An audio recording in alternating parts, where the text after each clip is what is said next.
I'm delighted about the fact that we have this amazing collaboration together with WVA and CEVA, that we're actually able to give out these kinds of amazing awards to these amazing people that have just contributed so much. And I do truly believe that really emphasizes how important animal welfare is and is just crucial in raising awareness even more. When I learned that I won, I was just over the moon, and also I really couldn't believe this happened, because it's just such a huge honor and such a huge privilege. And yes, I'm just over the moon, still over the moon.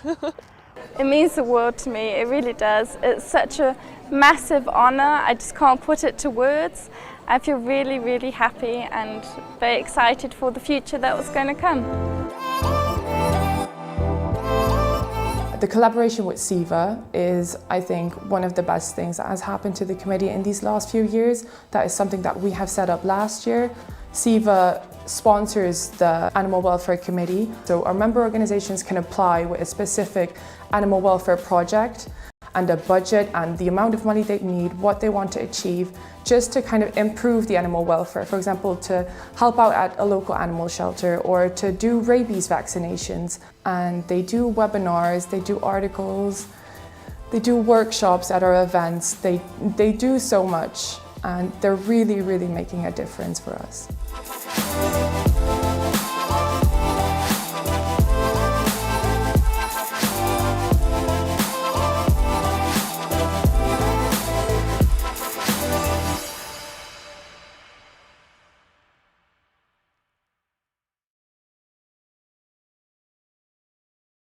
In 2011, South Africa was fast approaching its 20th year of democracy, one of the youngest democracies in the world.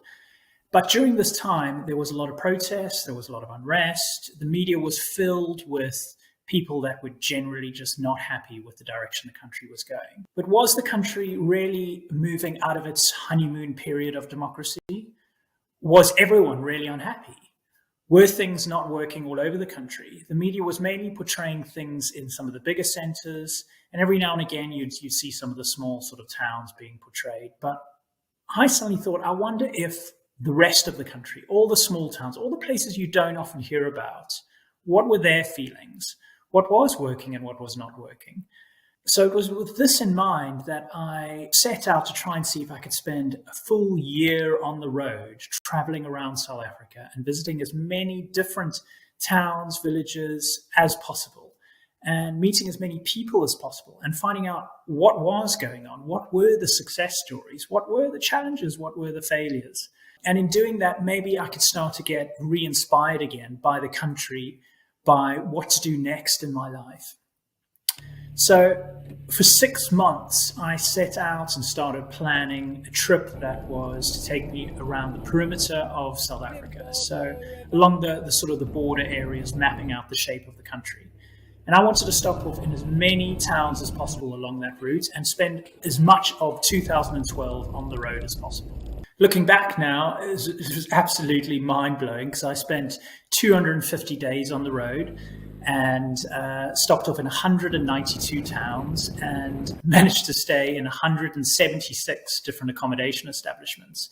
And in doing so, identified and met with 101 different community and conservation projects.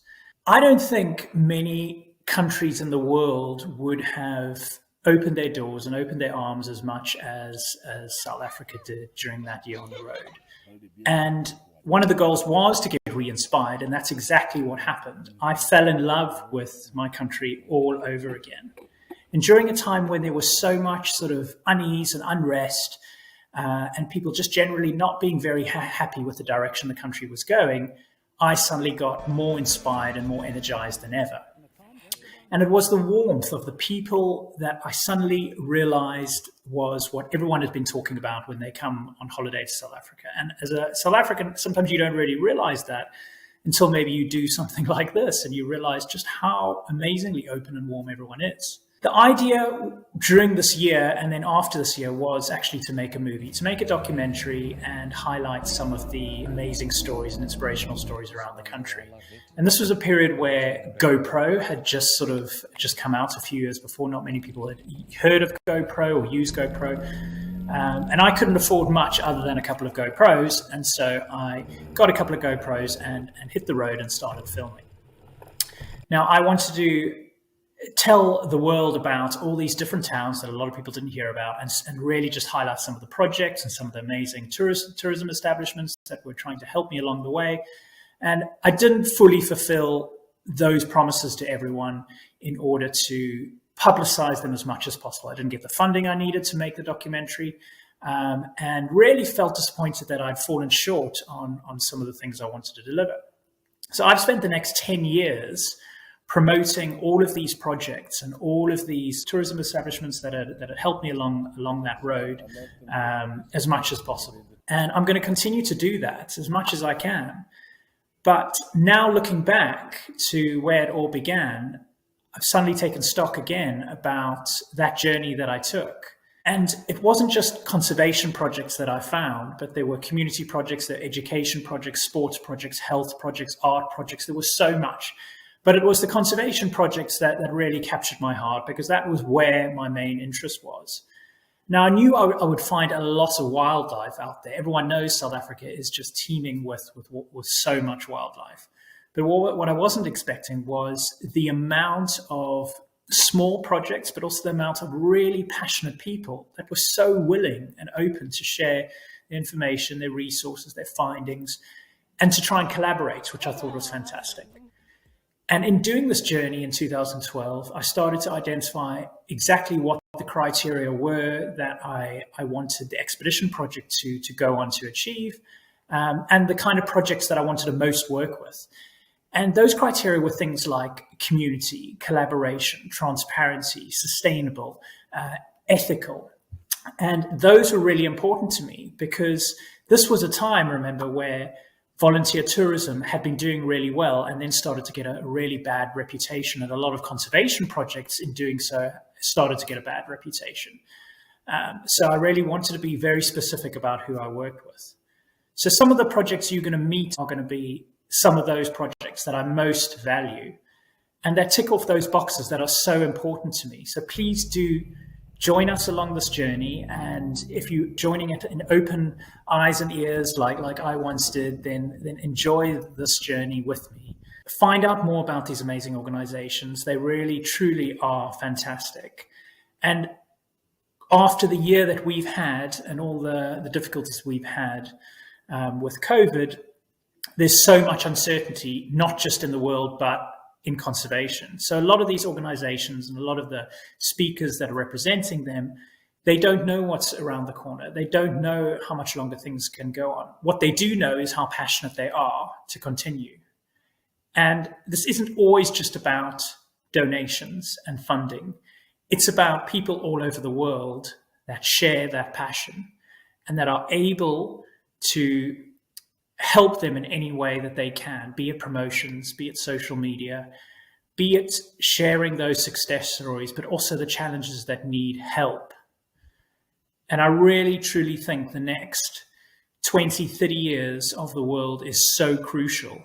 And these are the people that are doing whatever they can to protect our ecosystems, to protect the wildlife that we value so much. So thank you so much for joining us on this little journey. Participate, get involved, and thank you so much.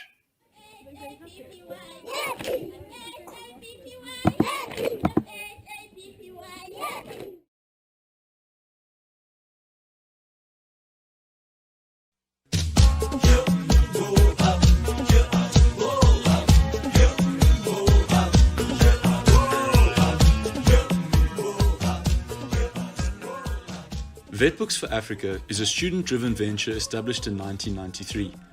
8 veterinary students from the University of Pretoria Faculty of Veterinary Science travel biannually from Onderstepoort all the way up to Kenya.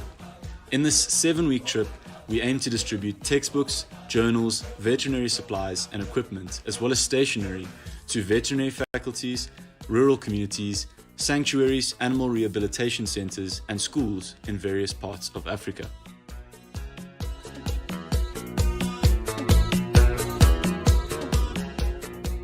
So far, we have collectively made 14 trips, reached 6 universities, traveled 97,000 kilometers and distributed approximately 2,600 books.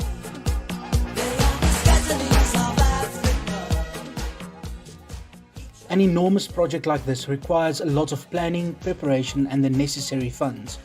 Costs includes all of our transport and accommodation while en route, as well as the collection of textbooks and equipment to hand out. Since we are a non-profit society, we depend solely on donations and sponsors. As the Vet Books for Africa Committee of 2022, we strive to provide more books and equipment to more universities, conservation charities and schools.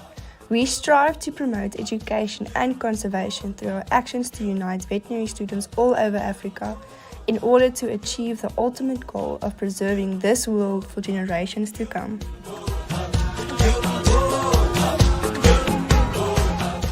We aim to promote a uniform approach towards animal health care, and in doing so, we strive to help the people of the countries that we visit to become more knowledgeable, skillful and independent. We have one goal in mind: unlocking the true potential of conservation in Africa through the education of its people. One health, one Africa.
I'm delighted about the fact that we have this amazing collaboration together with WVA and CEVA, that we're actually able to give out these kinds of amazing awards to these amazing people that have just contributed so much. And I do truly believe that really emphasizes how important animal welfare is and is just crucial in raising awareness even more. When I learned that I won, I was just over the moon, and also I really couldn't believe this happened, because it's just such a huge honor and such a huge privilege. And yes, I'm just over the moon, still over the moon. It means the world to me, it really does. It's such a massive honor, I just can't put it to words. I feel really, really happy and very excited for the future that was going to come. The collaboration with CEVA is, I think, one of the best things that has happened to the committee in these last few years. That is something that we have set up last year. CEVA sponsors the Animal Welfare Committee, so our member organisations can apply with a specific animal welfare project and a budget and the amount of money they need, what they want to achieve, just to kind of improve the animal welfare. For example, to help out at a local animal shelter or to do rabies vaccinations. And they do webinars, they do articles, they do workshops at our events. They do so much, and they're really, really making a difference for us.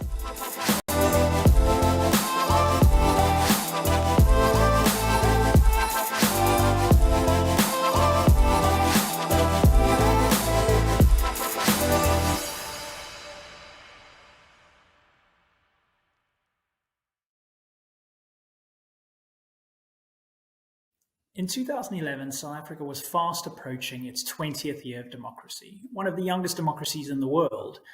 But during this time, there was a lot of protests, there was a lot of unrest, the media was filled with people that were generally just not happy with the direction the country was going. But was the country really moving out of its honeymoon period of democracy?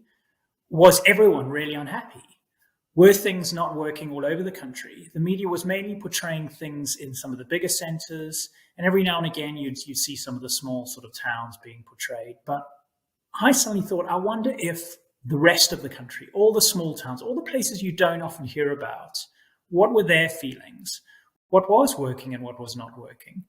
So it was with this in mind that I set out to try and see if I could spend a full year on the road, traveling around South Africa and visiting as many different towns, villages as possible, and meeting as many people as possible and finding out what was going on, what were the success stories, what were the challenges, what were the failures.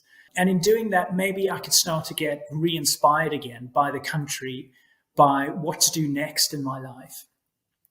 So for 6 months, I set out and started planning a trip that was to take me around the perimeter of South Africa. So along the sort of the border areas, mapping out the shape of the country. And I wanted to stop off in as many towns as possible along that route and spend as much of 2012 on the road as possible. Looking back now, it was absolutely mind-blowing because I spent 250 days on the road and stopped off in 192 towns and managed to stay in 176 different accommodation establishments. And in doing so, identified and met with 101 different community and conservation projects. I don't think many countries in the world would have opened their doors and opened their arms as much as South Africa did during that year on the road. And one of the goals was to get re-inspired, and that's exactly what happened. I fell in love with my country all over again. And during a time when there was so much sort of unease and unrest, and people just generally not being very happy with the direction the country was going, I suddenly got more inspired and more energized than ever. And it was the warmth of the people that I suddenly realized was what everyone has been talking about when they come on holiday to South Africa. And as a South African, sometimes you don't really realize that until maybe you do something like this and you realize just how amazingly open and warm everyone is. The idea during this year and then after this year was actually to make a movie, to make a documentary and highlight some of the amazing stories and inspirational stories around the country. And this was a period where GoPro had just come out a few years before. Not many people had heard of GoPro or used GoPro. And I couldn't afford much other than a couple of GoPros. And so I got a couple of GoPros and hit the road and started filming. Now, I wanted to tell the world about all these different towns that a lot of people didn't hear about and really just highlight some of the projects and some of the amazing tourism establishments that were trying to help me along the way. And I didn't fully fulfill those promises to everyone in order to publicize them as much as possible. I didn't get the funding I needed to make the documentary, and really felt disappointed that I'd fallen short on some of the things I wanted to deliver. So I've spent the next 10 years promoting all of these projects and all of these tourism establishments that had helped me along that road as much as possible. And I'm going to continue to do that as much as I can. But now looking back to where it all began, I've suddenly taken stock again about that journey that I took. And it wasn't just conservation projects that I found, but there were community projects, there were education projects, sports projects, health projects, art projects. There was so much. But it was the conservation projects that really captured my heart because that was where my main interest was. Now, I knew I would find a lot of wildlife out there. Everyone knows South Africa is just teeming with so much wildlife. But what I wasn't expecting was the amount of small projects, but also the amount of really passionate people that were so willing and open to share their information, their resources, their findings, and to try and collaborate, which I thought was fantastic. And in doing this journey in 2012, I started to identify exactly what the criteria were that I wanted the expedition project to go on to achieve, and the kind of projects that I wanted to most work with. And those criteria were things like community, collaboration, transparency, sustainable, ethical. And those were really important to me because this was a time, remember, where volunteer tourism had been doing really well and then started to get a really bad reputation. And a lot of conservation projects in doing so started to get a bad reputation. So I really wanted to be very specific about who I worked with. So some of the projects you're going to meet are going to be some of those projects that I most value.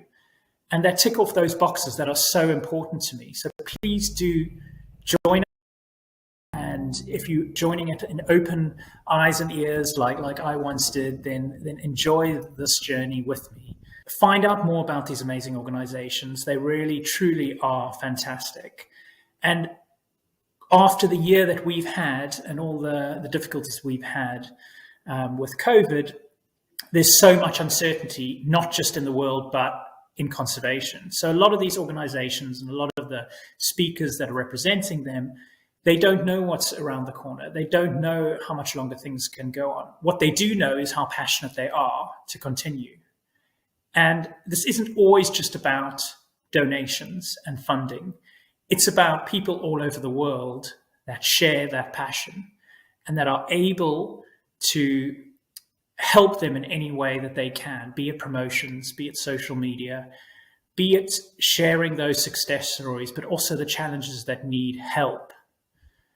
And I really, truly think the next 20, 30 years of the world is so crucial. And these are the people that are doing whatever they can to protect our ecosystems, to protect the wildlife that we value so much. So thank you so much for joining us on this little journey. Participate, get involved, and thank you so much.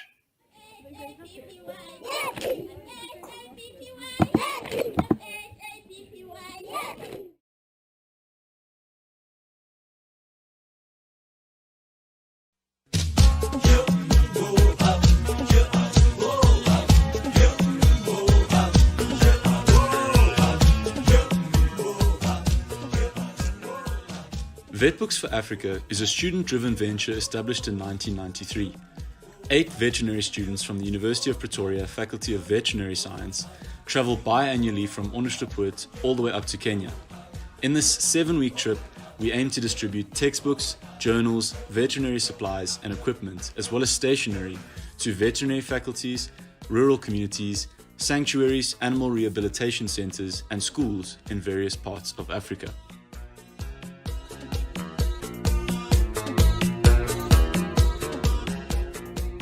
So far, we have collectively made 14 trips, reached 6 universities, traveled 97,000 kilometers, and distributed approximately 2,600 books.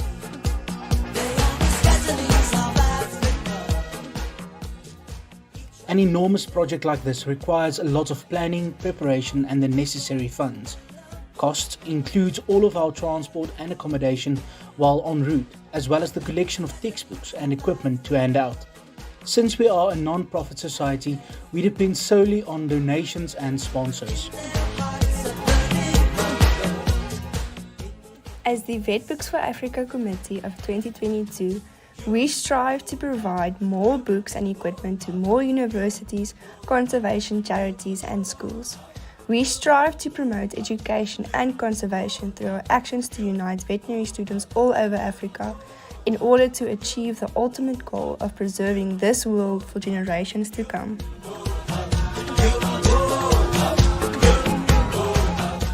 We aim to promote a uniform approach towards animal health care, and in doing so, we strive to help the people of the countries that we visit to become more knowledgeable, skillful, and independent. We have one goal in mind: unlocking the true potential of conservation in Africa through the education of its people. One health, one Africa.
I'm delighted about the fact that we have this amazing collaboration together with WVA and CEVA, that we're actually able to give out these kinds of amazing awards to these amazing people that have just contributed so much. And I do truly believe that really emphasizes how important animal welfare is and is just crucial in raising awareness even more. When I learned that I won, I was just over the moon, and also I really couldn't believe this happened, because it's just such a huge honor and such a huge privilege. And yes, I'm just over the moon, still over the moon. It means the world to me, it really does. It's such a massive honor, I just can't put it to words. I feel really, really happy and very excited for the future that was going to come. The collaboration with CEVA is, I think, one of the best things that has happened to the committee in these last few years. That is something that we have set up last year. CEVA sponsors the Animal Welfare Committee, so our member organisations can apply with a specific animal welfare project and a budget and the amount of money they need, what they want to achieve, just to kind of improve the animal welfare. For example, to help out at a local animal shelter or to do rabies vaccinations. And they do webinars, they do articles, they do workshops at our events. They do so much, and they're really, really making a difference for us.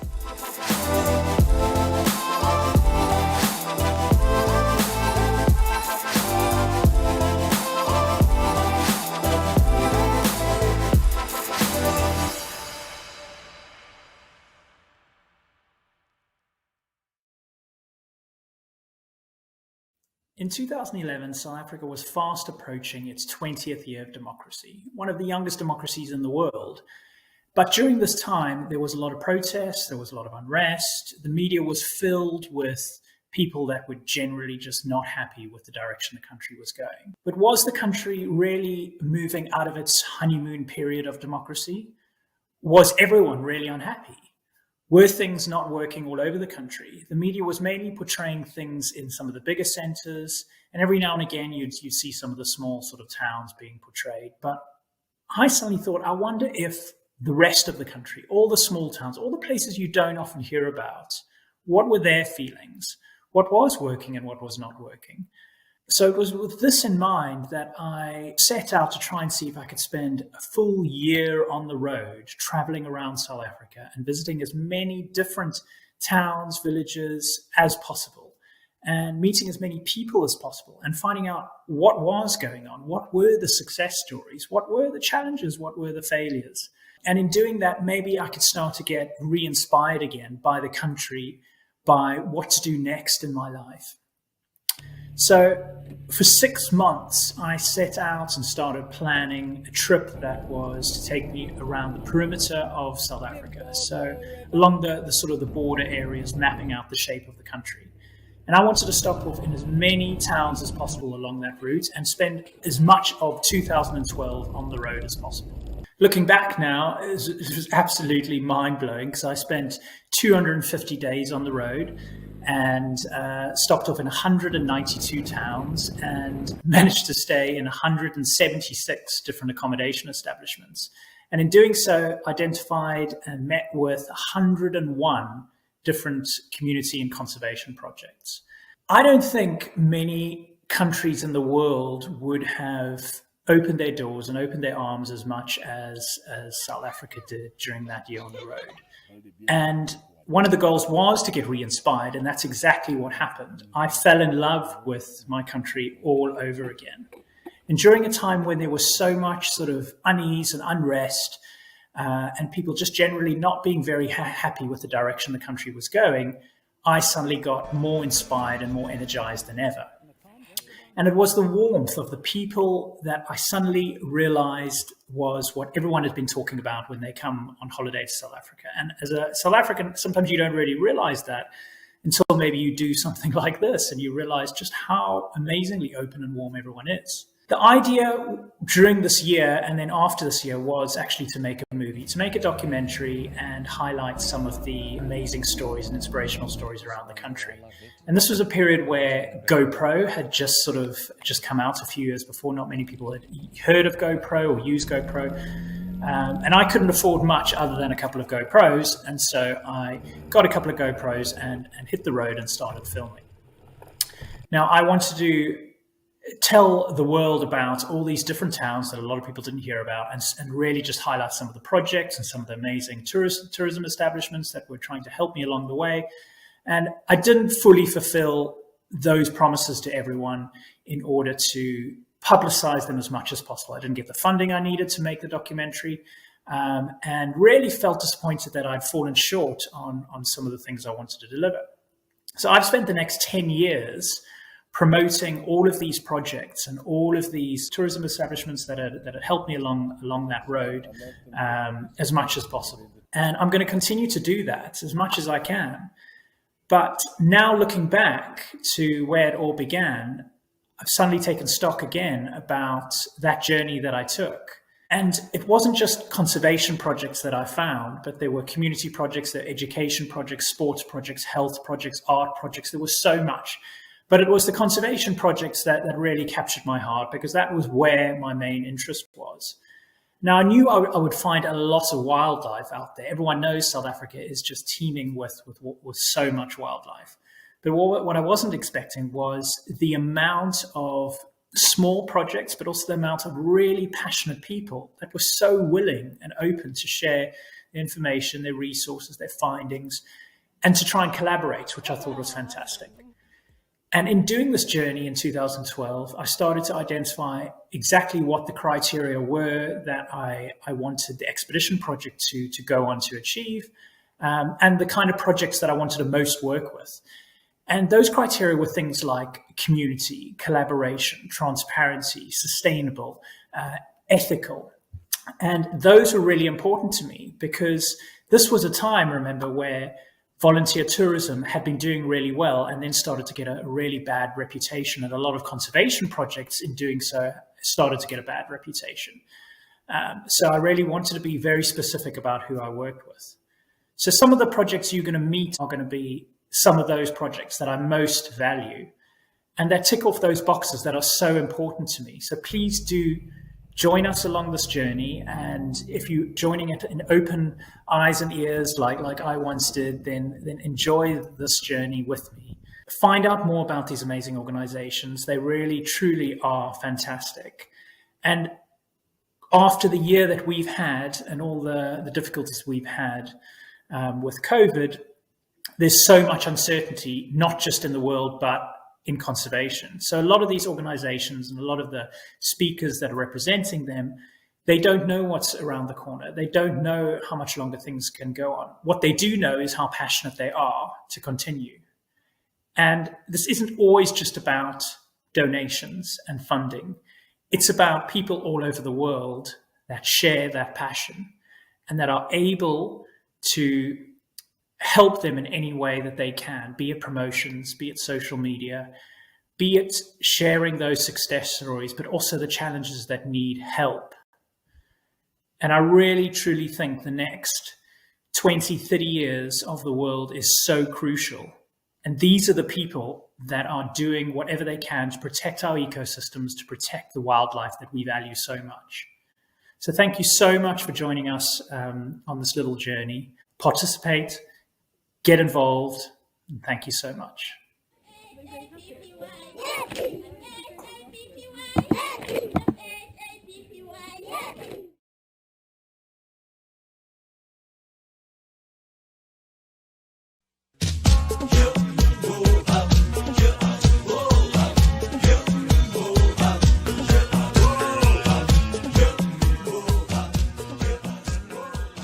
Vetbooks for Africa is a student-driven venture established in 1993.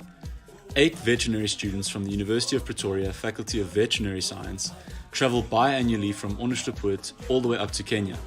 In this 7-week trip, we aim to distribute textbooks, journals, veterinary supplies and equipment, as well as stationery, to veterinary faculties, rural communities, sanctuaries, animal rehabilitation centers, and schools in various parts of Africa.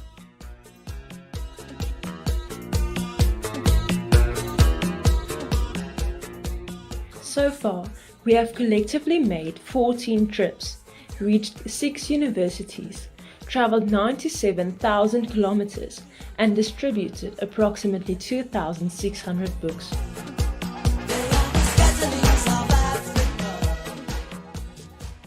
An enormous project like this requires a lot of planning, preparation, and the necessary funds. Costs includes all of our transport and accommodation while en route, as well as the collection of textbooks and equipment to hand out. Since we are a non-profit society, we depend solely on donations and sponsors. As the Vet Books for Africa Committee of 2022, we strive to provide more books and equipment to more universities, conservation charities and schools. We strive to promote education and conservation through our actions to unite veterinary students all over Africa in order to achieve the ultimate goal of preserving this world for generations to come.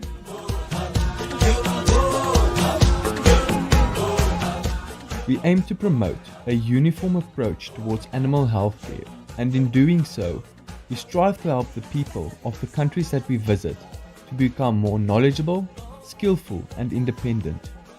We have one goal in mind: unlocking the true potential of conservation in Africa through the education of its people. One health, one Africa.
I'm delighted about the fact that we have this amazing collaboration together with WVA and CEVA, that we're actually able to give out these kinds of amazing awards to these amazing people that have just contributed so much. And I do truly believe that really emphasizes how important animal welfare is and is just crucial in raising awareness even more. When I learned that I won, I was just over the moon, and also I really couldn't believe this happened, because it's just such a huge honor and such a huge privilege. And yes, I'm just over the moon, still over the moon. It means the world to me, it really does. It's such a massive honor, I just can't put it to words. I feel really, really happy and very excited for the future that was going to come. The collaboration with CEVA is, I think, one of the best things that has happened to the committee in these last few years. That is something that we have set up last year.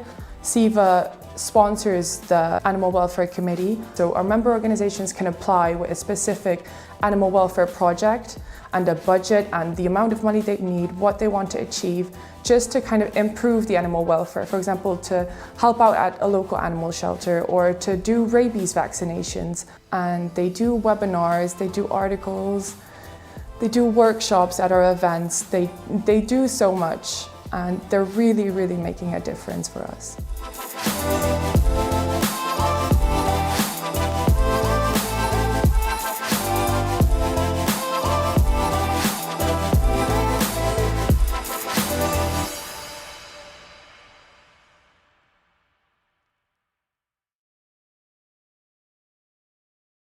In 2011, South Africa was fast approaching its 20th year of democracy, one of the youngest democracies in the world. But during this time, there was a lot of protests, there was a lot of unrest, the media was filled with people that were generally just not happy with the direction the country was going. But was the country really moving out of its honeymoon period of democracy? Was everyone really unhappy? Were things not working all over the country? The media was mainly portraying things in some of the bigger centres, and every now and again you'd see some of the small sort of towns being portrayed. But I suddenly thought, I wonder if the rest of the country, all the small towns, all the places you don't often hear about, what were their feelings? What was working and what was not working? So it was with this in mind that I set out to try and see if I could spend a full year on the road, traveling around South Africa and visiting as many different towns, villages as possible, and meeting as many people as possible and finding out what was going on, what were the success stories, what were the challenges, what were the failures. And in doing that, maybe I could start to get re-inspired again by the country, by what to do next in my life. So for 6 months, I set out and started planning a trip that was to take me around the perimeter of South Africa. So along the sort of the border areas, mapping out the shape of the country. And I wanted to stop off in as many towns as possible along that route and spend as much of 2012 on the road as possible. Looking back now, it was absolutely mind-blowing because I spent 250 days on the road and stopped off in 192 towns and managed to stay in 176 different accommodation establishments. And in doing so, identified and met with 101 different community and conservation projects. I don't think many countries in the world would have opened their doors and opened their arms as much as South Africa did during that year on the road. And one of the goals was to get re-inspired, and that's exactly what happened. I fell in love with my country all over again.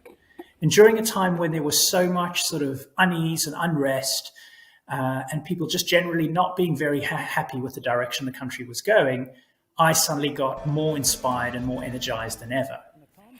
And it was the warmth of the people that I suddenly realized was what everyone has been talking about when they come on holiday to South Africa. And as a South African, sometimes you don't really realize that until maybe you do something like this and you realize just how amazingly open and warm everyone is. The idea during this year and then after this year was actually to make a movie, to make a documentary and highlight some of the amazing stories and inspirational stories around the country.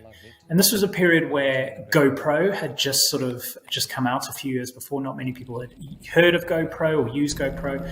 And I couldn't afford much other than a couple of GoPros. And so I got a couple of GoPros and hit the road and started filming. Now, I wanted to tell the world about all these different towns that a lot of people didn't hear about and really just highlight some of the projects and some of the amazing tourism establishments that were trying to help me along the way. And I didn't fully fulfill those promises to everyone in order to publicize them as much as possible. I didn't get the funding I needed to make the documentary, and really felt disappointed that I'd fallen short on some of the things I wanted to deliver. So I've spent the next 10 years promoting all of these projects and all of these tourism establishments that had helped me along that road as much as possible. And I'm going to continue to do that as much as I can. But now looking back to where it all began, I've suddenly taken stock again about that journey that I took. And it wasn't just conservation projects that I found, but there were community projects, there were education projects, sports projects, health projects, art projects. There was so much. But it was the conservation projects that really captured my heart because that was where my main interest was. Now, I knew I would find a lot of wildlife out there. Everyone knows South Africa is just teeming with so much wildlife. But what I wasn't expecting was the amount of small projects, but also the amount of really passionate people that were so willing and open to share their information, their resources, their findings, and to try and collaborate, which I thought was fantastic. And in doing this journey in 2012, I started to identify exactly what the criteria were that I wanted the expedition project to go on to achieve, and the kind of projects that I wanted to most work with. And those criteria were things like community, collaboration, transparency, sustainable, ethical. And those were really important to me because this was a time, remember, where volunteer tourism had been doing really well and then started to get a really bad reputation. And a lot of conservation projects in doing so started to get a bad reputation. So I really wanted to be very specific about who I worked with. So some of the projects you're going to meet are going to be some of those projects that I most value and that tick off those boxes that are so important to me. So please do join us along this journey. And if you're joining it in open eyes and ears like I once did, then enjoy this journey with me. Find out more about these amazing organizations. They really, truly are fantastic.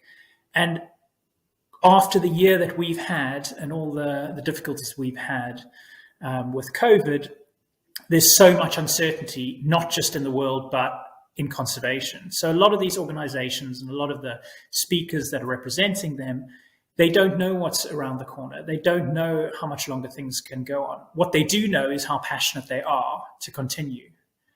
And this isn't always just about donations and funding. It's about people all over the world that share that passion and that are able to help them in any way that they can, be it promotions, be it social media, be it sharing those success stories, but also the challenges that need help.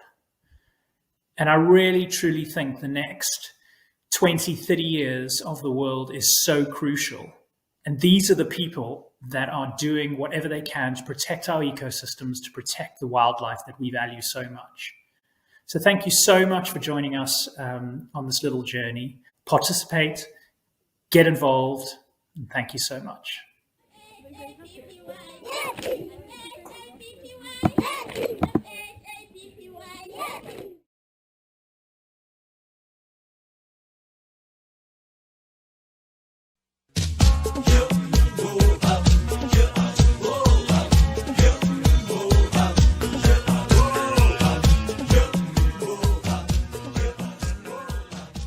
Vetbooks for Africa is a student-driven venture established in 1993.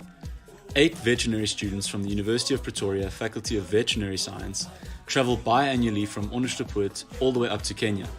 In this 7-week trip, we aim to distribute textbooks, journals, veterinary supplies and equipment, as well as stationery, to veterinary faculties, rural communities, sanctuaries, animal rehabilitation centers, and schools in various parts of Africa.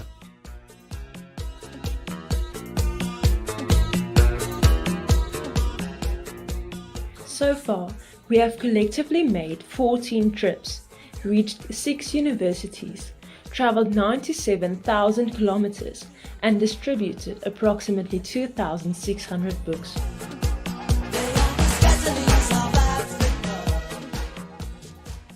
An enormous project like this requires a lot of planning, preparation, and the necessary funds. Cost includes all of our transport and accommodation while en route, as well as the collection of textbooks and equipment to hand out. Since we are a non-profit society, we depend solely on donations and sponsors. As the Vetbooks for Africa Committee of 2022, we strive to provide more books and equipment to more universities, conservation charities and schools. We strive to promote education and conservation through our actions to unite veterinary students all over Africa in order to achieve the ultimate goal of preserving this world for generations to come.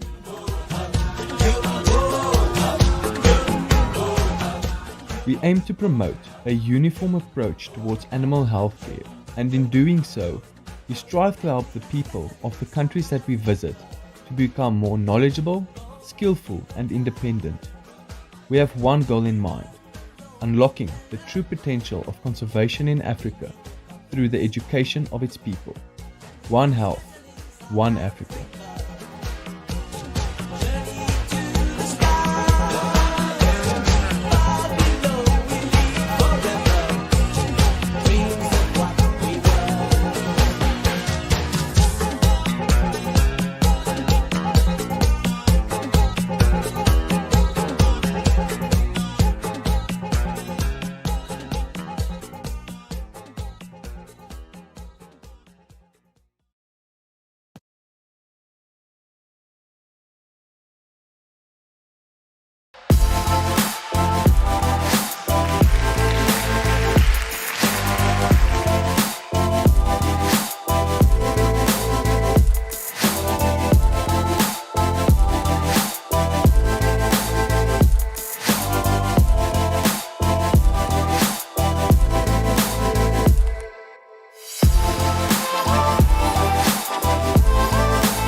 I'm delighted about the fact that we have this amazing collaboration together with WVA and CEVA, that we're actually able to give out these kinds of amazing awards to these amazing people that have just contributed so much. And I do truly believe that really emphasizes how important animal welfare is and is just crucial in raising awareness even more. When I learned that I won, I was just over the moon, and also I really couldn't believe this happened, because it's just such a huge honor and such a huge privilege. And yes, I'm just over the moon, still over the moon. It means the world to me, it really does. It's such a massive honor, I just can't put it to words. I feel really, really happy and very excited for the future that was going to come. The collaboration with CEVA is, I think, one of the best things that has happened to the committee in these last few years. That is something that we have set up last year. CEVA sponsors the Animal Welfare Committee, so our member organisations can apply with a specific animal welfare project and a budget and the amount of money they need, what they want to achieve, just to kind of improve the animal welfare. For example, to help out at a local animal shelter or to do rabies vaccinations. And they do webinars, they do articles, they do workshops at our events. They do so much, and they're really, really making a difference for us.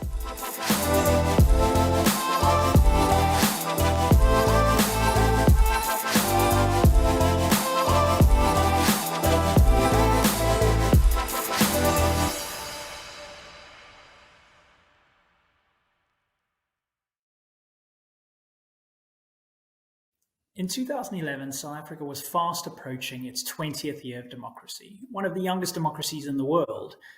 But during this time, there was a lot of protests, there was a lot of unrest, the media was filled with people that were generally just not happy with the direction the country was going. But was the country really moving out of its honeymoon period of democracy? Was everyone really unhappy? Were things not working all over the country? The media was mainly portraying things in some of the bigger centers, and every now and again you'd see some of the small sort of towns being portrayed. But I suddenly thought, I wonder if the rest of the country, all the small towns, all the places you don't often hear about, what were their feelings? What was working and what was not working? So it was with this in mind that I set out to try and see if I could spend a full year on the road, traveling around South Africa and visiting as many different towns, villages as possible, and meeting as many people as possible, and finding out what was going on, what were the success stories, what were the challenges, what were the failures. And in doing that, maybe I could start to get re-inspired again by the country, by what to do next in my life. So for 6 months, I set out and started planning a trip that was to take me around the perimeter of South Africa. So along the sort of the border areas, mapping out the shape of the country. And I wanted to stop off in as many towns as possible along that route and spend as much of 2012 on the road as possible.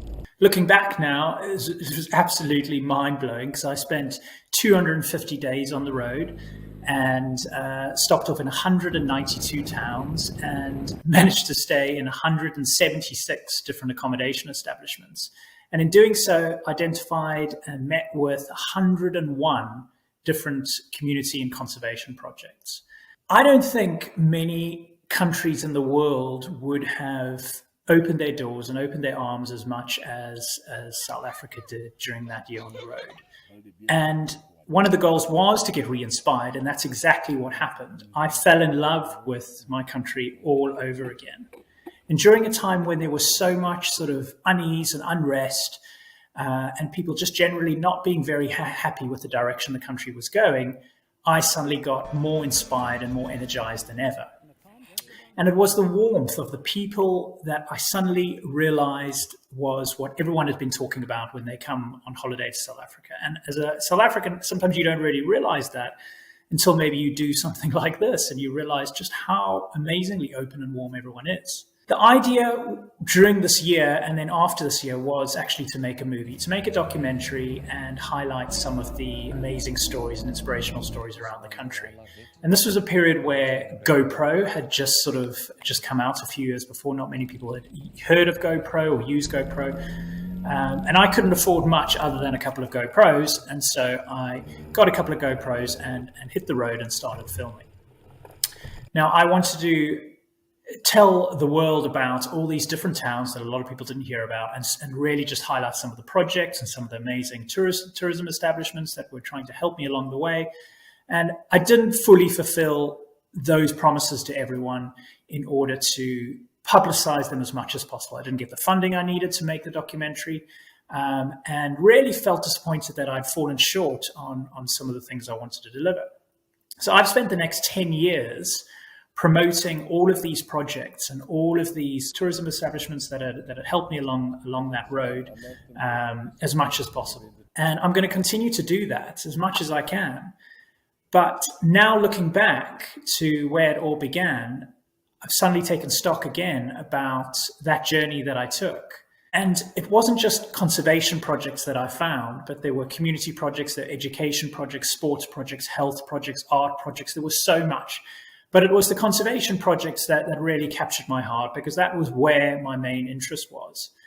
Now, I knew I would find a lot of wildlife out there. Everyone knows South Africa is just teeming with so much wildlife. But what I wasn't expecting was the amount of small projects, but also the amount of really passionate people that were so willing and open to share their information, their resources, their findings, and to try and collaborate, which I thought was fantastic. And in doing this journey in 2012, I started to identify exactly what the criteria were that I wanted the expedition project to go on to achieve, and the kind of projects that I wanted to most work with. And those criteria were things like community, collaboration, transparency, sustainable, ethical. And those were really important to me, because this was a time, remember, where volunteer tourism had been doing really well and then started to get a really bad reputation. And a lot of conservation projects in doing so started to get a bad reputation. So I really wanted to be very specific about who I worked with. So some of the projects you're going to meet are going to be some of those projects that I most value, and that tick off those boxes that are so important to me. So please do join us along this journey. And if you're joining it in open eyes and ears, like I once did, then enjoy this journey with me. Find out more about these amazing organizations. They really, truly are fantastic. And after the year that we've had and all the difficulties we've had with COVID, there's so much uncertainty, not just in the world, but in conservation. So a lot of these organizations and a lot of the speakers that are representing them, they don't know what's around the corner. They don't know how much longer things can go on. What they do know is how passionate they are to continue. And this isn't always just about donations and funding. It's about people all over the world that share that passion and that are able to help them in any way that they can, be it promotions, be it social media, be it sharing those success stories, but also the challenges that need help. And I really, truly think the next 20, 30 years of the world is so crucial. And these are the people that are doing whatever they can to protect our ecosystems, to protect the wildlife that we value so much. So thank you so much for joining us on this little journey. Participate, get involved, and thank you so much.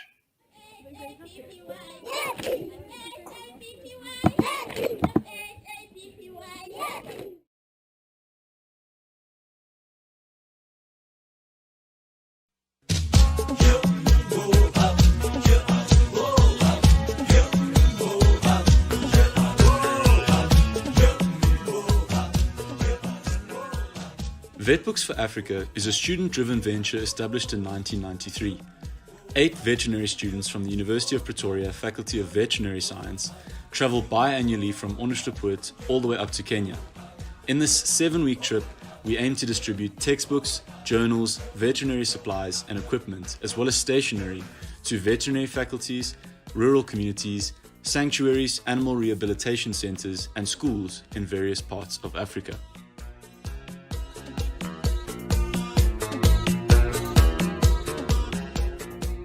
So far, we have collectively made 14 trips, reached 6 universities, traveled 97,000 kilometers and distributed approximately 2,600 books.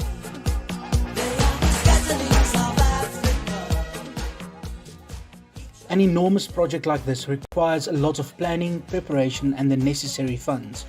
Costs includes all of our transport and accommodation while en route, as well as the collection of textbooks and equipment to hand out. Since we are a non-profit society, we depend solely on donations and sponsors. As the Vet Books for Africa Committee of 2022, we strive to provide more books and equipment to more universities, conservation charities and schools. We strive to promote education and conservation through our actions to unite veterinary students all over Africa in order to achieve the ultimate goal of preserving this world for generations to come.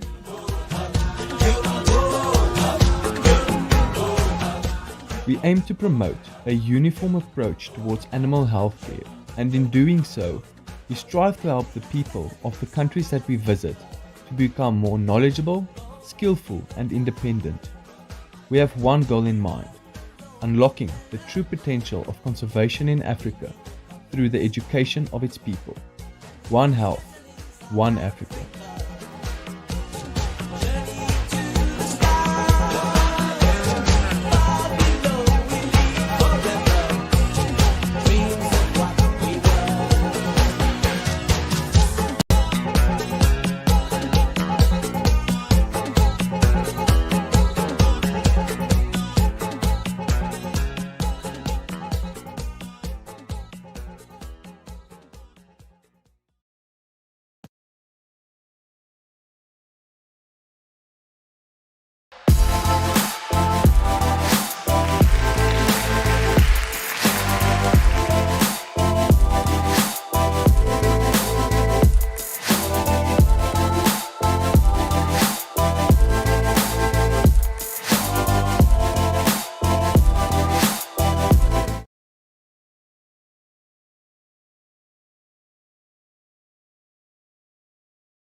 Hi everyone.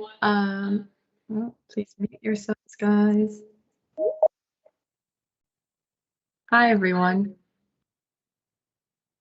Fucking mute. Hi everyone for the third time in a row. I'm hearing myself echo, but I hope you cannot hear it. So we're just gonna wait for a bit longer to get started because I still see quite a lot of people joining. So I will start very soon. Give me a couple more minutes.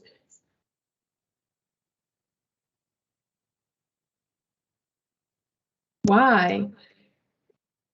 Oh.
Hi everyone.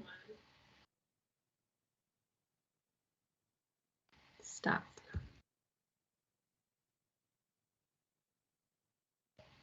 Okay, now it should be fine. I figured it out. Okay, I think we're just going to get started. I wanted to wait until we had 100 people in here, and now we have 101, so that's super exciting. People will still be jumping in, but we're going to start with some lighter things anyways, so that's going to be possible. I do want to remind everyone again to please join the voting delegates meeting if you are a voting delegate. There aren't enough people in there now. We have about 30. Which isn't all of the voting entities we have in IVSA present at this event. So please make sure to double check with your country's delegates as well if your voting delegate is in there. And if you are a voting delegate, also please make sure to be in there. You can be on hold. So you need to be present actively in this one, but you do need to be on hold in the voting delegates meeting. That's also very important. So yeah, wanted to get that out of the way. Then I am pretty sure we're just going to go ahead and get started with the General Assembly, or a session of the Special General Assembly of the 70th IVSA Congress.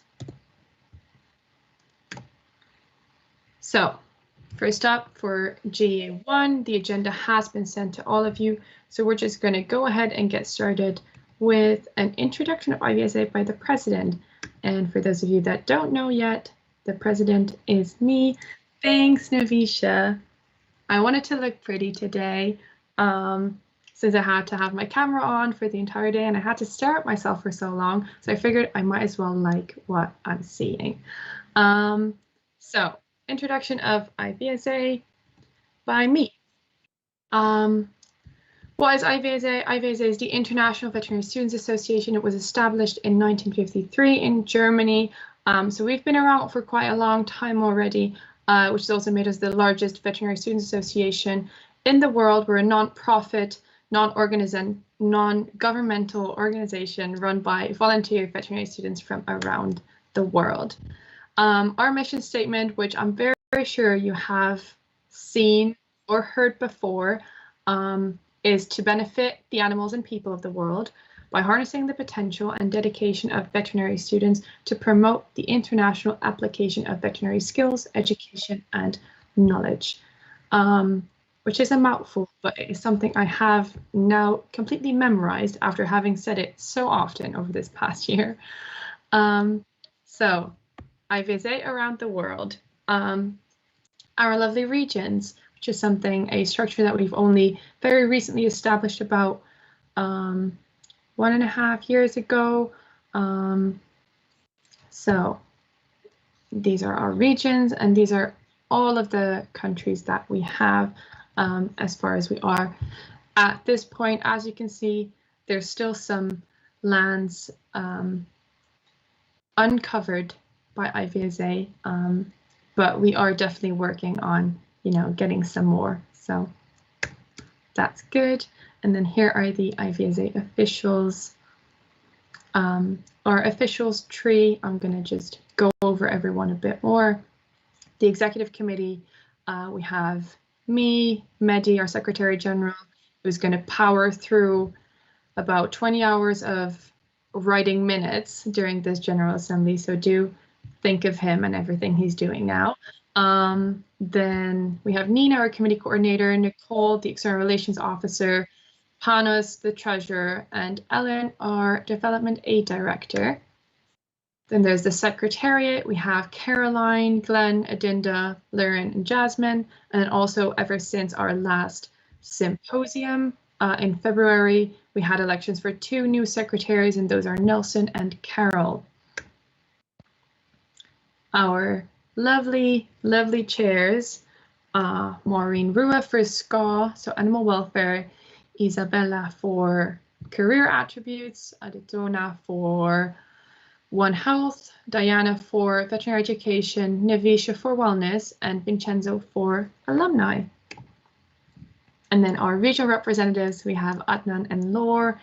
And then for Sub-Saharan Africa, we have Paul. For the Americas, we have a bit of an interim representative, So that's Yuri. And then for Pacific, we have Faith and Trust. Our experienced trustees, Daniel, Brandon, Anya, Nacho, Elwin, and Tavishi. So now you know basically who IVSA is, because that's our lovely team of officials, and it's you guys. And then what does IVSA Global do? Or well, what do you guys do as well? Obviously, there's the exchange program, there's committees and working groups, there's our development fund, our collaborations, and then our, so I actually wanted to say old, but then I felt bad. So I stopped myself from calling you guys old, but you are old. So also dinosaurs came to mind, but I figure I'm just not going to throw it in just yet because we've only just started. Give it a couple more minutes. Then there's our collaboration, so our partnerships and our other external stuff. And our Congress and Symposium, which is what we're doing here right now. So exchange program, there's group exchanges, individual exchanges, and something that we've seen so much of this past year, both fortunately and on the other hand, unfortunately, are online exchanges. So yeah, though I have loved seeing all of you interact in new, creative, and original ways, it has pained me that I actually haven't been able to see almost any one of you in the past year. So I am very, very much looking forward to our next live event, and also just for all this to be over so you guys can just go ahead and visit each other once again on both group exchanges and individual exchanges.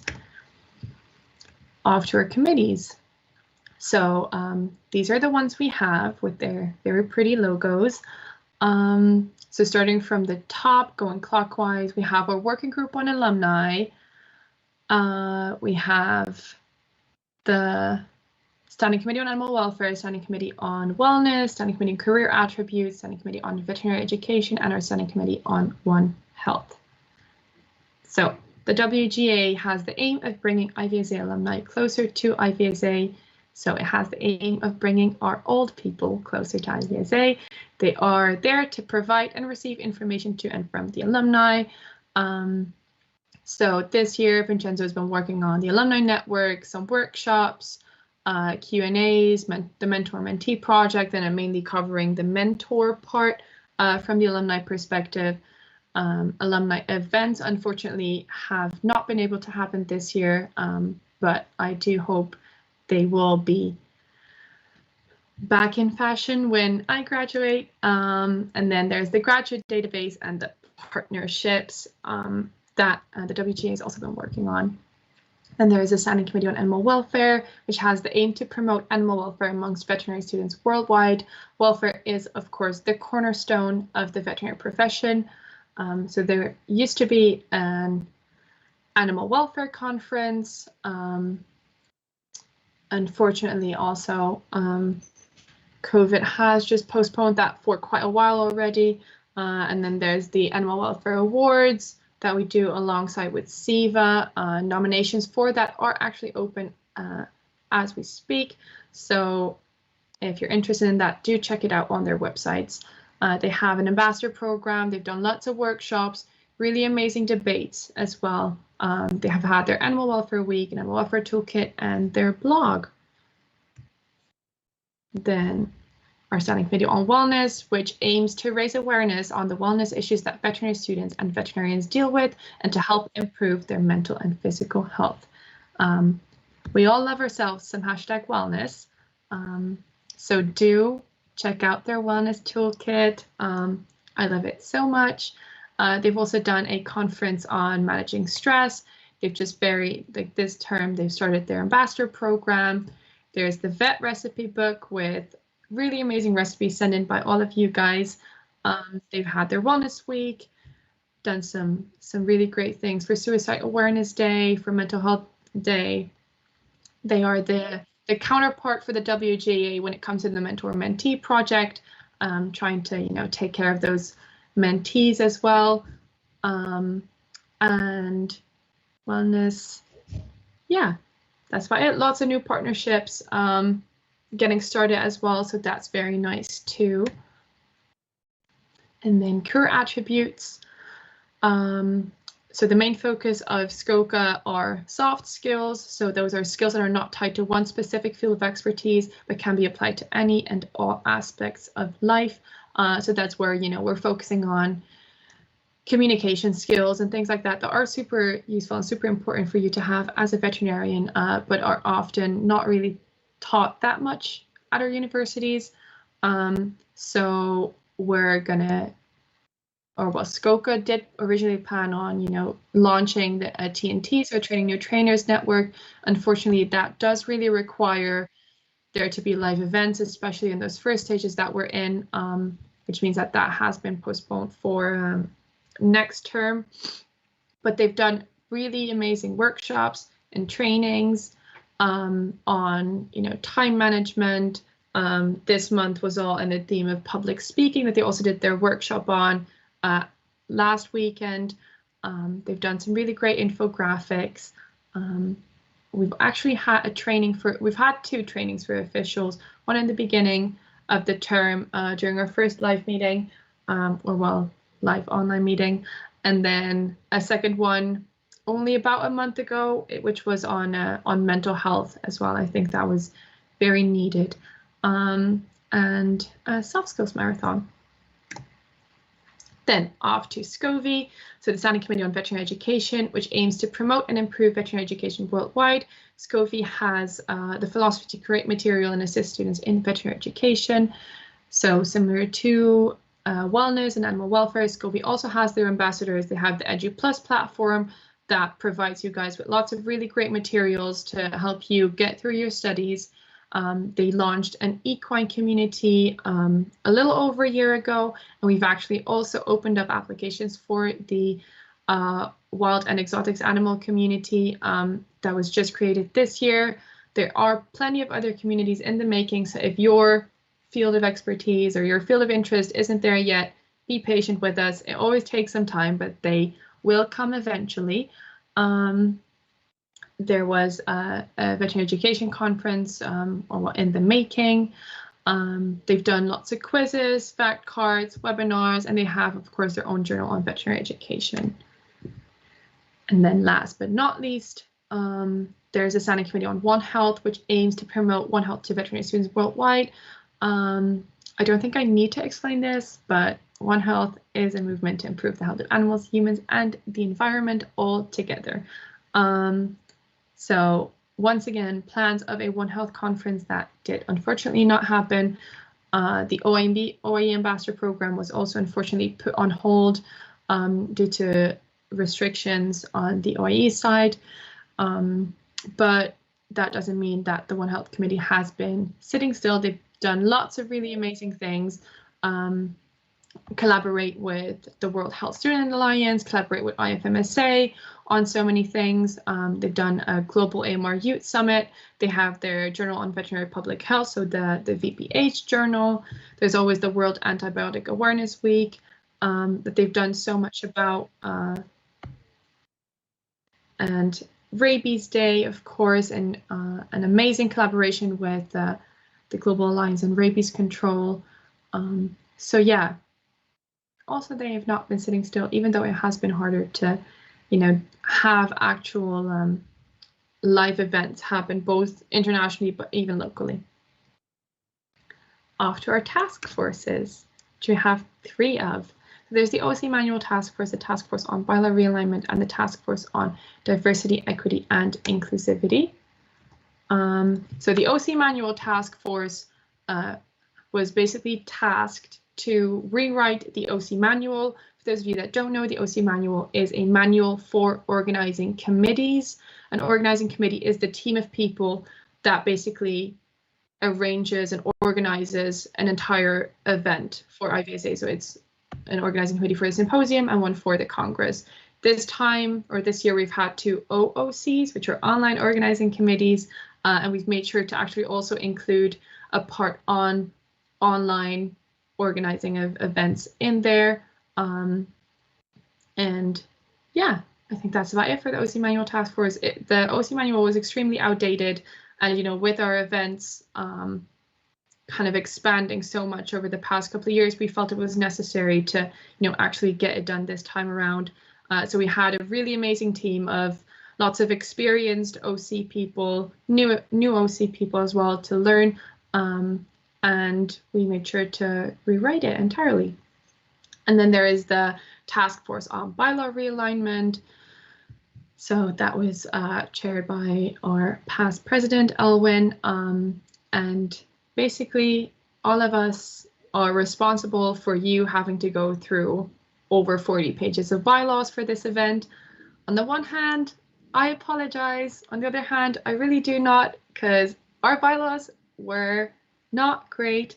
I would use other words, but we're live streaming to YouTube and I'm not allowed to curse, otherwise Daniel's going to get mad at me again. So I won't. But basically, over the past couple of years, the bylaws have become, you know, a bit redundant. Some things were just not great to have in there. So we decided to give it a big update. And we've just kind of started from scratch with writing them. And what you received in your email inboxes quite a long time ago already is the final result. And hopefully you guys like it, because we're going to go over all of them in a couple of hours from now, I think, because it is on the agenda, of course, and we're going to vote on it and hopefully approve as much as we can. Then last but not least, our task force on diversity, equity and inclusivity. So our DEI task force, which is chaired by IVSA, our wellness chair. And she's actually going to give her own update during the GA. So I don't want to kind of give away too much. I'm going to, you know, not steal her spotlight, but we've done a big survey on discrimination in the veterinary student community, and she's going to share those results with you.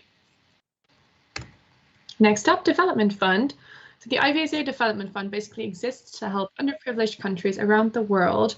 Development Fund has assisted many students not only improving their education, but improving the health and welfare of the animals they care for and people that rely upon them. So this is reached by several projects and sponsorships given by the Development Fund every year.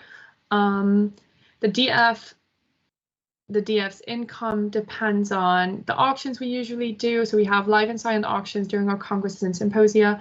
Then there's also the IVSA merchandise that we sell during those events, as well as some local chapter activities and donations that we often use for our sponsorship weeks.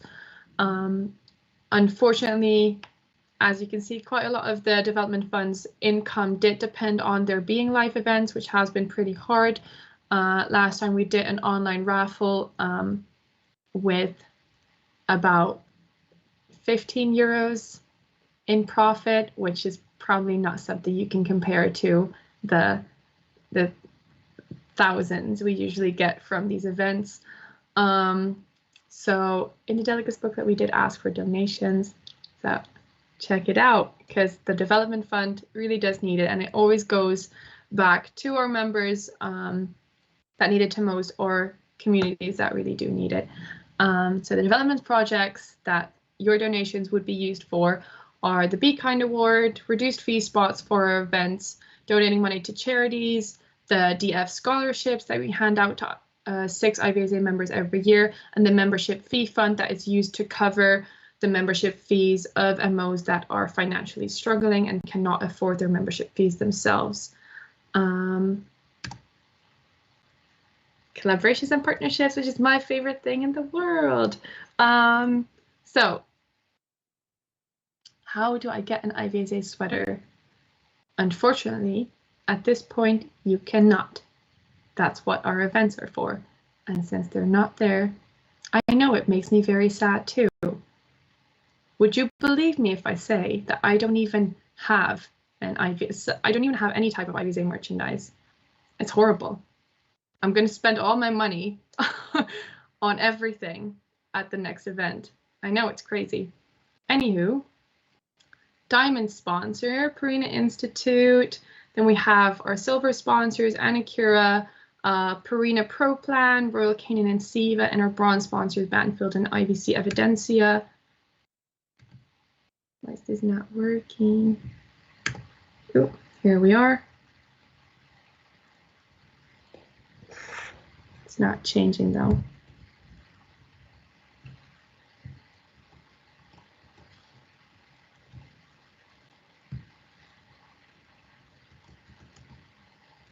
Okay. That's weird.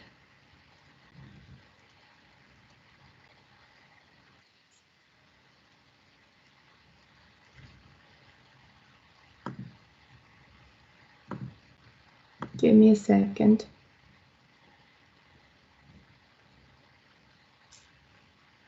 Oh.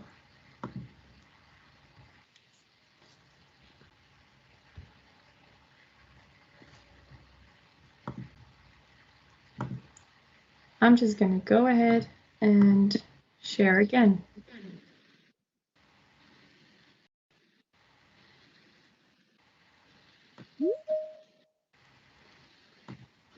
Okay.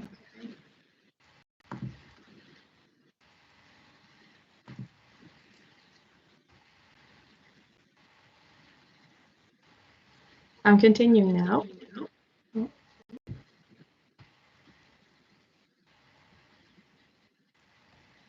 Where is the echo coming from?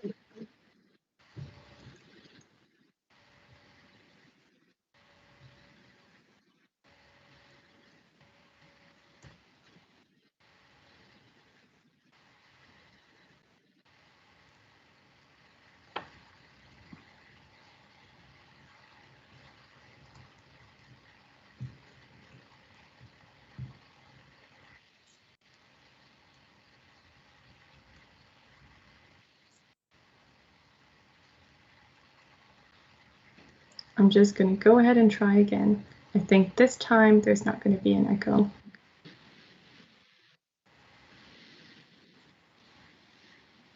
Okay, wait, I found the issue.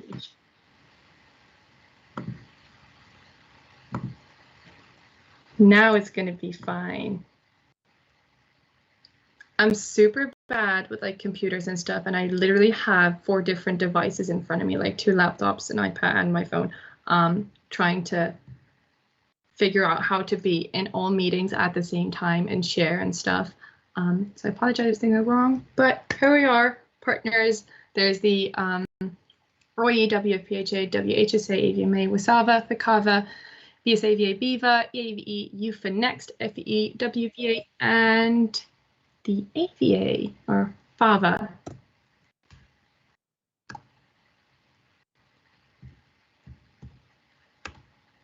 And our other partners, Mission Rabies, Wild Welfare, Multiview, VetPD, IAS, IFMSA.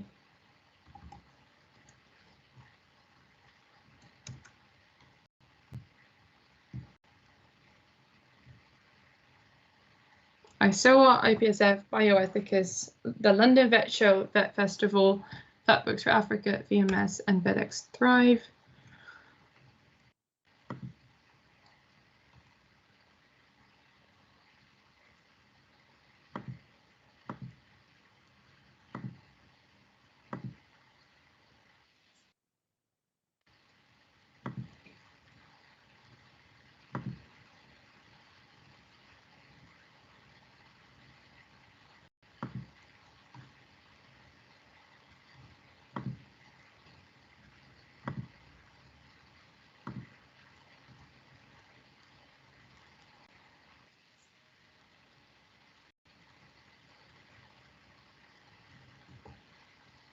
All right, so these were our partners after Congress and Symposium. So obviously the Congress is now happening, and then the next up is 70th IVSA Symposium in Mexico from the 17th to 27th of January in 2022, and then after that we're going to have our amazing 71st IVSA Congress in Brazil. So lots of going to Latin America. And I really, really hope to see you all in Mexico and or Brazil, because I for sure will be there. Make sure to follow us on www.ivsa.org and on Facebook and Instagram, because that's where we share all of our really amazing opportunities, and it's super important for you to actually be there. So that was the introduction of IVSA by me, and then we're going to go over to the introduction of Robert's Rules of Order Nearly Revised, and I hope my presentation isn't going to be as difficult as it was before. So voting is done as a country. Obviously, we have different methods of voting, and we are going to use Robert's Rules of Order, and I'm going to explain to you how we're going to do it. So voting as a country, every country has 2 votes. A supranational entity, we only have 2 within IVSA, which is IVSA UK and Ireland and IVSA SAVMA. Their votes are counted as a country for the purpose of voting. So obviously IVSA UK and Ireland consists of 2 different countries who are going to vote as one for now. All MOs from a single country must come to an agreement between themselves as to how they want to cast their votes, but it is also very important that each MO has an equal say. There's 2 votes you cast, but there's 3 different ways in which you can vote. You can vote either in favor, against, or abstain, and abstain means a non-vote, and that vote is subtracted from the total vote pool, which means it isn't the same as an against vote. You can abstain in 2 different situations. One, either you just don't have an opinion on the matter, you are completely neutral, or you don't understand enough about it. However, if you don't understand it, just ask for some more time, ask for the chair to summarize, ask your buddy to explain, because I wouldn't want you to waste a vote on an abstain just because you were too afraid to ask or you didn't speak up, because we are really here, like, this is the one moment where you as IVSA members get to actually influence what we do as IVSA Global, and where you can speak up. So just don't let the opportunity go to waste and speak up. And if something isn't clear, don't be scared. In my first GA, I didn't say a single word. It took me a while to get used to everything, but I did eventually. So just, make the most out of the opportunity you have here now. Then, when we vote to elect a person or an MO, votes can be cast either to pick a person to vote for or to abstain, because we just simply do not allow voting against a person. That applies for each of the 2 votes in the same way as voting for a motion. So you can either pick one person to vote for twice, pick 2 different people to vote for once, pick one person to vote for once, give 1 abstain, or give 2 abstain votes. So that's how you can vote for people. When we're voting on motions, you have the in favor, against, and abstains that you can kind of switch between. So you can do 2 in favors, 2 against, 2 abstain, or any type of combination, 1 in favor, 1 against, 1 in favor, 1 abstain. Those are like all of the different combinations you can make when it comes to voting as a country. Obviously, the 2 votes represent the views of all the delegates or individual vet schools as accurately as possible. And if you just have 1 MO, it is just very, very easy. You have your delegates and you just make sure that those 2 votes represent what those delegates feel. If there's 2 MOs, also pretty easy, because each MO should have an equal say, even if the second MO just has 1 delegate, and then that's how you're going to divide your votes. If you have multiple MOs, I know some of you even have like 12 or so. I know it can be hard to discuss, but that's what the WhatsApp chats are for, the Facebook chats are for, to actually just discuss amongst yourselves to make sure you're all on the same page and you know what you're voting on. I have said this in the voting delegates meeting before as well, but it would have been smart if you'd gone over everything beforehand and already discussed a lot of the things we're voting on amongst yourselves already, just so you don't have to discuss it while the GA is also happening. So definitely do that for the elections, because the forms aren't going to be open for an unlimited amount of time tomorrow. So make sure who you're going to vote for when it comes to elections is already decided as we speak. So each country has one official voting delegate, which should be in the voting delegates meeting. I can see at this point we have 34 people in there, so that is good. That is very decent. Each country has one official voting delegate. They're going to state the votes of your country. As a voting delegate, you're going to be present in 2 meeting rooms at the same time. When you're active in one, you're on hold in the other. When voting is required, we're going to all transit to the voter meeting room, and you are all going to be on hold in the GA meeting room. Once voting is done, we're going to go back to the GA meeting room. Never, ever, ever leave the voter meeting room, because if we lose quorum, we cannot vote anymore. Quorum is 40% of all of IVSA's voting entities that need to be able, in order for IVSA and for its General Assembly to be allowed to make decisions on matters pertaining to IVSA. Whatever voting method is used, the voting delegate is always the only person for that country to cast the vote. So if you're not a voting delegate, you can try to enter the voting meeting, but people will stop you in the lobby because we have our guard dogs watching you guys. Any objections? When the chair thinks the result, it will be likely obvious. So that's our first voting method. If we've had a discussion or there wasn't even any discussion and the chair assumes that we're all just going to be on the same page, that's when they're going to ask, are there any objections?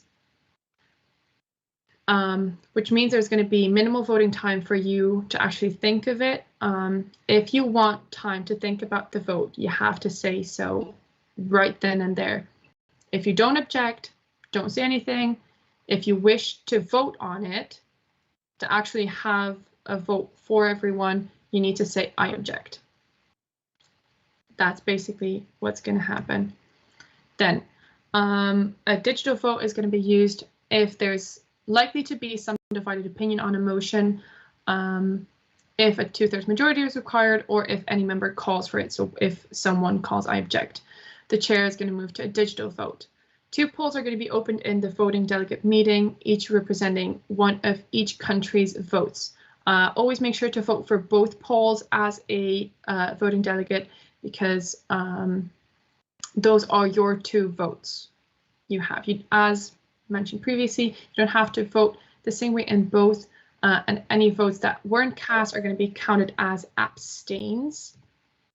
So the 2 different voting methods we're going to use during the GA are there any objections? Say nothing if you agree, say I object if you disagree, and we're going to have a digital vote where you can either vote in favor if you're in favor, vote against if you're against, vote abstain if you are neutral, and if you vote nothing, you are counted as an abstain and subtracted from the total vote pool.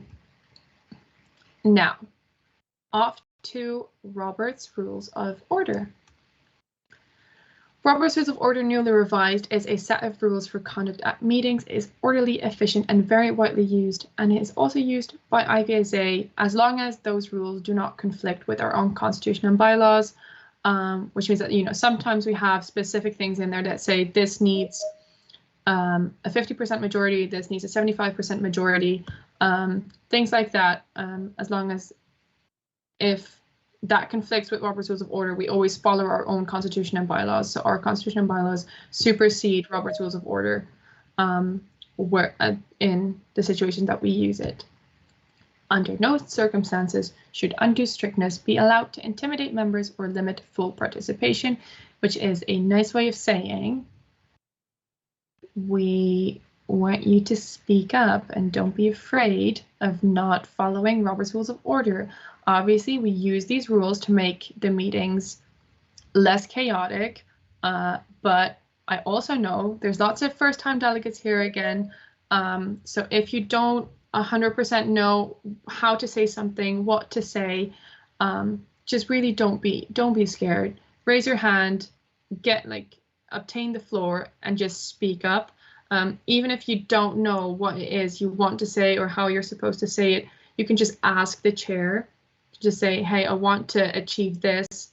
How do I say it? And then they're going to just explain to you what to do. And always listen to the chair, because they are powerful. What is a motion? A motion is a formal proposal to a legislative body, which is basically the IVSA General Assembly. Only delegates are allowed to make motions, and only voting delegates are allowed to vote on motions. And the chair cannot make a motion, but the chair can entertain a motion. So that's where we're going to get back to in a minute. So how do you make a motion? First up is you put your hand up, you raise your hand, wait for the chair to acknowledge you. The chair is then going to allow you to unmute yourself by granting you these unmuting rights, which doesn't mean you are already unmuted. You still have to unmute yourself then by clicking the button, and then you can speak. What you're going to say first is your name and your voting entity. Always say your full name and your full voting entity, because that is going to be a whole lot easier for minute taking sake wise. So for me, that would be Merel Knoops, IVSA EXCO. If, like, during my first General Assembly, when I wasn't on EXCO, it would have been Merel Knoops, IVSA again, Belgium. Then you're going to continue saying, I move to, or I move that, and then very precisely word your motion. So let's say I move to strike out the following from that sentence, something like that. That could be a motion when we're discussing our bylaws. A motion always needs to be seconded, which means someone needs to type second in the Microsoft Teams chat. Usually we scream this in our GA hall. Unfortunately, we don't want any screaming in our online meetings. So you're just going to have to wait for that full GA experience when you actually get to a live event.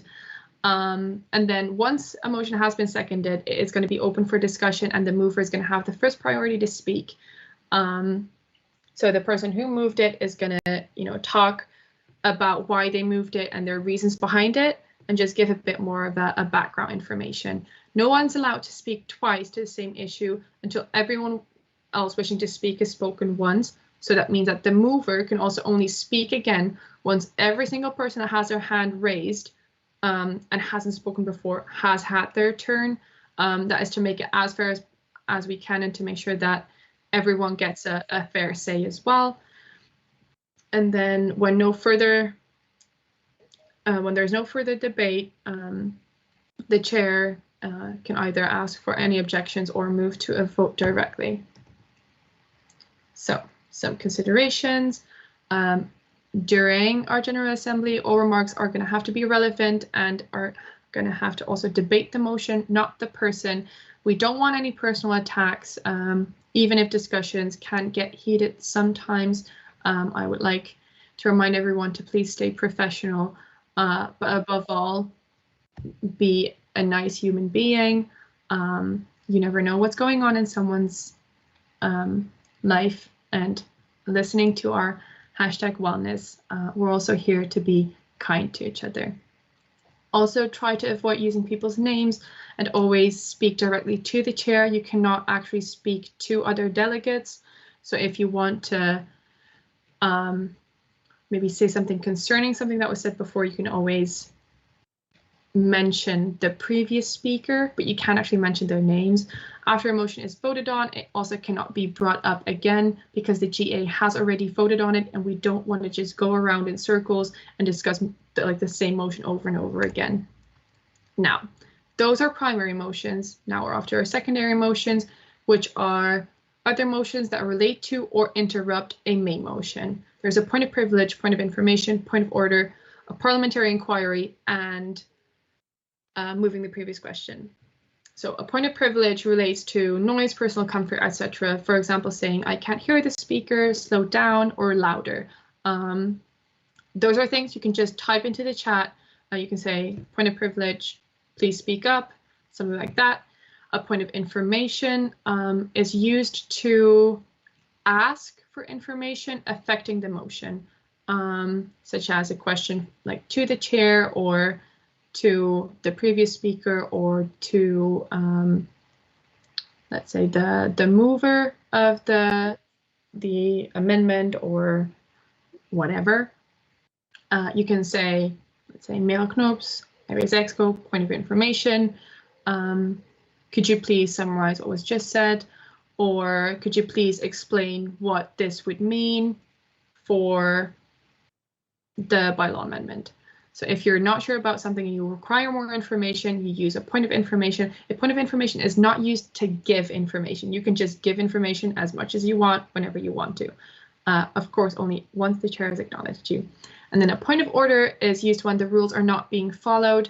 So if you notice someone is not doing what they're supposed to be doing, you can type point of order in the chat, and then, you know, we will take it up from there. And then there's a parliamentary inquiry, which is used if you want to ask questions about the rules and how they are being followed. So we are going to have a parliamentarian, which is going to be also explained later on. And then if you're just not sure how to follow the bylaws, or you know what the bylaws say or what our constitution says, and if that affects a motion or just a general procedure, you can always ask for a parliamentary inquiry and then ask your question, and the parliamentarian is going to either answer directly or look it up in the bylaws and give you an answer afterwards. And then some other ones, amending motions. So when it comes to, let's say, a bylaw amendment, we're going to, you know, first move to amend it, and then people can amend the amendment. There's friendly amendments and just regular amendments. Friendly amendments actually do not change the meaning in any way. It doesn't need a vote as long as there are no objections. Friendly amendments usually are maybe grammatical changes, punctuation, things like that. And then there's actual amendments that do change the meaning of the sentence a bit. And those obviously also need to be voted on. Then a motion can also be withdrawn from the floor, which can only be done by the mover, so by the person making the motion, and the GA must give permission once this motion has been open for discussion. And then something that I always think is extremely useful is moving the previous question, which closes debate. Moving the previous question does need a second, and it requires a 2/3 majority. So moving the previous question is always voted on. And moving the previous question can be used by all of you guys when you feel the discussion has been going on for too long, we've been going in circles, we're not really getting anywhere. That's where, if a 2/3 majority agrees, we're going to stop the discussion, we're going to straight to voting on the motion. So that can definitely help cut time short, especially during these online meetings. So to summarize, there is 2 votes per country. There is 1 official voting delegate per country who's in the voting meeting room. In IVSA, obviously every MO and every single delegate has a right to speak up and give their opinion. Abstain is not the same as no. It just means that the vote is not cast, and we use the digital votes and the no objections. And then there's also the election procedure, but I'm not going to bore you with that because I feel like this has already been a lot of information. So we're just going to go over the election procedure again tomorrow morning. And then there's Robert's Rules of Order, which sounds like a very strict thing, but it is just more of a set of rules to help us not have this GA be a complete and total mess. Just please don't let it scare you. And I have gone over all of the secondary motions, or well, all of them, the ones that are most relevant to IVSA and our General Assemblies.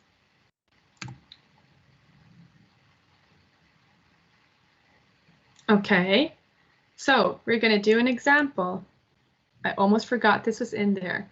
I'm still currently chair, so I'm going to entertain. Okay, so now the chair entertains a motion that this GA will be amazingly awesome. Laure Chevalier, I'm going to allow you to unmute yourself. Laure Chevalier, IVSA France, I so move.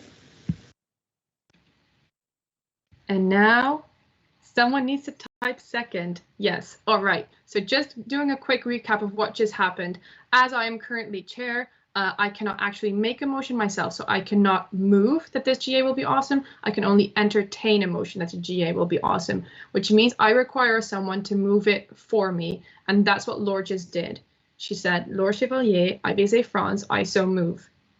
So I entertained a motion, Laure made the motion for me, and then I saw some people second it. I think Daniel was first. So Daniel then seconded the motion, which means the motion is now on the floor. So the motion on the floor is this GA will be amazingly awesome, which is a whole bunch of awesome, if you ask me. Is there any discussion on the motion on the floor?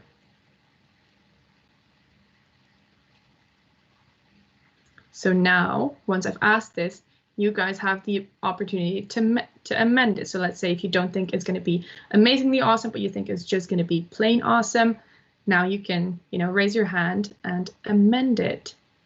Gabriel, I'm going to allow you to unmute yourself. Gabriel from IVSA São Paulo, Brazil. I would like to change the motion to say that this GA is going to be unbelievably, amazingly awesome. That's so cute. Okay. Now I'm going to do this. So Gabriel wanted this to say unbelievably, amazingly awesome. It has been seconded as well, which is also important. And then this has just been added in.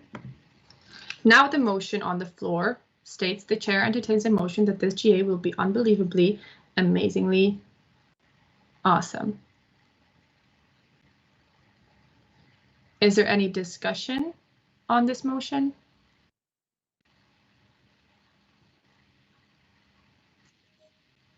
Gabriel, do you still want to explain why you moved this? No, that's fine. Are there any objections? Seeing none, motion passes, which means the motion on the floor now is the chair entertains a motion that this GA will be unbelievably, amazingly awesome. Is there any discussion on the motion that's currently on the floor?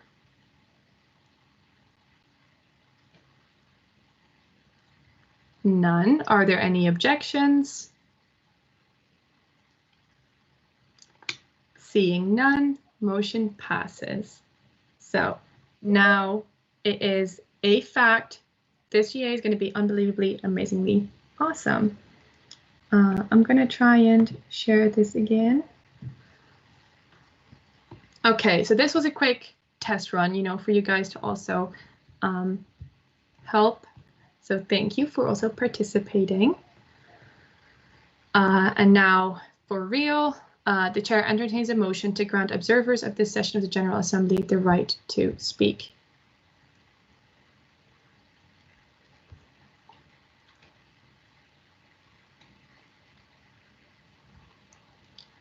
Laure, go ahead. Laure Chevalier, IVSA France, I so move. Thank you very much, Laure. I was afraid you guys were going to just completely leave me hanging in there. And I see a second.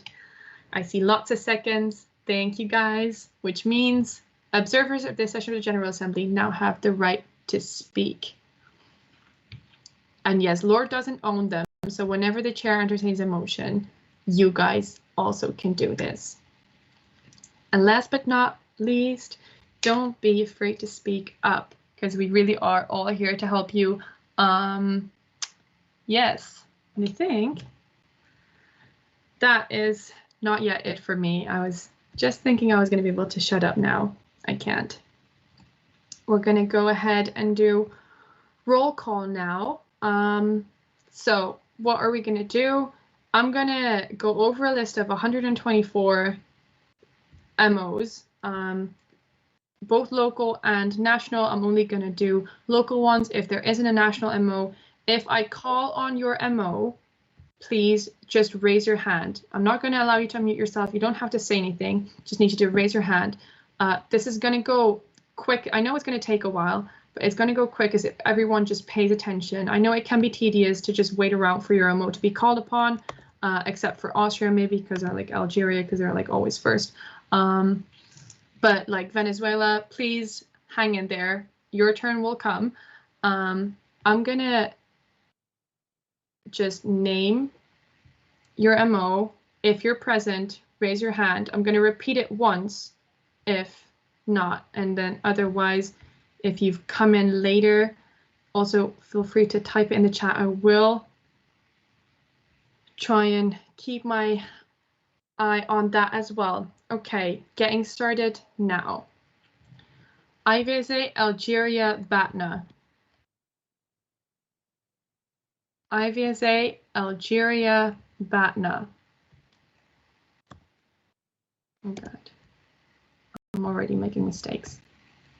Also, I'm so sorry if I mispronounce things. I have not actually practiced any of your MO's names at all, so I apologize. IVSA Algeria Blida. IVSA Algeria Blida. IVSA Algeria Constantine. IVSA Algeria Constantine. IVSA Australia Murdoch. IVSA Australia, you're Queensland, I think. So I'm going to say IVSA Australia Murdoch as absent and IVSA Australia Queensland as present. Yes. Thank you, Faith. IVSA Austria. Okay, Marie. If you've gone, you can lower your hand again. IVSA Bangladesh. IVSA Bangladesh. IVSA Belarus. IVSA Belarus. IVSA Belgium. IVSA Belgium present. IVSA Brazil Rio de Janeiro. IVSA Brazil Rio de Janeiro. IVSA Brazil Sao Paulo. Yes. IVSA Bulgaria Sofia. IVSA Chile.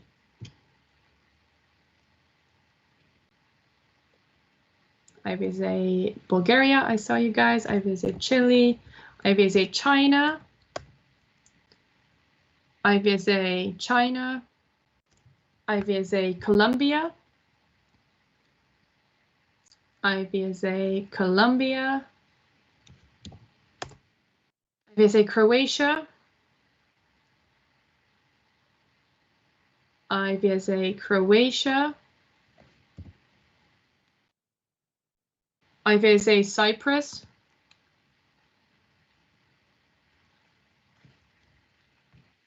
IVSA Cyprus, yes. Okay, I saw you, Khan.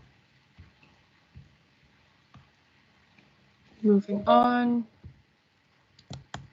IVSA Czech Republic, Brno. IVSA Czech Republic, Brno. IVSA Denmark. IVSA Egypt. IVSA Estonia. IVSA Estonia. IVSA Finland. Okay, IVSA France. IVSA Germany. IVSA Germany. Okay, Germany present. IVSA Ghana Kumasi.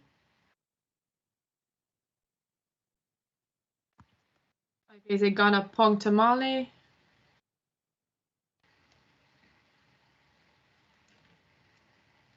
IVSA Pontemale is also present. IVSA Greece, Thessaloniki. Please make sure to lower your hands again. Ghana, I know you're present, so feel free to lower them. IVSA Greece, Thessaloniki. Okay, IVSA Greece, Thessali. They also present. IVSA Hungary.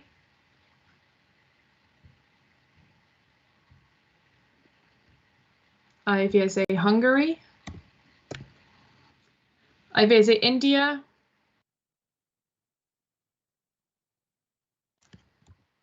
IVSA Indonesia. Oh, India is present. IVSA Indonesia. Indonesia also present. IVSA Iraq, Duhok. I love all of the hands from Indonesia. I see you guys.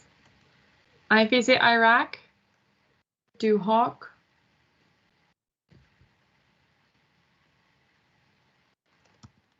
IVSA Iraq, Kirkuk. IVSA Iraq, Suleimania. Okay, IVSA Iran.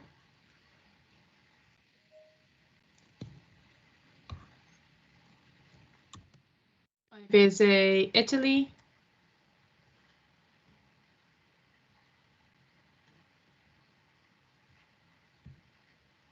Okay, IVSA Italy is present. Then IVSA Japan.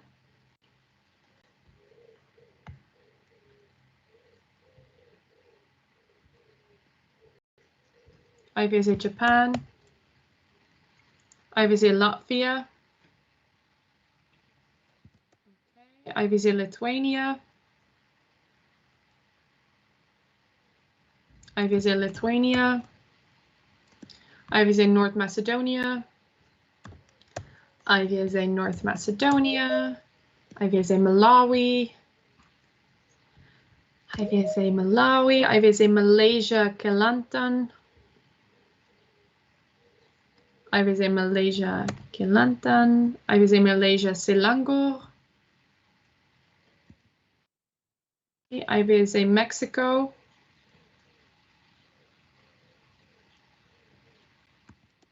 Moldova. IVSA Moldova. IVSA Mongolia. IVSA Morocco. Okay, IVSA Namibia. IVSA Namibia. IVSA Nepal. IVSA Nepal. Okay, you guys are also here. IVSA Netherlands. Yes, IVSA Nigeria. IVSA Nigeria. Okay, IVSA Norway, Oslo.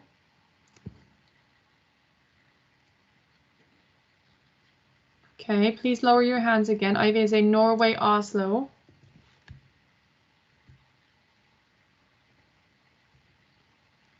Yes, IVSA Nepal and IVSA India, you're both already marked as present, so you're fine. IVSA Pakistan. IVSA Pakistan. IVSA Paraguay. Okay, so Pakistan is present. IVSA Paraguay. IVSA Peru. IVSA Peru. IVSA Philippines. Okay, IVSA Poland, Krakow. IVSA Poland, Krakow. IVSA Poland, Lublin. IVSA Poland, Olsztyn. I'm so sorry, guys. IVSA Poland, Poznan. IVSA Poland Torun. IVSA Poland Warsaw. IVSA Poland Warsaw. IVSA Poland Wrocław, which I think you're supposed to pronounce as Wrocław or something like that, but I don't even know. Okay, Poland here. IVSA Portugal. Yes, great. IVSA Romania Bucharest.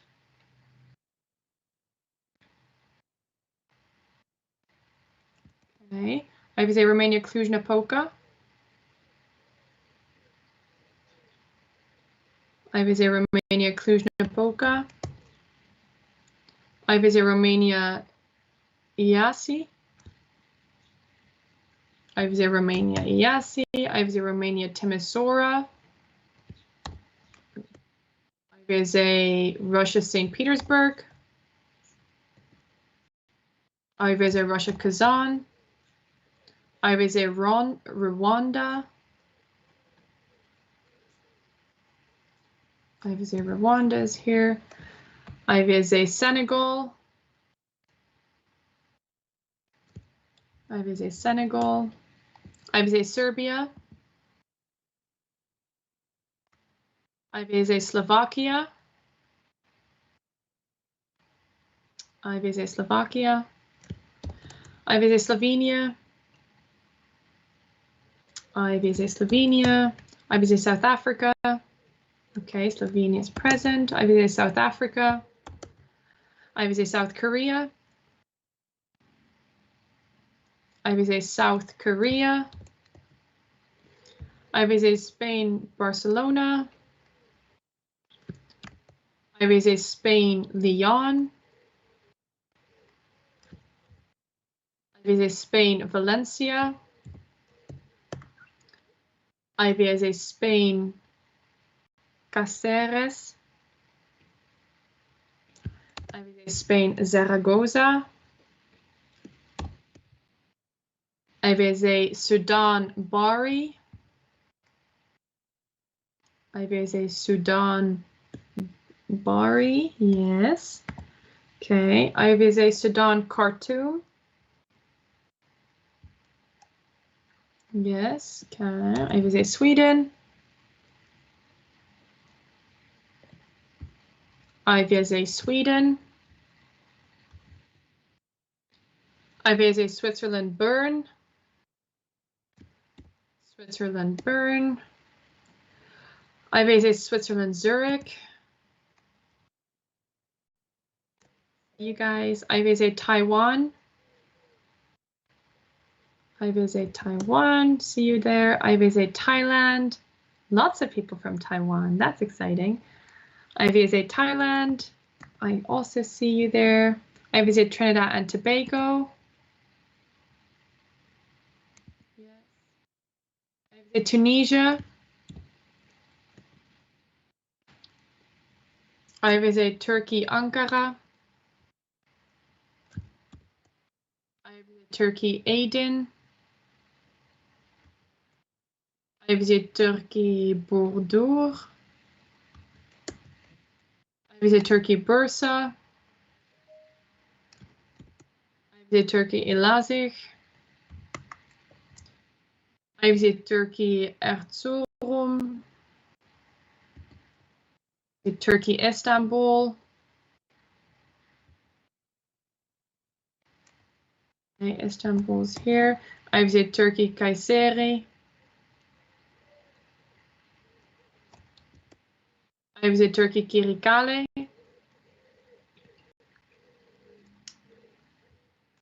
IVSA Turkey, Konya.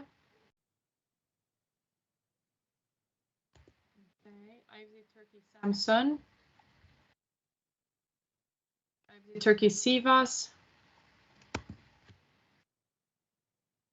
IVSA Uganda.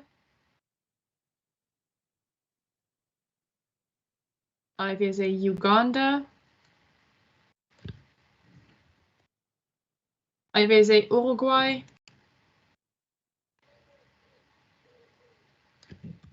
IVSA United Arab Emirates. Okay, IVSA Uganda is present. Change that. IVSA UK and Ireland. We're almost there, guys. IVSA UK and Ireland.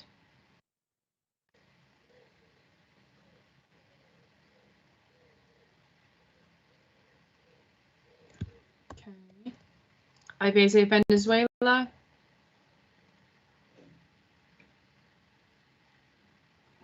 IVSA Venezuela. Yes. Okay. IVSA USA SAVMA. IVSA SAVMA. Okay. And then IVSA Zambia.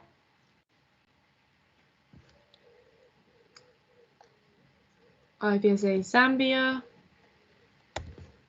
Okay.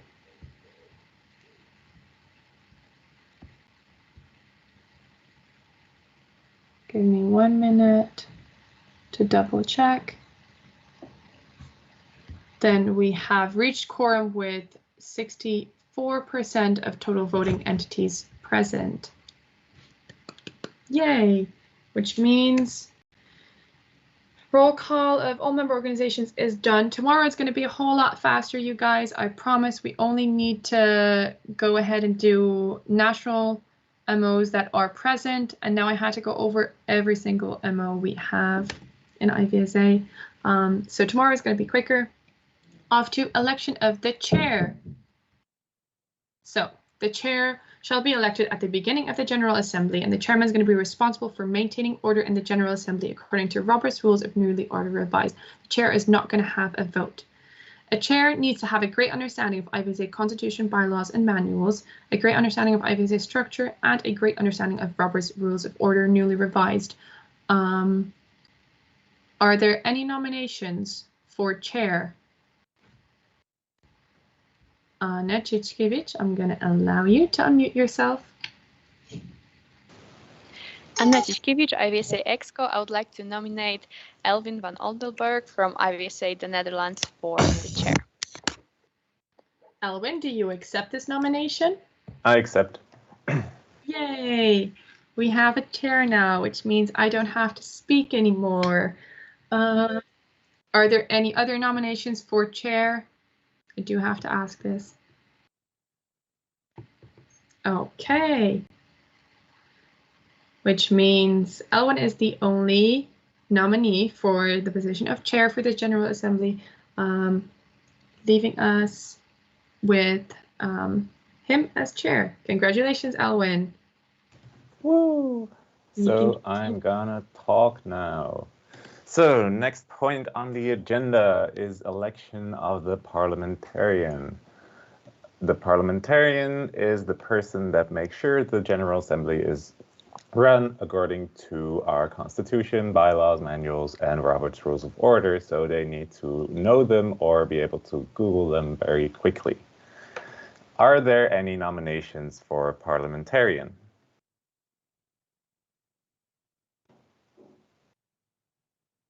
Meryl. You thought I was going to stay silent for longer, but I'm not. Meryl Knopes, IVSA EXCO. I would like to nominate Kirsten Abraham, IVSA Austria, for parliamentarian. Kirsten, do you accept? You can type it in the chat if you want to.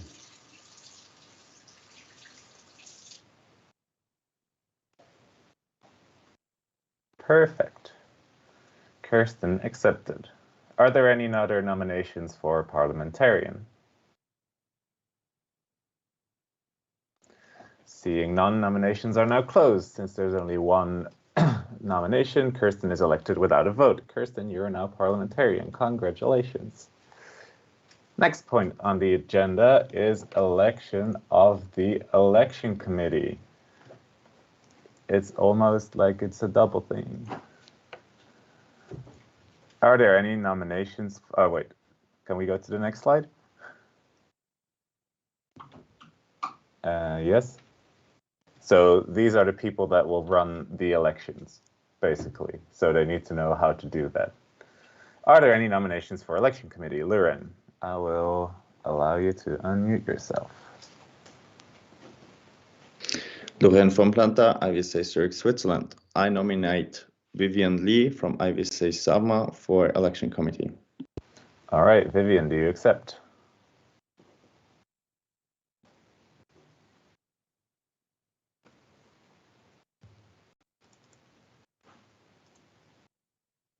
Yeah, you can speak if you want.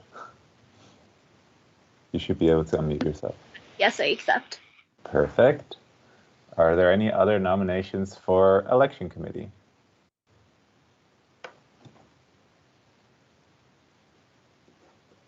Brandon. Brandon Nettles, IVSA HLM. I nominate Ellen Hernandez, IVSA EXCO, and Adinda Fauzia, IVSA Indonesia. Ellen and Adinda, do you guys accept? I accept. And Adinda as well. Amazing. Are there any other nominations for election committee? Seeing none, nominations are now closed, and Ellen, Adinda, and Vivian are elected without a vote. Congratulations, guys. You can run the elections. Have fun with that. Okay, next point on the agenda. Election of the financial report auditors. We can go to the next slide. And another one. And another one. Yes, perfect. All right, so they will audit the financial report to make sure that the treasurer has done a good job. So they have to be impartial, unbiased, and have no conflict of interest, and be in good standing, so they are active in their MO and have IVSA experience, so they know how to do it. Are there any nominations for financial report auditor? Laure. Laure Chevalier, IVSA France. I would like to nominate Lucian Alexandru Toderica, IVSA Cluj-Napoca, Romania, as well as Jacqueline Goosens, IVSA Belgium, for the positions of financial report auditors. All right. Do Luci and Jacqueline accept? They do. Unfortunately, neither of them are here as delegates, but I accept on their behalf. Perfect. They accepted. Are there any other nominations for financial report auditor? Seeing none, nominations are now closed. Jacqueline and Luci are elected without a vote. They can look at numbers. Congratulations. All right, next point on the agenda is amendments to an approval of the agenda. So if you don't like the agenda, you can say so now. Are there any amendments to the proposed agenda? Meryl. I wrote it down because I was afraid I was going to forget. Meliknos, IVSA EXCO, I move to insert point 18, report on the 69th IVSA Symposium Online SGA after point 17, insert point 21 SG's report on the officials' evaluations after point 20, and insert point 24 IFMSA and SCO survey after point 23. I see a second. Amazing. This motion is now on the floor. So the motion on the floor is to insert the following points at the positions that you see on the screen. Is there any discussion on the motion currently on the floor? Anyone that doesn't want to talk about this?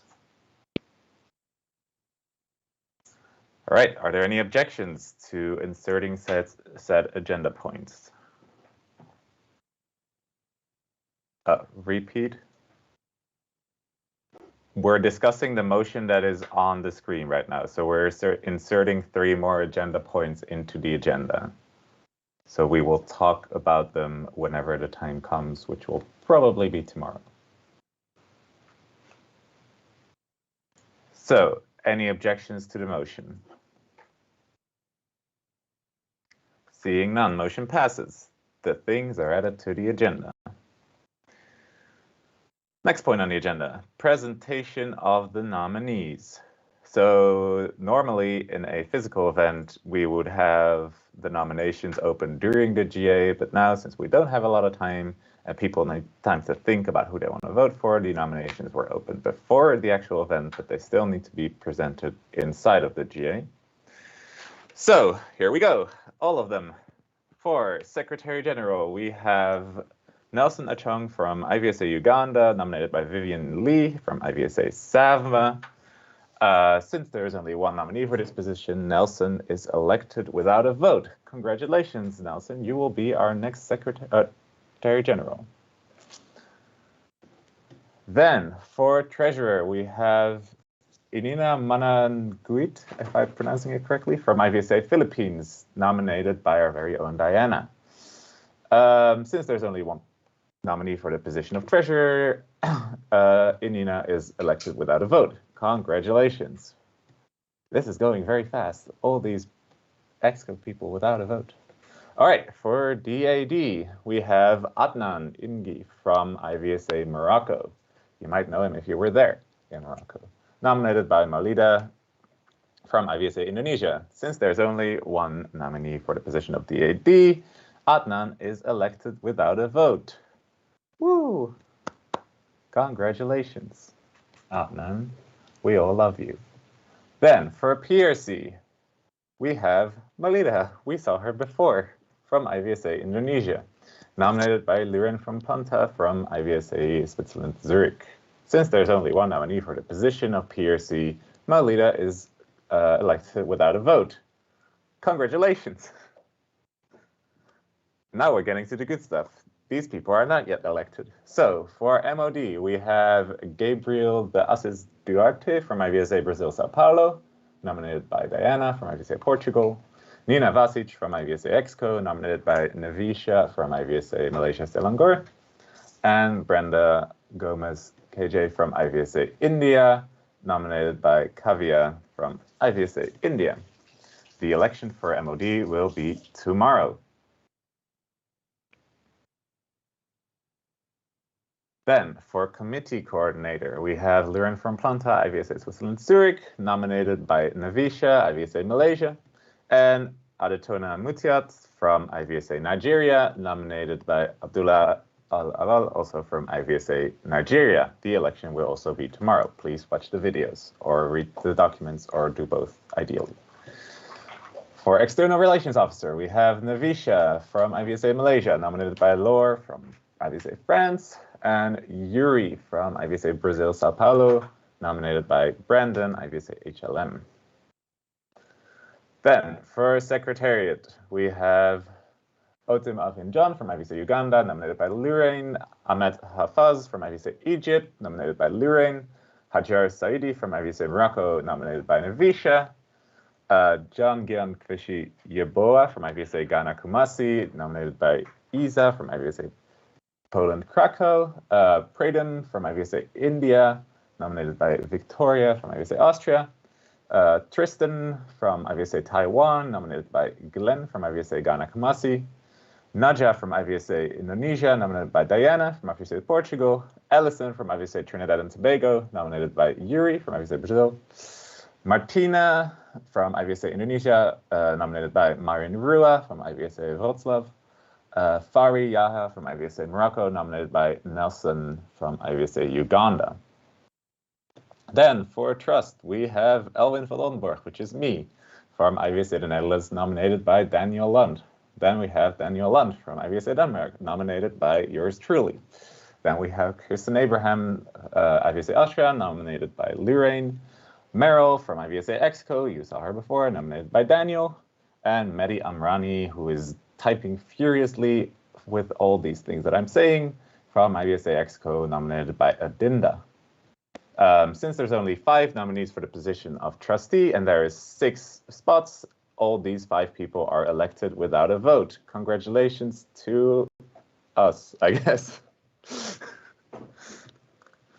Then, for chair of SCOVI, we have Victoria Hirschhofer from IVSA Austria, nominated by Lorraine. Katarina from IVSA Portugal, nominated by Naja from IVSA Indonesia. And Mumtasia from IVSA Indonesia, nominated by Adrian from IVSA Romania. Then, for chair of the Standing Committee on Animal Welfare, we have Harshit Singh from IVSA India, nominated by Kavya from IVSA India. Ashley from IVSA Wrocław, nominated by Myron Rua, also from IVSA Wrocław, and Samnat Aryal from IVSA Nepal, nominated by Myron Rua.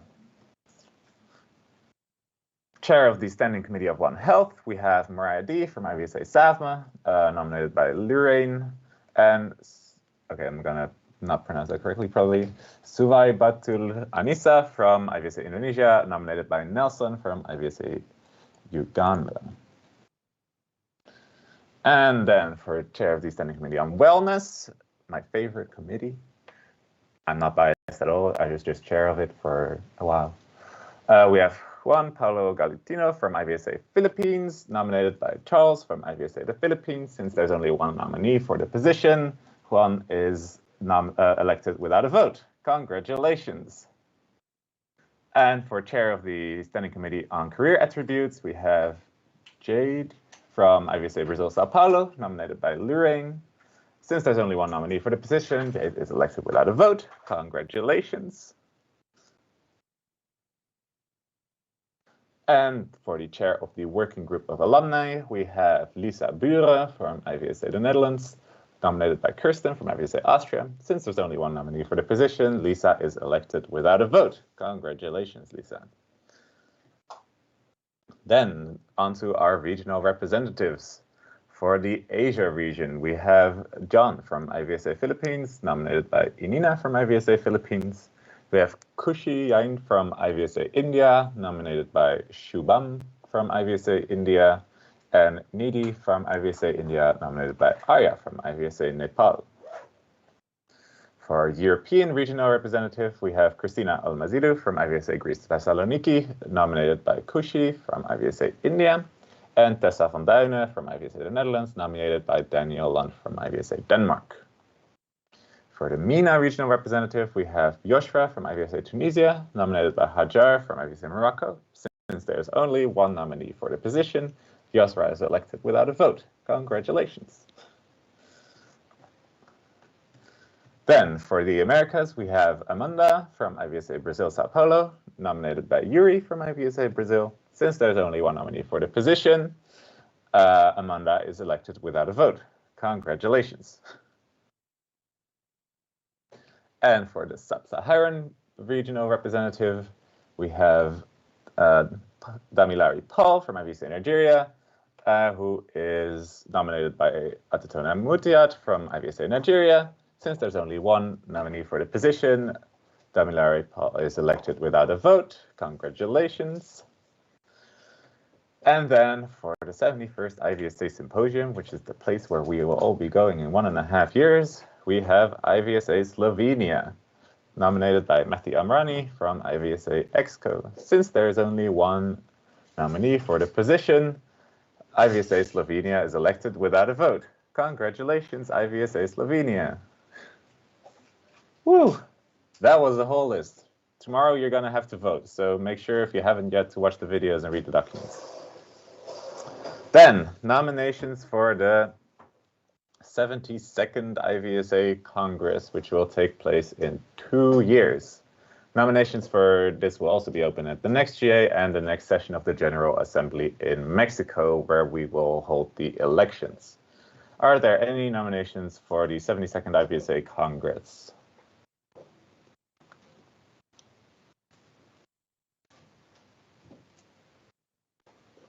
Seeing none, nominations are now closed. They will be open again at the next GA. Ali, did you... Oh, okay. IVSA Denmark was already nominated before. I might have known that if I had paid more attention. But I didn't, so I didn't. Congratulations, IVSA Denmark, on your nomination. Okay, then approval of the minutes from the 69th IVSA Symposium Special General Assembly online thing that took place in February, if I remember correctly. The minutes were sent out to you ahead of time in the email of the 10th of July. I hope you all read them. If not, then you don't have time to read them now, because we need to approve them. So the chair will now entertain a motion to approve the minutes from the 69th IVSA Symposium Online Special General Assembly. Mehdi, I will allow you to unmute yourself. Yes, Mehdi Amrani, IVSA EXCO, I so move, or I move to approve the Yeah, minutes. you can say I so move. I'm gonna need a second. Yes, perfect. All right, so now we're discussing approving the minutes from the last online special general assembly. Is there any discussion on the motion?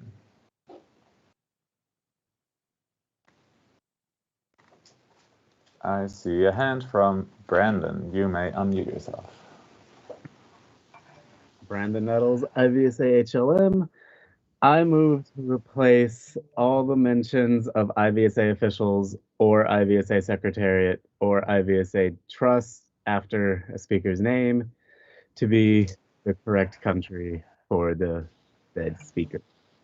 I think we can say that is a friendly amendment since it's basically a spelling thing. Basically, what that means is that usually your in the minutes your MO is said after the name. So, for example, I have the minutes open right here. We have Colin Kramer from IVSA SGA, and what happens sometimes in the minutes is that, for example, if I spoke, Alan van Oldenburg, he would say IVSA Trust, but that is not an official MO, so it should say IVSA the Netherlands. So this is now made corrected. That's the word I was looking for. All right, so those will be updated. Is there any further discussion on the motion currently on the floor, which is to approve the minutes from last session?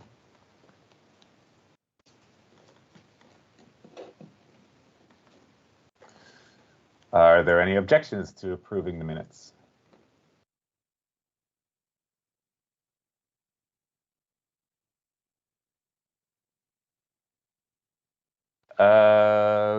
Okay, seeing none, motion passes. Mehdi, you did a great job. Only a friendly amendment, no other amendments. I thought the minutes were very good. I read them. So, then we will continue with the agenda points from GA1 onwards, which the first thing is the constitutional amendment on IVSA structure. The constitutional amendment on IVSA structure was already discussed at the last online special general assembly and passed there once, but a constitutional amendment needs to pass twice, which is why we are discussing it again here. So yeah, I don't know who wants to talk a little bit more about it. Does anyone want to, like, say once more why we're doing this? I can do it if no one else wants to.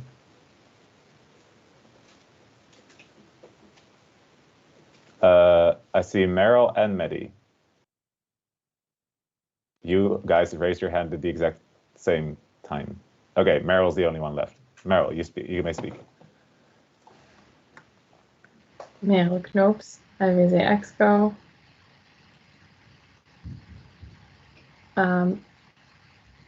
So, supranational MOs have been, I mean, there isn't a motion on the floor right now. Someone still needs to move it. Am I doing that? You may do it. Okay. Meryl Knoops, IVSA EXCO, I move to strike out to following to go into effect on the 1st of September 2021.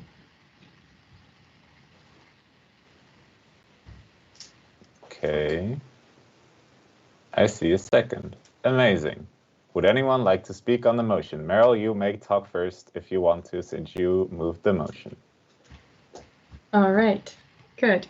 So this constitutional amendment was already proposed at our February Special General Assembly, where it passed with a 98% majority. We are proposing it again because every constitutional amendment needs to pass twice with a 75% majority and 50% of quorum. So I hope we're going to get that again today.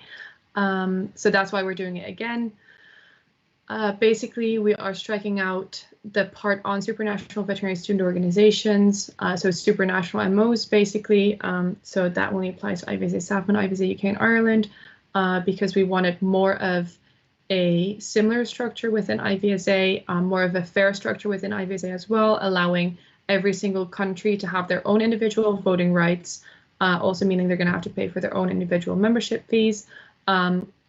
However, the most important thing about the constitutional amendment is that besides recognition within IVSA, when it comes to voting rights and membership fees, nothing else changes. We, as IVSA, allow a very flexible local, national, and international MO structure.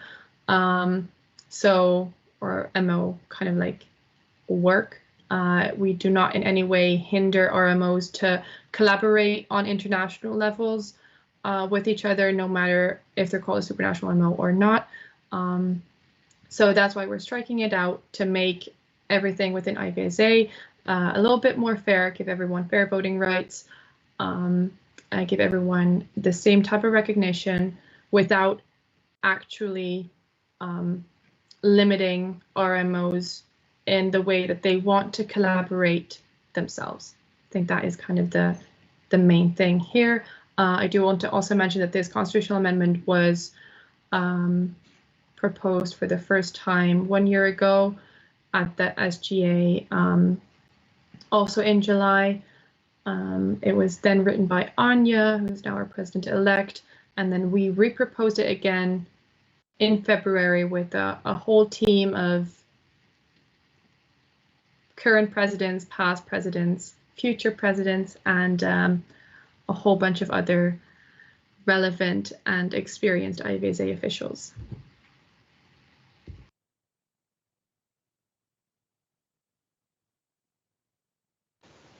All right, are you done, Nero? I guess so. All right, is there any discussion on the motion currently on the floor? You guys might have been here last time when we discussed it, so you might remember that.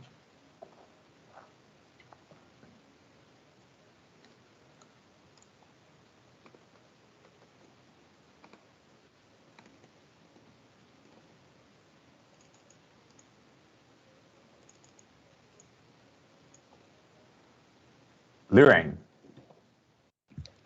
Lorraine from Planta, IVSA Switzerland, Zurich. I would like to mention that I think this is a very good amendment to the Constitution because it increases the inclusivity and diversity of IVSA. All right, thank you for your comment, Lorraine. Any other comments on the motion?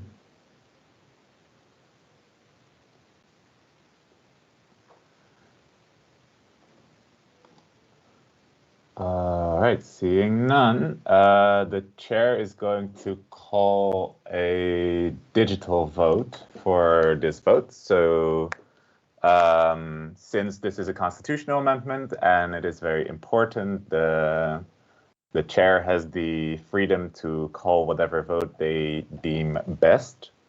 And I think it's good to have everyone actually vote on this instead of doing a no objections vote. So voting delegates, please go to the voting meeting and we will start a vote there. Lorraine, do you have a question? I have a point of information. Could you please explain what it means when I abstain to this vote? Okay, so you can have 3 votes, as Meryl explained before. You can you have 2 votes with 3 options each. So you can either vote for, against, or abstain.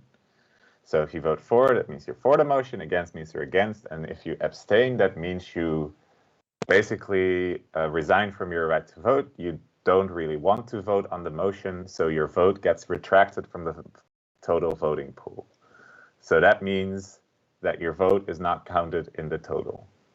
So it's not a vote for, it's not a vote against, it's just not voting at all. Okay, please go to the voting meeting. I'll see you guys there.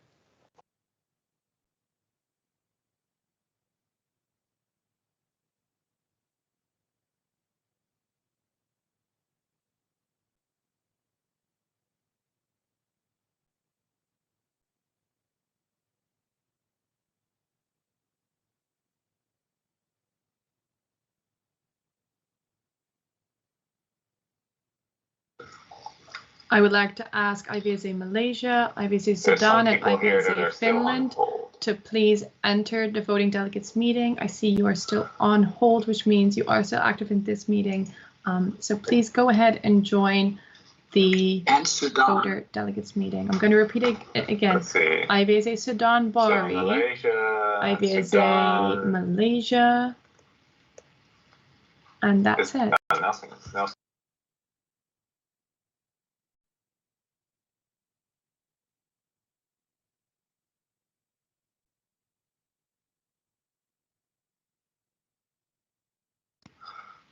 IVSA Malaysia, please enter the voter delegates meeting. So you're gonna get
Okay, so to quickly update everyone, we've just voted. Elwin's going to announce the results.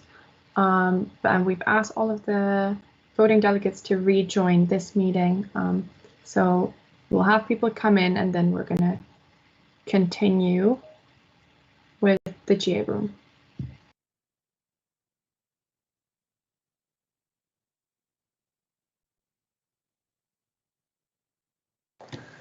Milena, do you have a question? You may ask it now if you want to.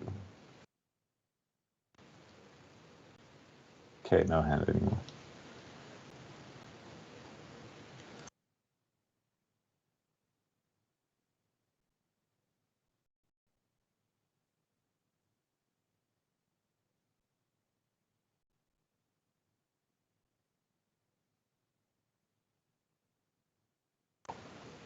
All right, I hope everyone is back from the voting meeting.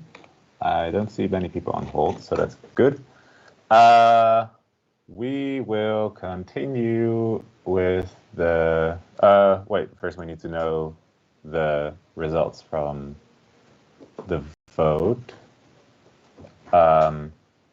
So do we have the results from the vote?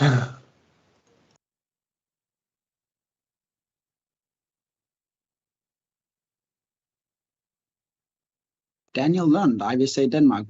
1 second and we'll have the percentages for you. We only have the absolute numbers at the moment.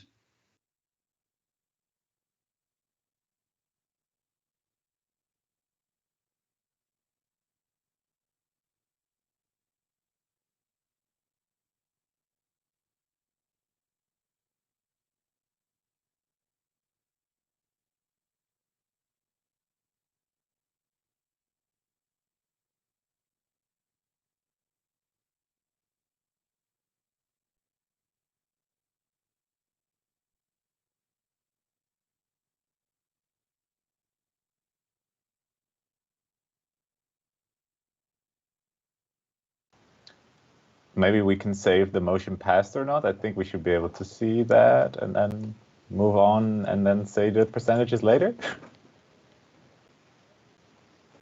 Daniel? Yes. All right. How many votes in favor and against do we have? We have 32 votes in favor and, well, 30 for the first vote, 32. No, we have, 63 votes in favor and 1 abstain. Okay, so motion passes unanimously.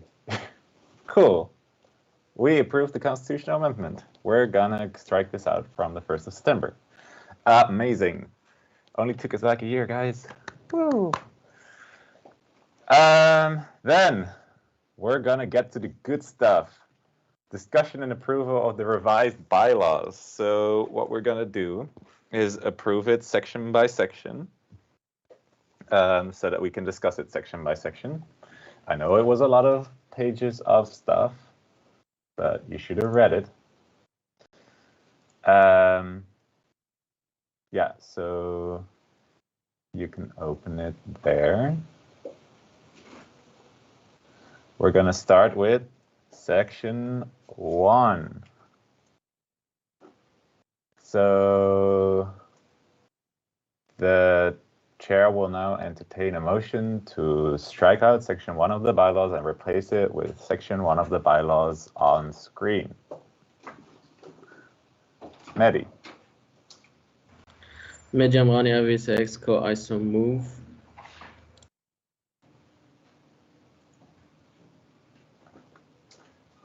I see a second. Amazing. So we're now discussing just section 1 of the bylaws. So that is the general regulation consisting of the corporate identity, official relationships, and the code of conduct. Is there any discussion on the motion currently on the floor? Mehdi. Yeah, Medjamrani IVSA EXCO. The first section basically did not change at all, so it's the same. We just need to approve it. All right, any further discussion?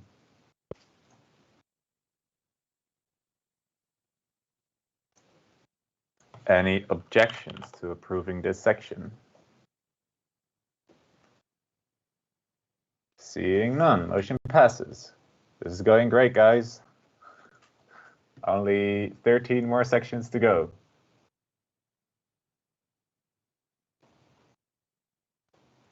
So, the chair will now entertain a motion to strike out section 2 of the bylaws and replace it with section 2 of the bylaws currently on screen. Lorraine. Lorraine van Planta, IVSA Zurich, Switzerland. I so move.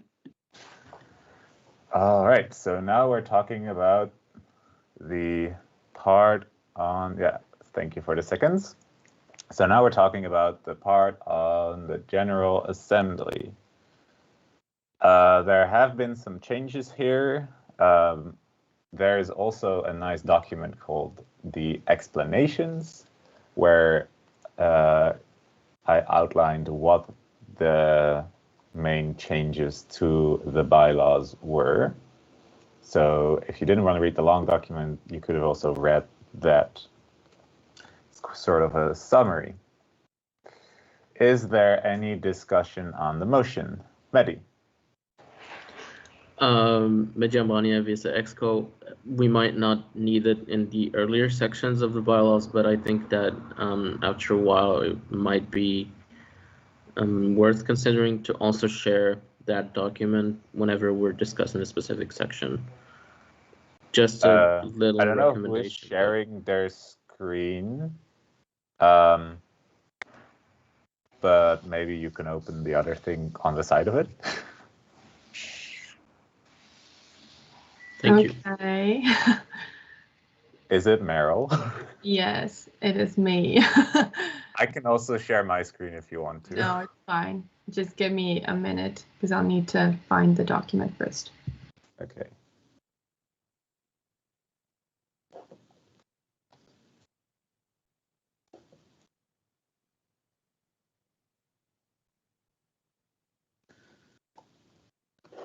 I can start reading the changes if you guys want to while Meryl is looking for them. So, the definition of attendees of General Assemblies have been changed for more clarity. So, the new bylaws, we defined voting delegates and observers instead of undefined delegates. Then, in the new bylaws, it's stated that EXCO certifies delegates instead of just the SG, since it's usually a joint effort between SG and MOD, and other EXCO members have done it in the past. The election committee has been added to the list of GA officials instead of in the committee section where it was, because we thought that made more sense. And for the rest, we did some grammatical reordering changes, and we've removed some points that were redundant from the General Assembly procedures because they were already in Robert's Rules of Order.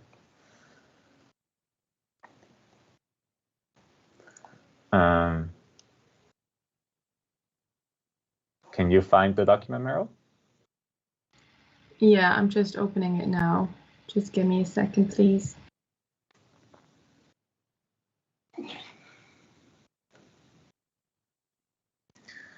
In the meanwhile, if you have anything you would like to say about these changes to the bylaws in this section, feel free to raise your hand.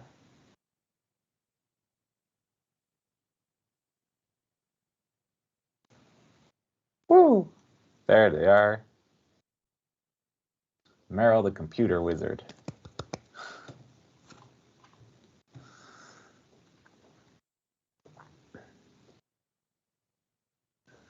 So those are the things that I just said.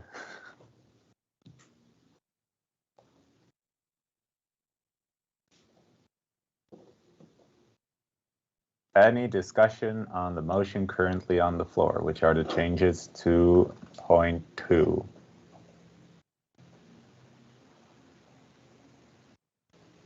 All right. Are there any objections to approving section 2 of the bylaws?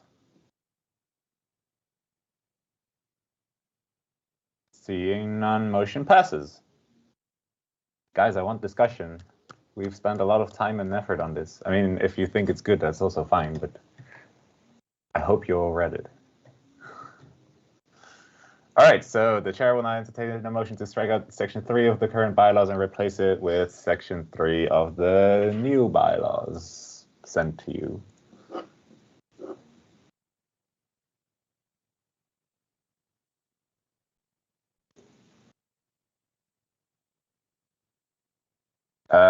Events organizer, I don't know exactly who you are, but you can speak. Tessa van Duin, IVSA the Netherlands, I so move.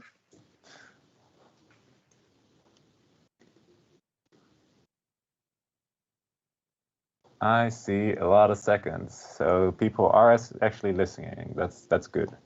You guys are listening. I'm happy about that. So the changes to the meetings held virtually, which used to be electronically. We didn't change much here. It's just that we are holding them online now, so we made it a bit more clear and removed some redundant parts. It's not that long. Any discussion on the motion currently on the floor?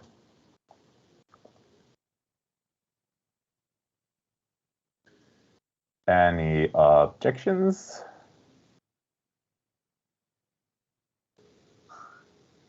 Seeing none, motion passes.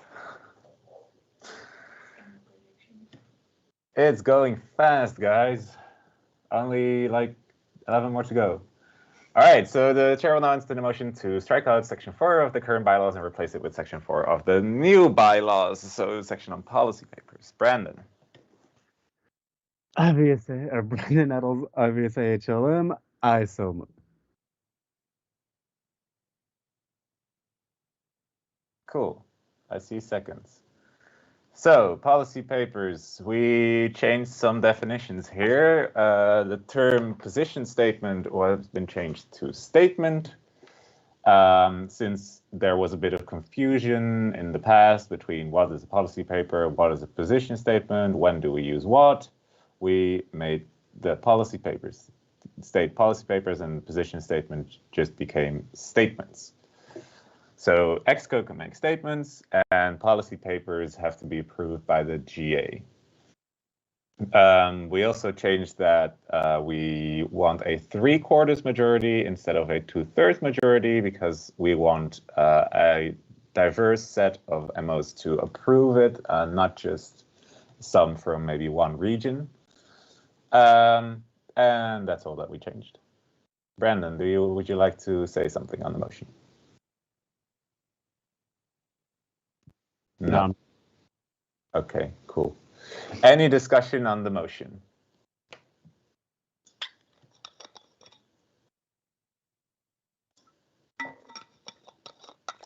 I want someone to write a policy paper, just so you guys know. Next GA, I'm expecting one.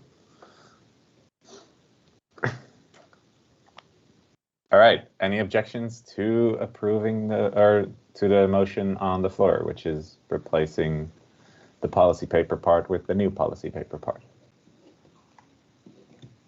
Seeing none, motion passes. All right, the chair will now entertain a motion to replace section 5 of the old bylaws, which was then called Executive Committee, with section 5 of new bylaws, which is now officials. We changed the order a bit.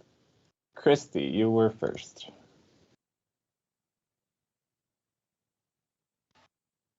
Almanzadou Christina, IVSA Thessaloniki, Greece, I so move. All right. And it's seconded.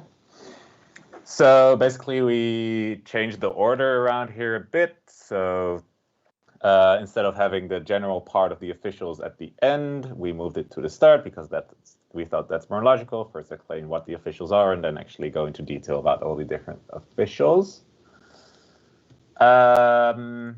Then we changed some other things. So we changed that last year in summer. We changed that someone that's running for executive committee, it could be before that you ran for secretariat. We changed that to also include regional representatives, and now we changed it again to also add trustees. because sometimes EXCO members run for EXCO twice, and it could also be that if they don't get elected for EXCO in their second term, they would like to run for trust, and they could be very useful there. And we changed that a trustee can hold a position for 2 years instead of 3, just to bring it in line with all the other official positions, which you can hold for 2 terms maximum. And then there is an important part, and I'm expecting discussion on this, if you guys read it, because we completely changed the way that reimbursements for officials are going to work. So, Meryl, can you scroll down a little bit? Do you think it will fit on the screen? Like the 2 tables that are there? Yes, perfect. Okay. So you can see how much was reimbursed before.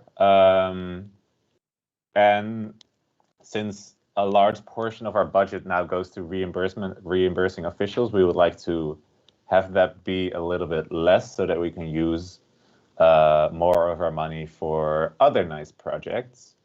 And also our sponsors would like that. I think that they're not just paying for travel expenses, but they're also paying for nice projects that IVSA does.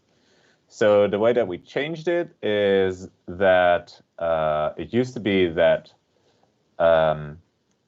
secretaries and chairs got 100% of their travel reimbursed for Congress and 50% of their registration costs, and regional reps got nothing. We changed that so that all of those officials can get 50% off their registration for either Congress or symposium, whichever one they're able to attend, and then 25% of their travel costs, so that each official can get an equal opportunity to attend a event, and the travel costs are kept a bit lower. Then for EXCO, we also changed one thing, that their registration fee, half of it used to be paid by the OC. We changed that to be paid by the central fund, because we feel that the OC should not be paying for EXCO, but IVSA should be paying for them. And then for trust, we changed that they can get their registration fee, half of it reimbursed for symposium instead of Congress, which it is now, because we felt that trust can be very useful at a symposium, because it will be the first event that the executive committee is actually in charge, and trust can really help them in running the event. We have seen in the past that a lot of EXCOs, their symposium was always a bit more chaotic than the Congress, because then they know what is happening. I'm just explaining it, Lauren, let me. And we gave them 2,500 euros travel for the whole year, because we expected them to be adult enough to be able to share it equally among each other. It should be about the same as the 25% if we calculated it correctly for 6 trustees. So yeah, that is the part about the budget that was changed. And then we also added part about interim positions to officially give EXCO the possibilities to replace officials that step down, which has to be approved by the General Assembly, which is basically what we've been doing the past years if someone stepped down, but now we have officially written it into the bylaws. So the way that it will work is that if someone steps down, the executive committee can replace them with an interim person, and that interim person will have to be confirmed at the next General Assembly. So the General Assembly will still have to approve the pick that the executive committee had. So yeah, that is all that changed in this part. It's quite a lot, and I hope someone has something to say about it, because we were only a group of I don't even know how many people, 10 or something, and there are over 100 here, so maybe you have opinions, hopefully. Christy, do you want to say something?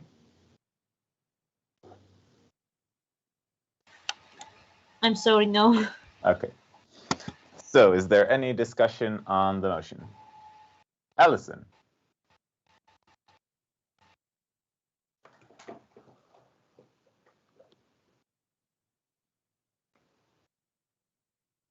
Alison, you may speak. There we go. Can you hear me now? Yes? Yes, we can. Oh, perfect. Ellison Brown, IVSA Trinidad and Tobago. This will be I guess, a point of privilege, I guess. With regards to, let me pull up the point. Section 5.2.1. There's a section that says any valid delegate may nominate any IVSA member for an IVSA official position. I wanted to know if for this section, valid delegate was supposed to also include observers, because we added in what the word I'm looking for here, the category of observer and voting delegate in section 2 previously. So would we need to amend that? So that's what I want to know. That's the point of my point of privilege. Okay, I'm guessing that is a point of information, if I am correct. Yes, yes. Sorry, mix it up. And I think you are right. It is something we did not notice. Okay. Other people on the bylaw task force. I will try to think of a way to change it, because we wanted to include voting delegates and observers both. So thank you for your comment, Alison. Very welcome. Brandon, I guess you have a motion.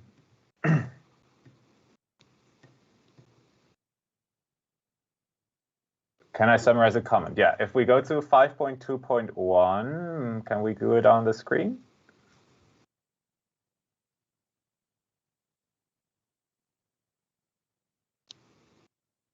Yeah, so in 5.2.1, there's a sentence that says this: any valid delegate may nominate any IVSA member for an IVSA official position. But before, in section 2, we changed delegate to have official voting delegates and observers to the GA. So we don't use the term just delegate anymore. So we need to change it to include all of them, because we want every person that attends an event to be able to nominate someone.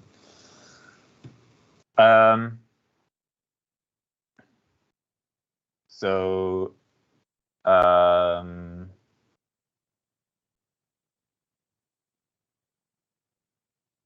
I can make a motion.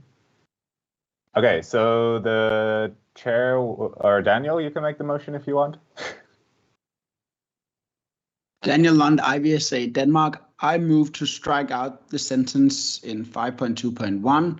Any valid delegate may nominate any IVSA member for an IVSA official position, with any IVSA member with the right to speak at the current GA may nominate any IVSA member for an official position.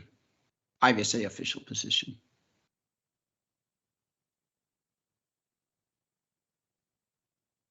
Okay, we have a second.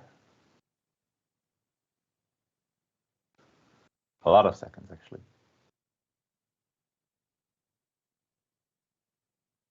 Okay, so any discussion on the motion currently on the floor? Alison, your hand is still up. I don't know if you want to speak.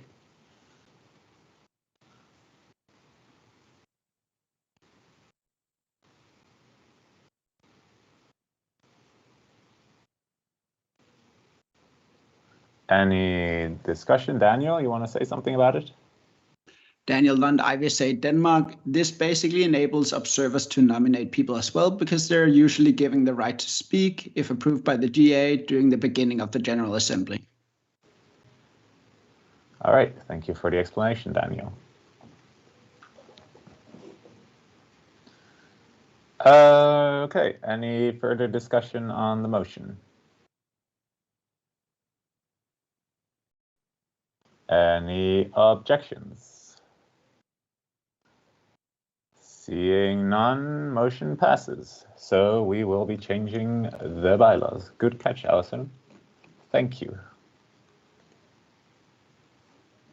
All right, then we'll be going back to the main motion on the floor, which is approving Section 5 of the new bylaws. Is there any further discussion on the motion?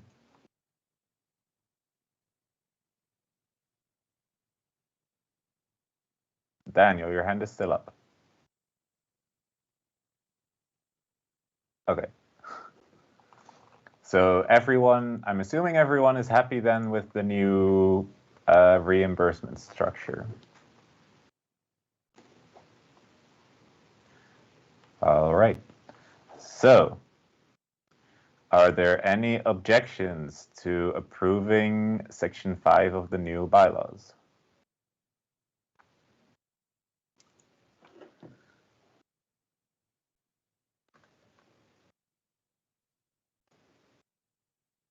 Seeing none, motion passes. So, the chair will now entertain a motion to strike out Section 6 of the bylaws and replace it with Section 6 of the new bylaws. Lorraine. Lorraine von Planta, IVSA Zurich, Switzerland. I so move.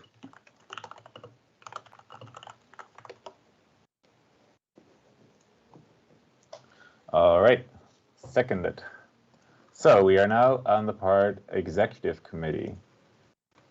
The thing that we changed is that we added the positions of PRC, Arrow, and CC to the bylaws. When the bylaws were written 9 or 10 years ago, these were not like permanent positions yet. They were still flexible, but in the past 7 years, they haven't changed. So we thought it would be good to write them into the bylaws. And we removed the term ex officio and was replaced with associate positions because a lot of people were confused about what ex officio meant. The responsibilities were updated a bit.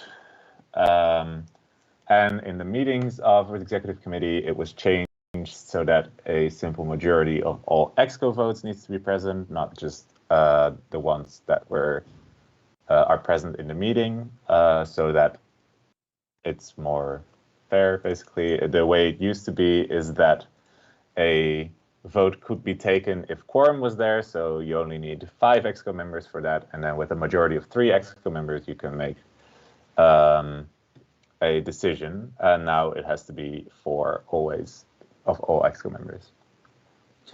Also, we made it so that the minutes have to be available in the next month instead of 14 days because they have to be approved in an exco meeting, and usually they are held once a month. And the part about symposium meeting has been deleted since it doesn't state any formal responsibilities not mentioned elsewhere, so we deemed it redundant.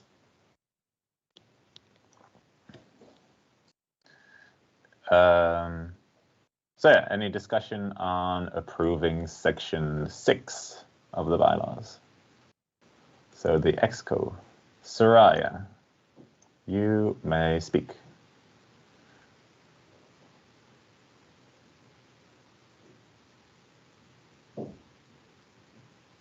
Right, Rodrigues, IVSA Portugal. I have a question about the section that you just the chair just spoke about, the one with the quorum and the voting rights. I know it kind of confuses me. I guess that you imagine you can have quorum with 4 people, but then if you want to approve anything, you have to get the 4 people on board with something. So I would like to know the opinion of the trustees and the exco. If wouldn't it be easier to have a higher quorum requirement, and then you can keep half the votes to approve something? All right, so she's asking for an exco and trust opinion on, instead of making...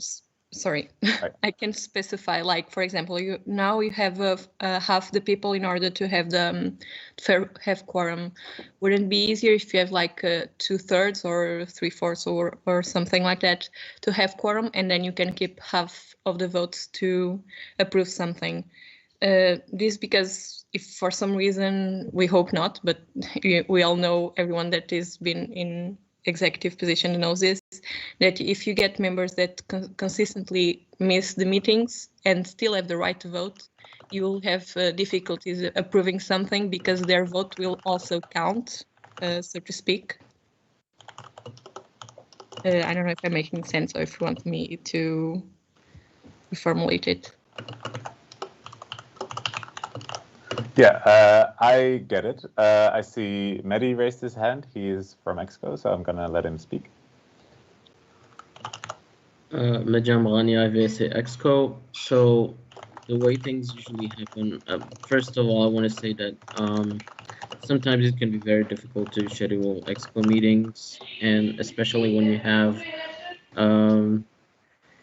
people that have stepped down, unfortunately, like we did this year. So we had great difficulty scheduling Exco meetings. But what happens to the votes then? So Exco usually votes in two different ways. They can vote after discussion during an Exco meeting, or they can defer the vote if there are if there's something still to be discussed on the motion or on a specific topic, we can defer the vote and vote via emails, give approval via emails, which is something that we do usually, for example, for MOUs and contracts. I don't think we have ever approved a contract in an Exco meeting, so we usually do that via email. We also approved a lot of other things via email. So attendance is for approval during Exco meetings, but when it comes to the decision making, we can't have a meeting for every decision we have to take. So in a way, we can like have a meeting today and not approve something, but tomorrow we'll have email approvals for everything. That's kind of my take on it. But actually having quorum be higher would really make it more difficult to have Exco meetings, because sometimes we've had to do Exco meetings with 5 people instead of 8. And yeah. All right, thank you, Mehdi. Daniel, I'm going to allow you to speak.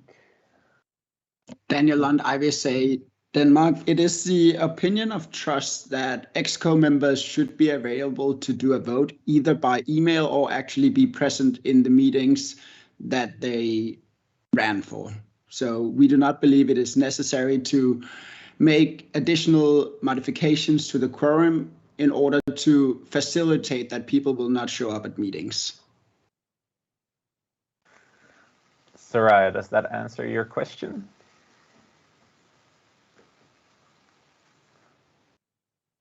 Yes, it does. Thank you. All right, perfect. All right, any further discussion on the motion currently on the floor? So approving section 6, Exco, or executive committee. You guys are getting better. We already had 2 questions. I want more. All right. Any objections to approving section 6 of the new bylaws?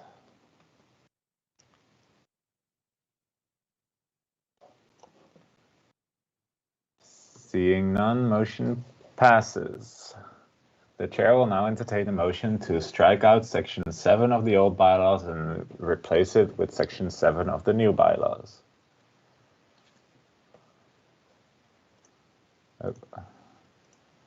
IVSA Switzerland. I don't know, there's no name there, I think. but you may speak.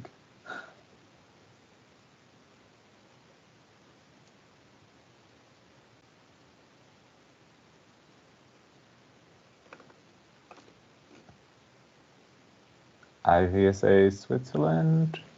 No. Oh, you can't. Oh. Wait. Oh, let me try again, Anya. How about now?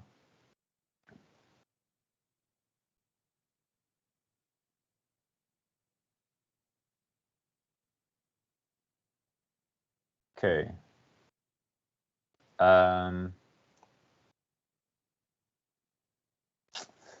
Then I don't know. Christy, you can speak. Almazeta Christina IVSA Thessaloniki, Greece, I so moved. All right.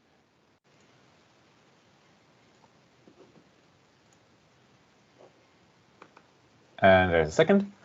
So, section 7 on the Secretariat. We changed 2 big things. In the old bylaws, it used to say that there were 6 to 8 secretaries. We changed that to 12 because there were always 8 secretaries. I can't remember a time where there were only 6 elected. And since IVSA has expanded in the past 10 years, there's more work to be done, which makes also for more room for more secretaries. So we decided to change the amount to 12. And we also added that secretaries may pursue their own projects under EXCO supervision instead of just being able to assist the EXCO, because we feel that secretaries should be able to also have their own projects and not just help whatever EXCO member they are assigned to. Is there any discussion on the motion?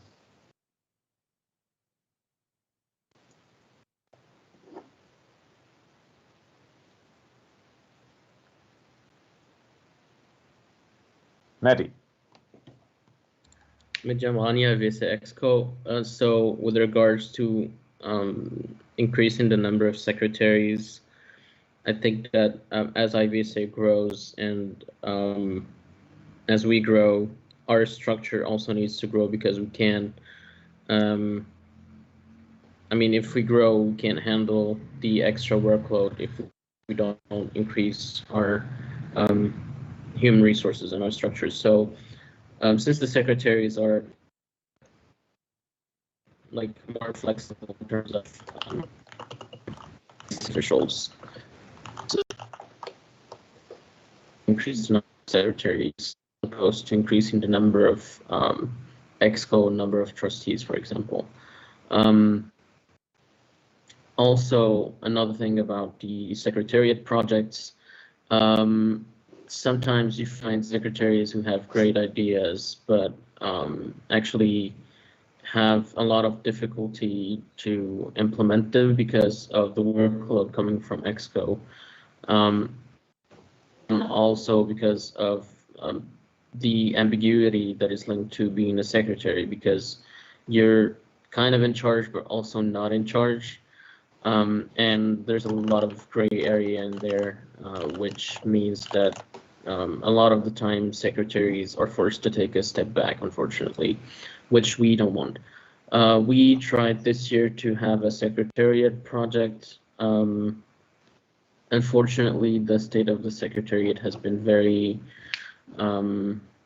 unstable this year. We've lost 2 secretaries, and we've had to do reassignments, and we've had to get 2 new ones in the symposium SGA. Then we all, like after that, we then lost another secretary, which was not very good.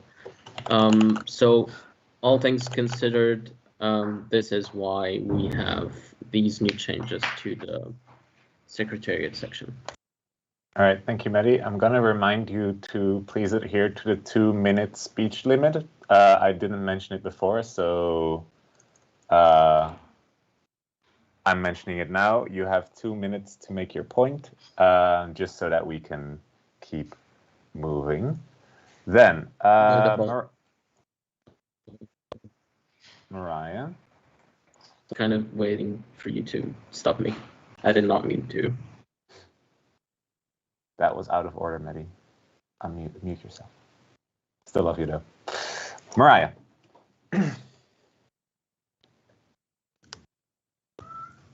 Hello, I'm Mariah D. IVSA SAVMA. I had a point of clarification. The term projects is fairly broad, and I was just wondering, like, would those projects fall under the purview of the assignment that they're given, like the particular group of people that they're helping with? Would they be projects related to that, or would they be able to do their own, like completely their own projects? So they can do projects under the supervision of EXCO. So it doesn't necessarily need to be that EXCO's like thing, but it has to be supervised by EXCO. So it's not a completely independent project. So it has to be supervised by them, but it doesn't mean that it always has to be exactly connected with the EXCO member that they are assigned to. Does that answer your question? Yes, I believe it does. Yeah. All right, perfect. Vincenzo. Vincenzo Gaeta, IVSA alumni. So my question is, when it is decided how many secretaries are going to be needed for the following years? I mean, if you open the election for secretariat, but it's not stated if it's 8 or 12, when is it? When are we supposed to know how many are eligible for the next term? Mehdi, I think you want to answer this. Yeah, the Mehdi Amani IVSA EXCO. Basically, the answer to that is basically the same that happens with EXCO. Before, we did not have a EXCO position, like 2 EXCO positions were non-specified, but we still, when we open nominations, we open for the maximum amount. So we open always for 12 secretaries. The minimum bar, which is 8, is just so we know that the number of secretaries cannot be allowed to go below 8 during the term, basically. Just as with EXCO, because the number of EXCO cannot go below 6, meaning we can't have 5 EXCO at some point during the term, because then we go into an extraordinary session of the General Assembly. So my answer is we always open nominations for 12 secretaries. We hope that we get all 12. If not, the minimum we can accept is 8. Does that answer your question, Vincenzo? Yes, thank you. All right. Any further discussion on approving Section 7?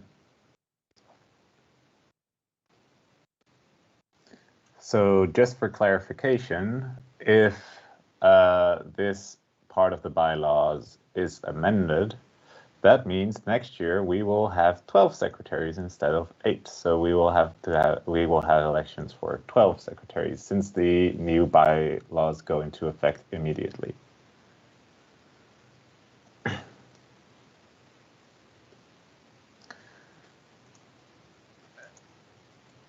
Allison. Ellison Brown, IVSA Trinidad and Tobago. This would be a point of information. This is to follow along with what was just said with regards to always opening nominations for the maximum capacity of nominations for secretary. What that means, seeing that if this bylaw is passed, we would have 12 secretaries, well, space for 12 secretaries after this. Would that mean in the 70th, that would be a Congress? I think Congress, that elections for secretary would be opened again to fill out, because I believe we only have 10 secretary nominations right now. If you understand what I mean. Yes, I understand your question. So currently we have 10 nominations for secretariat. We have I think 2 people that are running for an executive committee position that said they would like to be eligible for a secretary position. Would they not be elected? So they could also be elected as well. And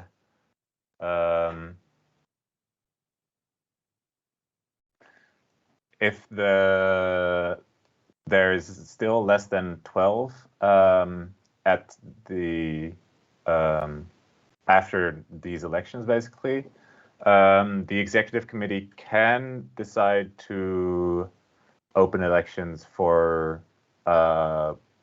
another secretary, but they don't have to. So basically, if the amount of secretaries falls below 8, then someone has to be appointed, because there has to be an 8 minimum. But with 11, they are allowed to just work with 11 or 10 or 12, whatever it's going to be, 11 or 10. But they can also decide to open nominations again at the next event to make it 12. Is that clear? Yes, it is. Thank you. Perfect. All right. Any other questions or comments on this part of the bylaws?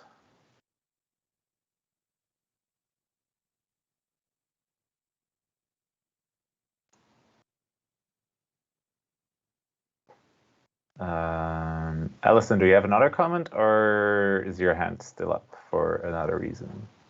Which could be that you forgot to put it down.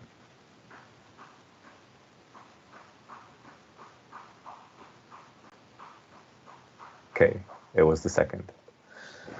All right, any other discussion on the motion? Any objections?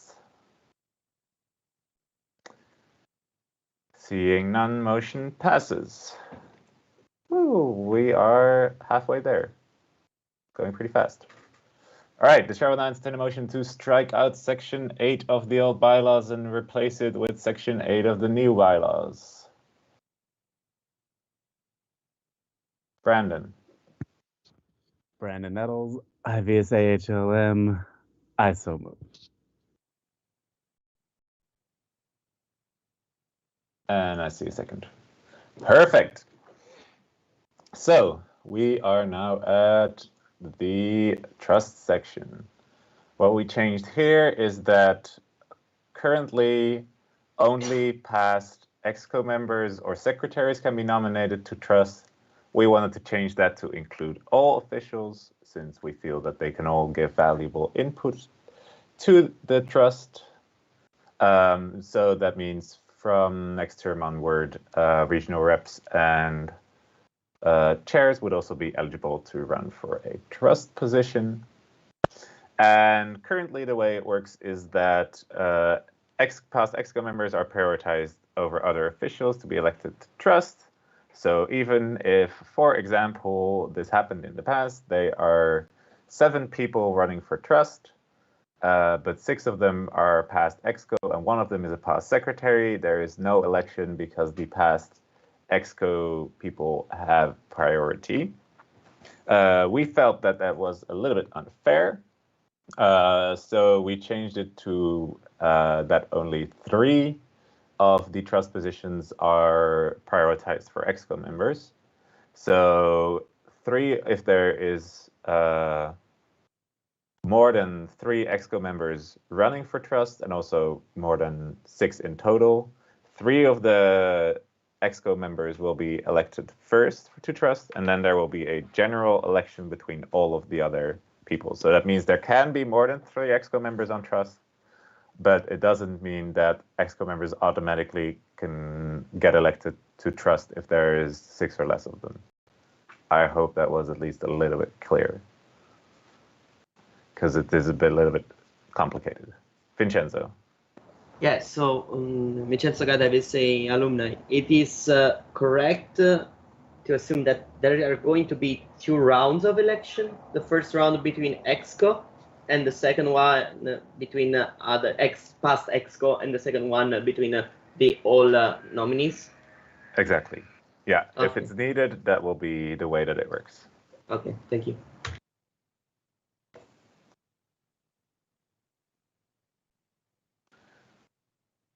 All right. Any other discussion on the motion currently on the floor?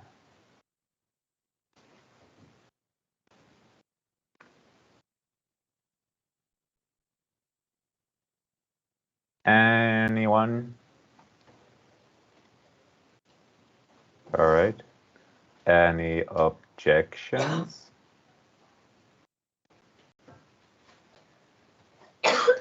Seeing none, motion passes. Cool. Next part. The chair will now entertain a motion to strike out Section 9 of the bylaws and replace it with Section 9 of the new bylaws. Also, we're going to take a break in 15 minutes, so just so you know. Laure. George Chevalier, IVSA France, I so move. Second. All right, so now we're on to the part about the committees and groups. I think a lot of you are on a committee or have been on a committee or have been a past chair or are a chair. So this part should be close to your heart. So the things that have been changed. We added SGA to the bylaws since usually we wait 2 years to add them to the bylaws, and SGA has existed for 2 years now, and they are very cool, so we wanted to add them. And we wanted to remove ad hoc committees, regional groups, and working groups since they all don't serve a specific function anymore. And we removed the ex officio part just like before. Any discussion on the motion? Christy, do you want to say something? Lisa? Lisa Buren, IVSA Netherlands. I move to strike out all mentions of the working group on alumni or WGA and replace them with alumni network for consistency throughout the document, as that will be the new name we'll be using for the WGA. Okay, I have a second. So we are striking out all mentions of working group and alumni and replacing it with alumni network, since we didn't do that everywhere and Lisa noticed because she's going to be the new chair.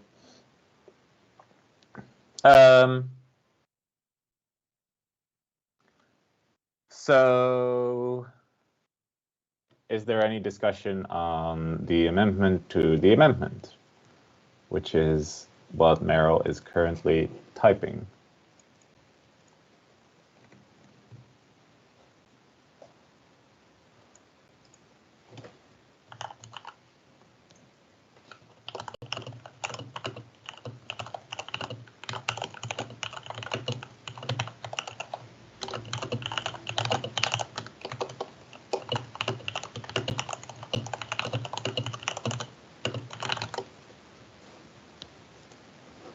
All right, is there any discussion? Seeing none. Vincenzo. I think all through the document, not only in section 9. It is, sorry, I forgot to say my name, Vincenzo Gata, IVSA alumni. It is a friendly amendment, I think.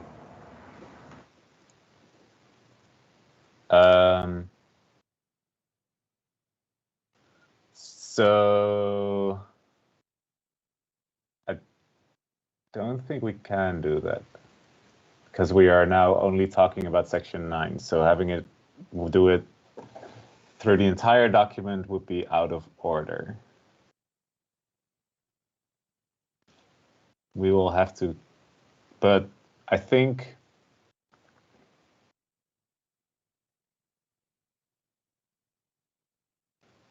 if it's a friendly amendment, it doesn't need to be made because the Secretary General has the power to make the necessary grammatical renumbering changes. But I think it's not a friendly amendment since it is making it something different. But we can't do it anyway because it's out of order.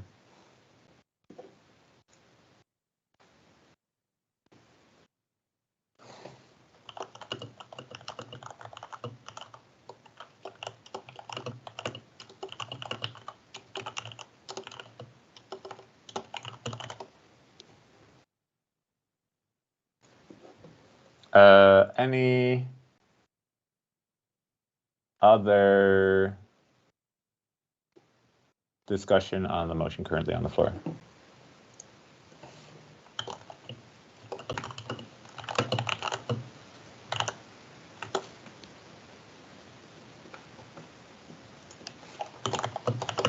Okay, any objections?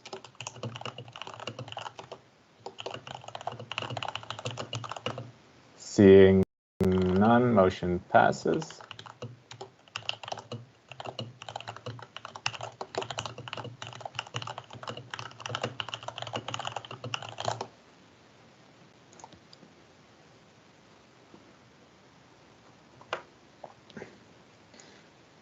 All right, the chair will now entertain a motion to go into recess for 30 minutes. Vincenzo? Vincenzo Gaeta, IVSA alumni, I so move. Okay, you were a bit early with your seconds, but I will allow them. Any discussion on going into recess? Any objections? Seeing none, motion passes. We are now in recess. Please be back in 30 minutes.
And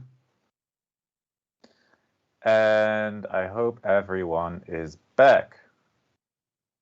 We are very precise when it comes to time thing management.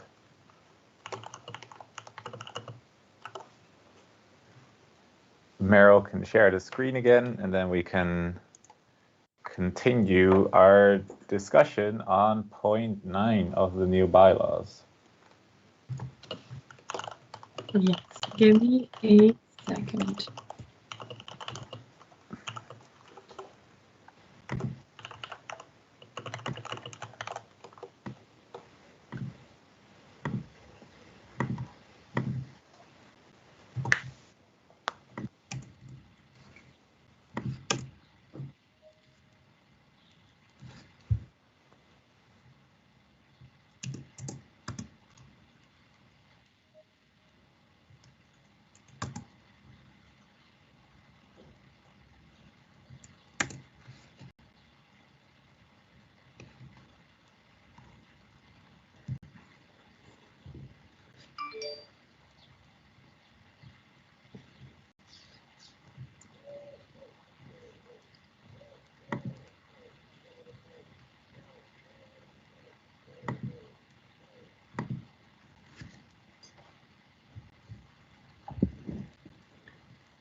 Okay, we are back. So we were discussing approving point 9, so committees and groups of the new bylaws, and we were discussing that. So is there any discussion on the motion, which is approving point 9?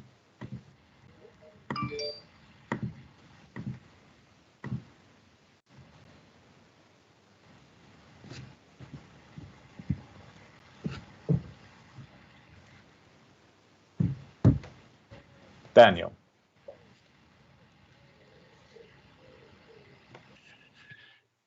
Daniel Lund, IVSA Denmark. I move to change in section 9.1. IVSA currently has 5 standing committees and 1 working group to IVSA currently has 5 standing committees and 1 network.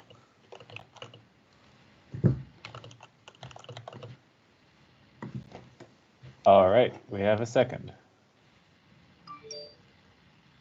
So this is just the first thing, right, Daniel?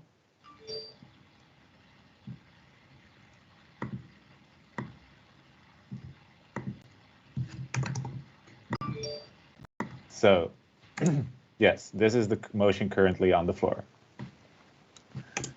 To change, oh, things are happening. Yes, that. Change working group to network because we're changing the working group. Daniel, you want to comment on it? Sorry, taking your spot. Daniel Lund, IVSA Denmark. While I would always love to hear Elwin speak, I think we're going to hear him speak enough. So I will just quickly say that this was an oversight due to internal miscommunication, but we fixed it now, and we're going to fix 9.3 afterwards as well. All right. So we actually put in the changes that we changed this, but we didn't. That was our bad. Sorry. Any discussion on this motion?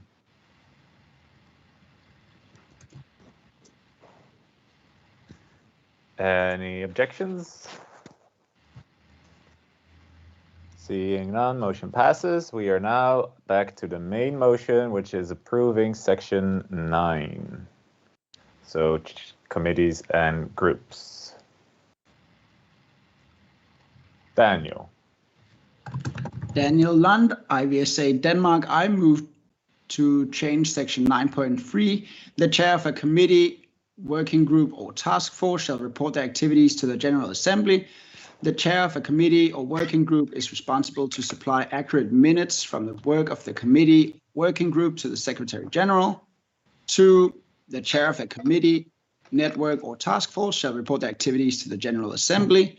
The chair of a committee or network is responsible to supply accurate minutes from the work of the committee or network to the Secretary General.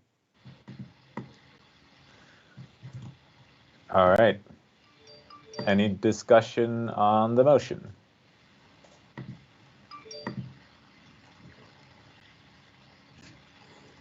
Daniel, your hand is still up. Daniel and IVSA Denmark, just to reiterate, it's the same thing as before. We fixed it. Any further discussion?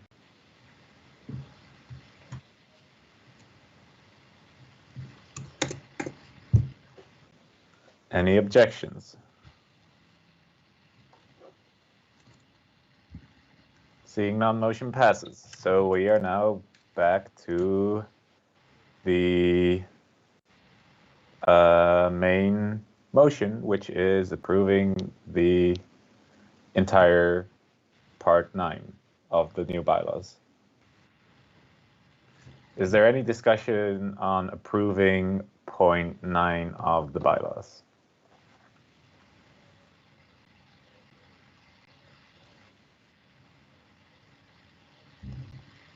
Anyone? Ellison?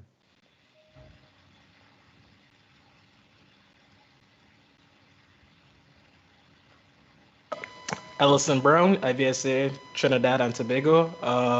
I just wanted to ask if there would be a definition of the network similar to how there is a definition given in 9.3 responsibilities where standing committees are permanent and task forces are temporary. I don't think there was any explicit statement for network. And I'm curious if that would need to be added.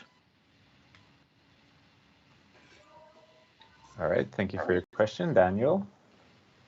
Daniel Lund, IVSA Denmark. We intentionally left the definition of network out since the working group of alumni, or previously known as working group of alumni, now hopefully alumni network, can be quite fluid, and we would rather give them the opportunity to do different things than limit them by the IVSA bylaws.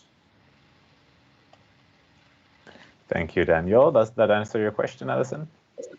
Yes, it does. Thank you for the answer. All right. Thank you for the questions. Is there any further discussion on the motion currently on the floor?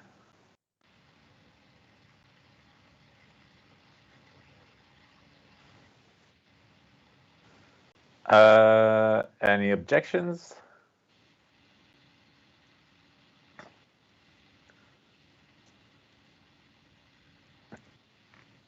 Seeing none, motion passes. The chair will now entertain a motion to strike out section 10 of the bylaws and replace them with section 10 of the new bylaws. Brandon. Brandon Nettles, IVSA HLM. I move to reconsider section 5 of the bylaws. Okay. I don't know if you can. I have a parliamentary inquiry. Go on ahead. Can we do that? I thought you can only. Oh no, you can do that if you voted for the motion, right? And since no one voted against it, everyone voted. Okay. Parliamentary inquiry answered by myself. Sorry, parliamentarian. Okay, so what Brandon just did is he moved to reconsider section 5. So basically, if we vote for this, that means we go back to discussing section 5, and we can do things with that. Brandon, would you like to speak? Yeah, so some of the changes we just made in section 9 regarding changing the working group on alumni to the alumni network, naming changes need to be done in section 5 as well. We skipped them whenever we approved section 5 earlier, so we're just going to go back and adjust that. But we need the motion to reconsider has to pass first. All right, Lisa. Lisa Buur, IVSA Netherlands. Didn't we already have a motion to change it through the entire bylaw? Otherwise, we can just amend the amendment instead.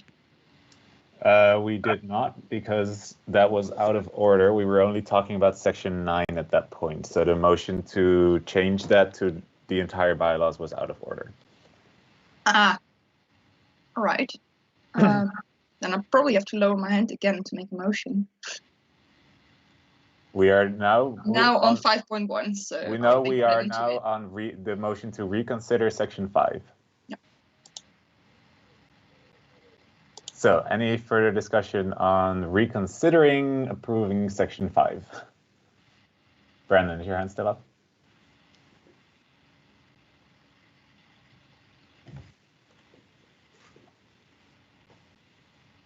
No, okay. Any objections to reconsidering section 5?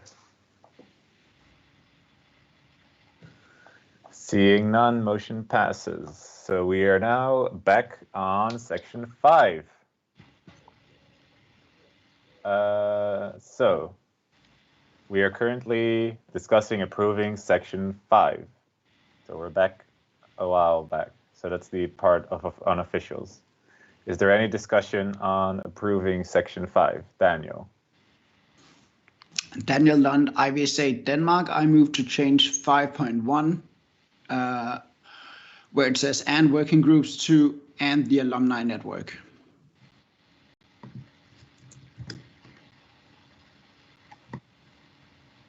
I'm gonna need a second for that.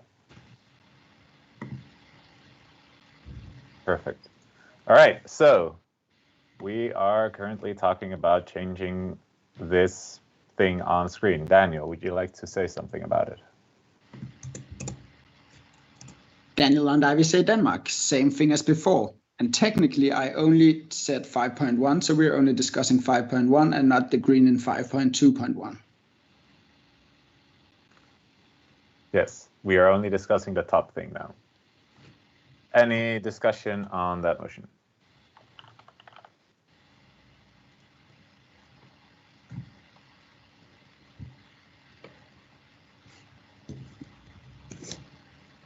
Any objections?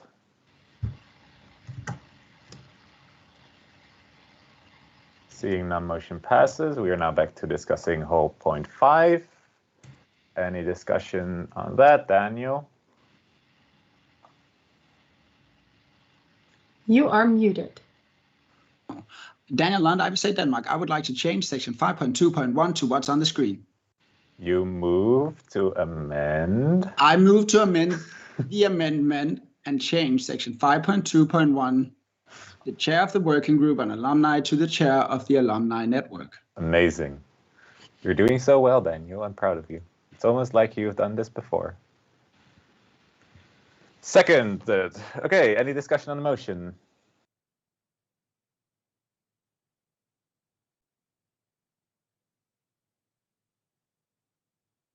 Any objections?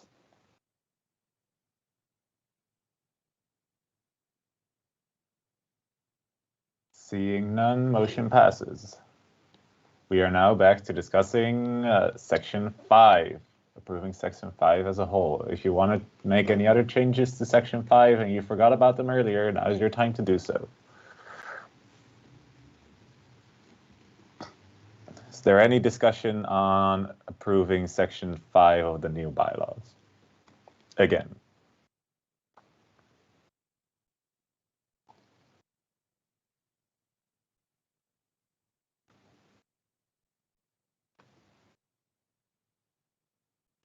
Seeing none. Oh, wait. Any objections?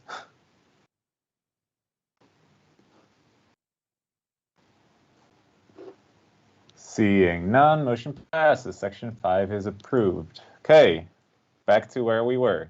The chair will now entertain a motion to strike out section 10 of the bylaws and replace them with section 10 of the new bylaws sent to you before.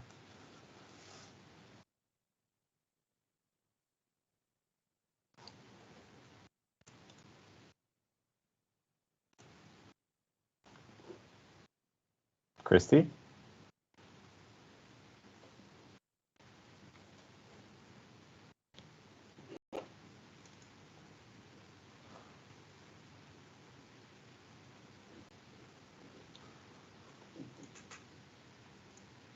Lisa? Lisa Buren, IVSA Netherlands, I so move. Amazing. It has been seconded. So we are now discussing section 10, which basically no changes were made except that it was moved from 9 to 10 because we did a reordering thing.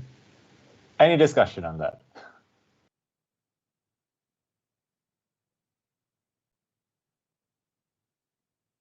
Any objections to approving section 10?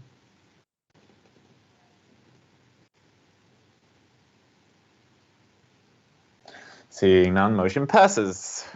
Okay, 4 more, guys, or 5 actually, but that's fine.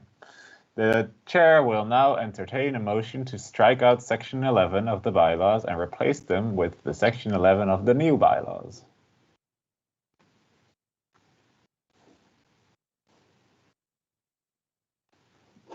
Anya, I hope your microphone works now.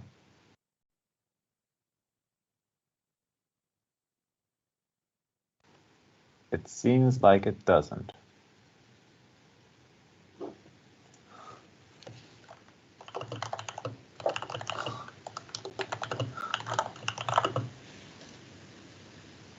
Lorraine. Lorraine von Planta, IVSA Switzerland, Zurich. I so move. Okay. And it's been seconded. So we changed some stuff in 11, section 11, quite a lot actually. We changed the definition of a veterinary student to veterinary students are considered the students in training to become veterinarians in higher education institutions recognized by the state where they study, instead of only veterinary students who have not yet graduated from a veterinary institution at a degree that allows them to practice veterinary medicine in their country are eligible for election. That is due to that some countries allow students to practice veterinary medicine while they're technically still students, and we still want them to be able to be IVSA members. We also clarified the definitions of active, inactive, and candidate member organizations a bit better. We just wrote it down in one place instead of having it on different places. We removed individual supportive members because we haven't had them for at least 4 years.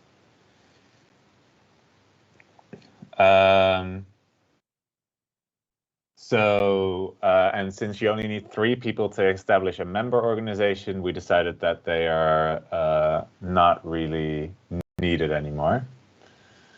We also removed that past members of EXCO were automatically registered as alumni for the first 2 years because the alumni fee is a one-time thing, so it doesn't really matter if you pay it after you graduate or 2 years later. It's more of a symbolic thing.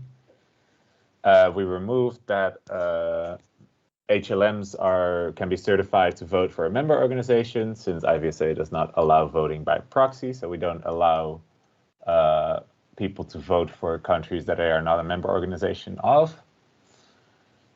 And we added that member organizations need to provide the MOD team with an annual report of their local activities, instead of having them notify the MOD of each activity, because that's just a lot for the MOD team to handle. And we removed that the first membership fee needs to be paid within 4 weeks after registration, because that's very difficult for new member organizations to get everything together, and we don't mind if it's paid a little bit later.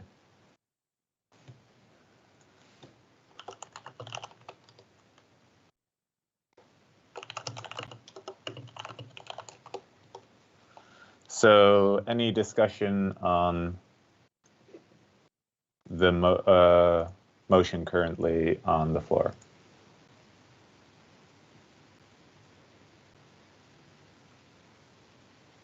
Daniel. Daniel Lund, IVSA Denmark. I move to change 11.2.3. Applicants shall be reviewed by the chair of the working group on alumni to application shall be reviewed by the chair of the alumni network. I'm gonna need someone to second that.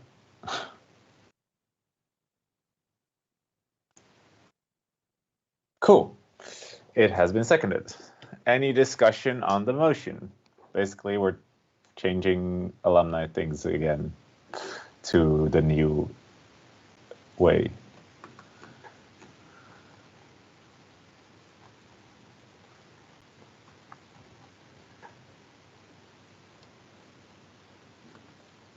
Any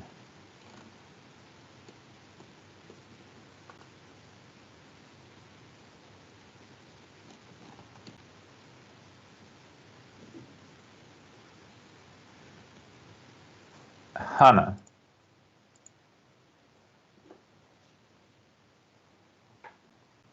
Or not?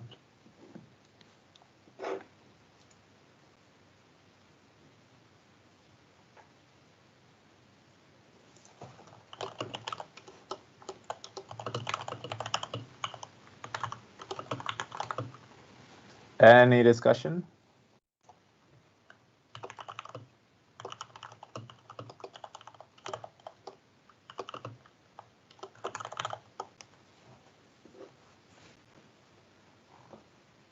Any objections? Seeing none, motion passes.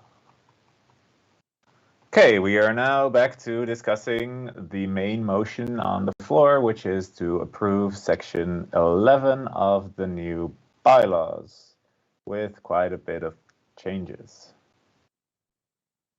So does anyone have any questions about the changes, comments? Would you like to see it done differently? Now is your time to speak up.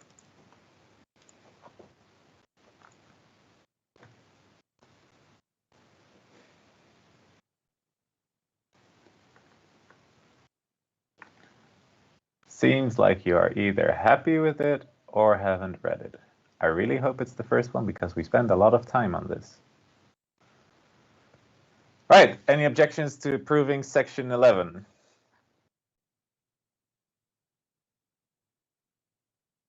Seeing none, motion passes. Section 11 is now approved. Then we will go on to section 12. So the chair will entertain a motion to strike out section 12 of the bylaws and replace it with section 12 of the new bylaws.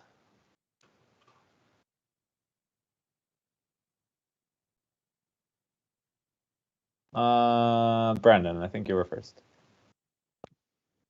Brandon Nettles, HLM, I so move. All right, second.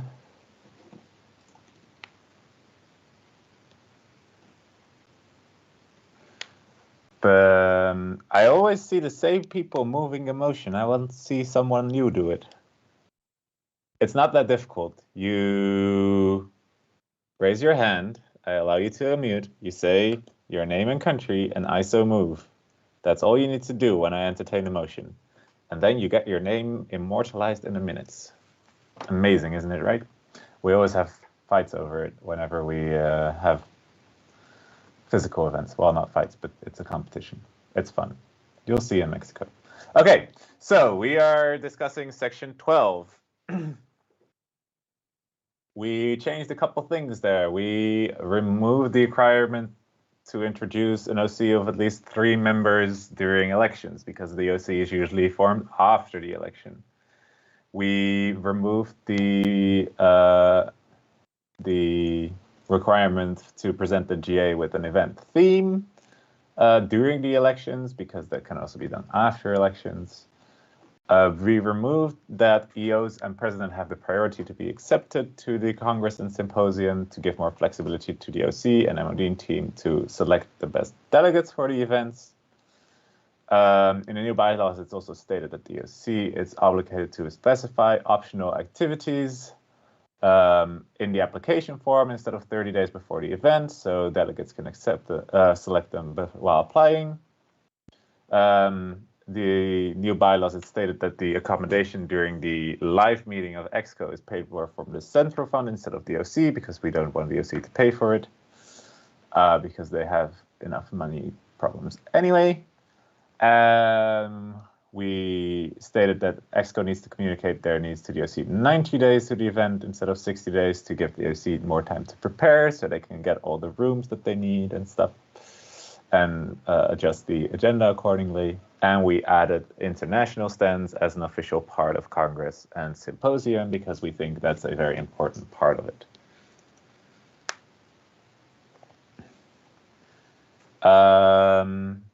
So yeah, is there any discussion on the motion currently on the floor?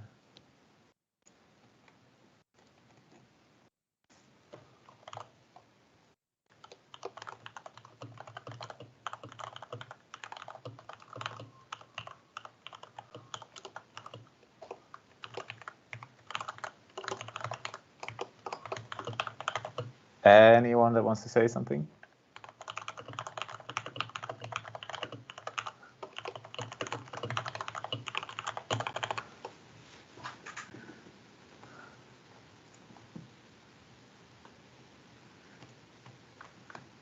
Come on, guys, you're doing so well. You were asking questions and everything. And this is about your next event. Next one, hopefully, will be not online, so we will actually have things again.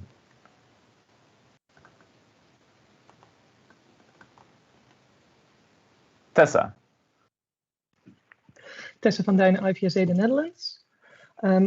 It was just maybe a point for discussion. I was wondering about the priority that's not been given to EOs and presidents anymore.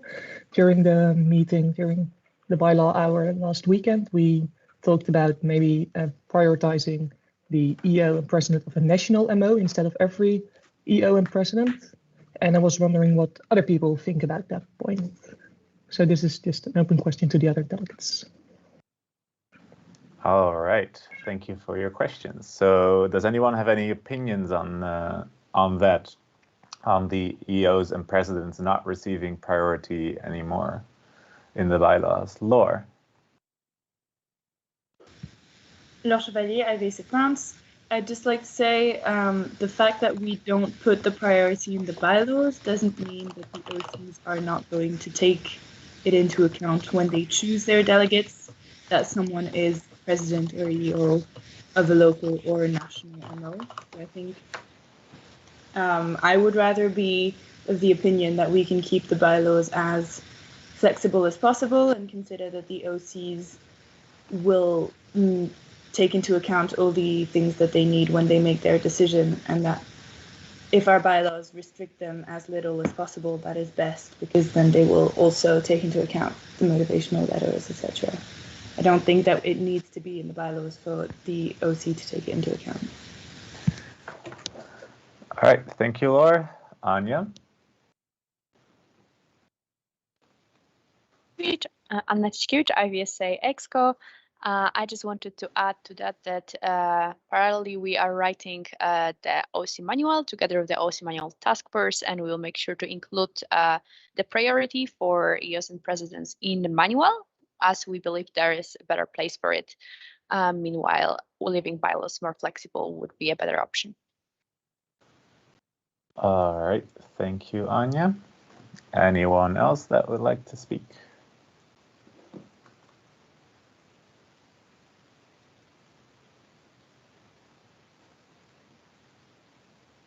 Okay, any discussion on the motion? No. Any objections? Okay. Oh, Meryl, your screen disappeared. I am aware. Thank you, Elvin. I am trying to fix it.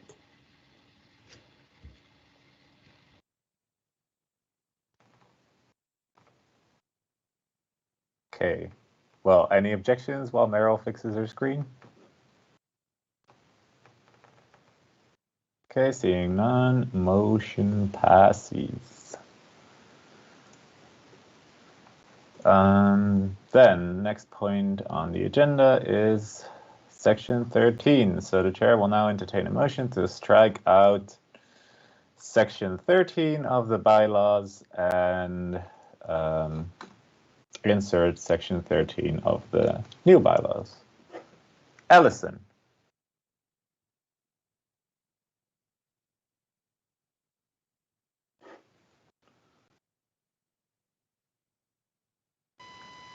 Okay, there we go. Ellison Brown, IVSA Trinidad and Tobago, I so move. Okay. Perfect. I see some seconds. And I hear myself. Okay, thank you, Alison. So, this is a new section to the bylaws. Cool, right? We added a section about other international events because we have a lot of other international events that are not Congress and Symposium that weren't there yet 10 years ago. How cool are we? For example, Animal Welfare Conference, One Health Conference, there's going to be a Veterinary Education Conference. All the committees are doing great with their conferences, and I love it, so we wanted to have them in the bylaws. Any discussion? Lisa. Lisa Buren, IVSA Netherlands. I just want to say, as also part of the OC manual task force, that these other international events can also make use of the new manual that will be there. So hopefully they can benefit from that too. And then they can grow from there on out. So I'm really excited. I want more events. I want more events. Okay, Mariah. Mariah D, IVSA SAVMA. I just wanted to add to the discussion that this is a wonderful addition, and thank you to the Bylaws Working Group for thinking of these other events. And I'm very excited about it as well. Sounds like everyone is excited. I hope we can all have events soon. I want to go to all of them, even though I'm graduating in like 2 months, 3 months. So sad. Any other discussion on this part of the bylaws? It's not that long. The explanation is longer than the actual part that we're adding. So, all right. Any objections?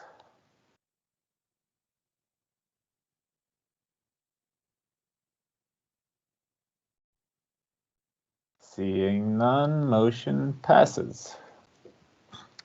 Malita? I'm gonna act like I didn't say the things I just said. You can say it. You can speak.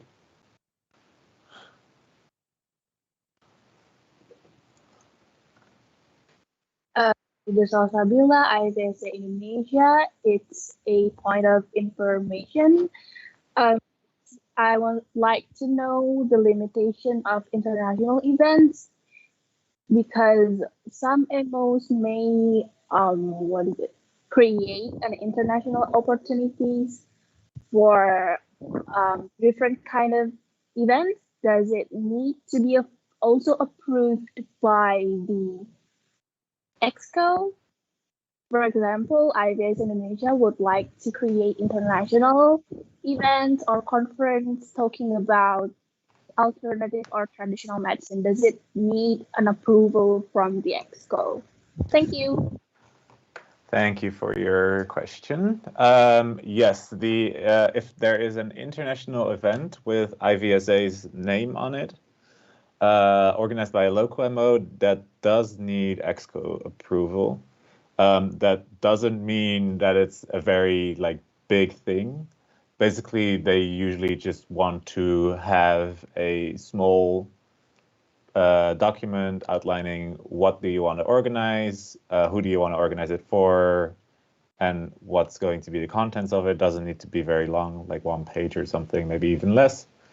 But it's just that they know what events are happening and also that they can help promote it, of course. Does that answer your question? Yes, thank you so much. All right. Then I'm just going to act like we didn't approve it yet. Any other discussion on the motion? Any objections? Seeing none, motion passes. Okay, so now we're on to the next point of the agenda. So the chair will now entertain a motion to Strike out section 14 of the bylaws, so that will used to be finances, and replace it with the new one, which is exchanges. Timo. Timo van Leeuwen, IVSA Belgium, I so move. I need a second. Amazing. I like that the new people are doing the moving of the motions. Keep it up, guys. Okay, so we are now talking about the part on exchanges. Basically, we removed individual exchange, the term, because it caused a lot of confusion among members, and the goal is to replace it with an IVSA internship/externship database in the future, which will be added to the bylaws when it's finished. I know that there are already some beginnings of this database. I know the equine community, for example, has their own little database for equine people, which is really cool. So yeah, if everyone has that, then we can add it to the bylaws, and you can all get your externship abroad, and it will be super cool. Any discussion on the motion to replace section 14 with the new one?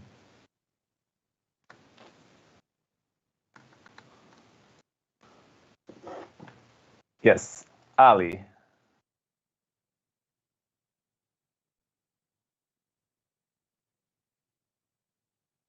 I do have a question regarding the exchange and everything. You can state your name and country first. Oh, I'm really sorry. Just got carried away. Ali Dilshad Suleimania from IVSA Iraq, Suleimania. Yes, you can state your question. I wanted to ask a question, and I'm really sorry for getting carried away per usual. I wanted to say if the exchanges, it covers finding sponsors to help the students, or the group of students, or only the individual student to make the exchange possible. Like, do we have any sponsors supporting the student to make it, for everyone to have a chance or get a chance, because not everyone is fortunate to financially support everything that they want to achieve and do. So that's my question. All right. Yeah, thank you for your question. So right now, we don't have any sponsors from IVSA Global that sponsor people to go on exchanges. Those sponsorships are usually done locally. So I know there's MOs that get sponsorships from their universities to go on exchanges. What I know the Exco has been working on is to try to get a fund for people to attend the IVSA Global events, so the Congress and Symposium. And they've been pitching that to sponsors when we have live events again, to ensure that we can have a set of as diverse of a people as possible to attend that event. With COVID, it has been a little bit difficult, but I hope we will be able to get that off the ground soon. But for exchanges, unfortunately, that is still something that sponsorships will have to be found for locally. Does that answer your question? Okay, perfect. Any other discussion, discussion on the motion on the floor?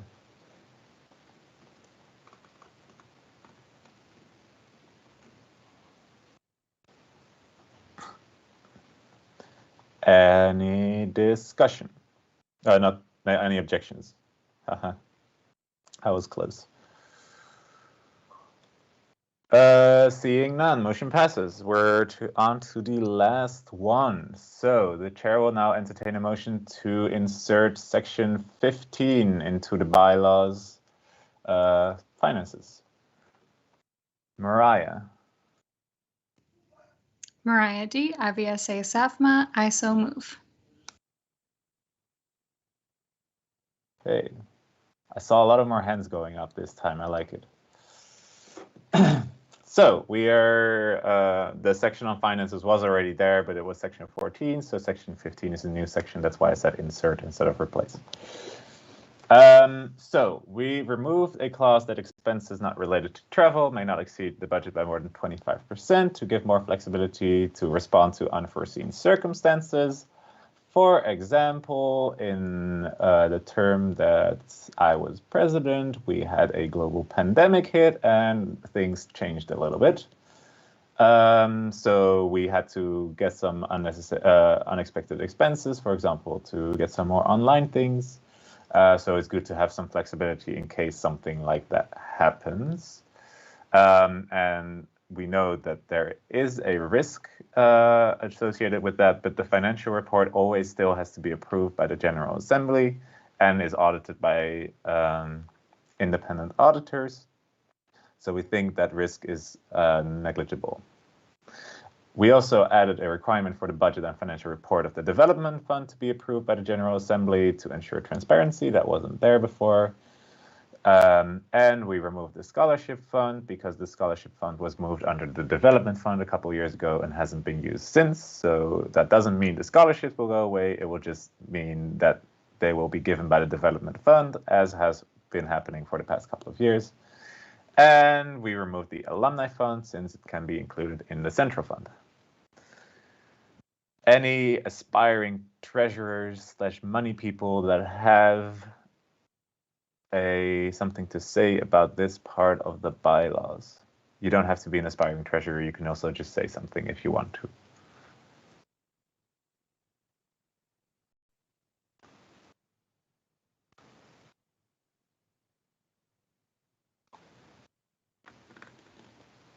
No one wants to say something?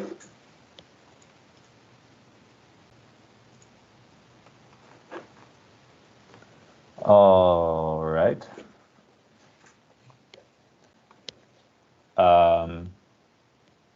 This is the last chance to say something about the new bylaws, guys.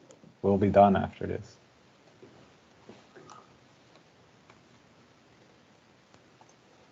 Daniel. Daniel Lund, IVSA Denmark. I would like to thank everyone on the Bylaw task force because they did such a good job.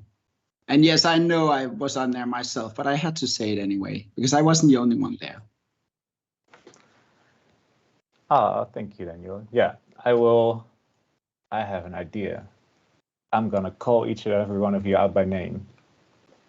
So thank you to Anya, our president-elect, Brandon, our HLM/trustee, Daniel, trustee, Jacqueline, who was the secretary last year, Kirsten, who is the parliamentarian now, Lorraine, secretary now, Mehdi, and Meryl for joining me on the task force, rewriting the bylaws. I got a lot of great input from everyone, and well, this is the end result, and seeing as you guys seem to like it, I think we did a pretty good job.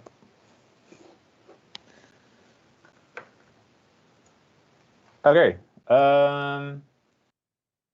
any further discussion?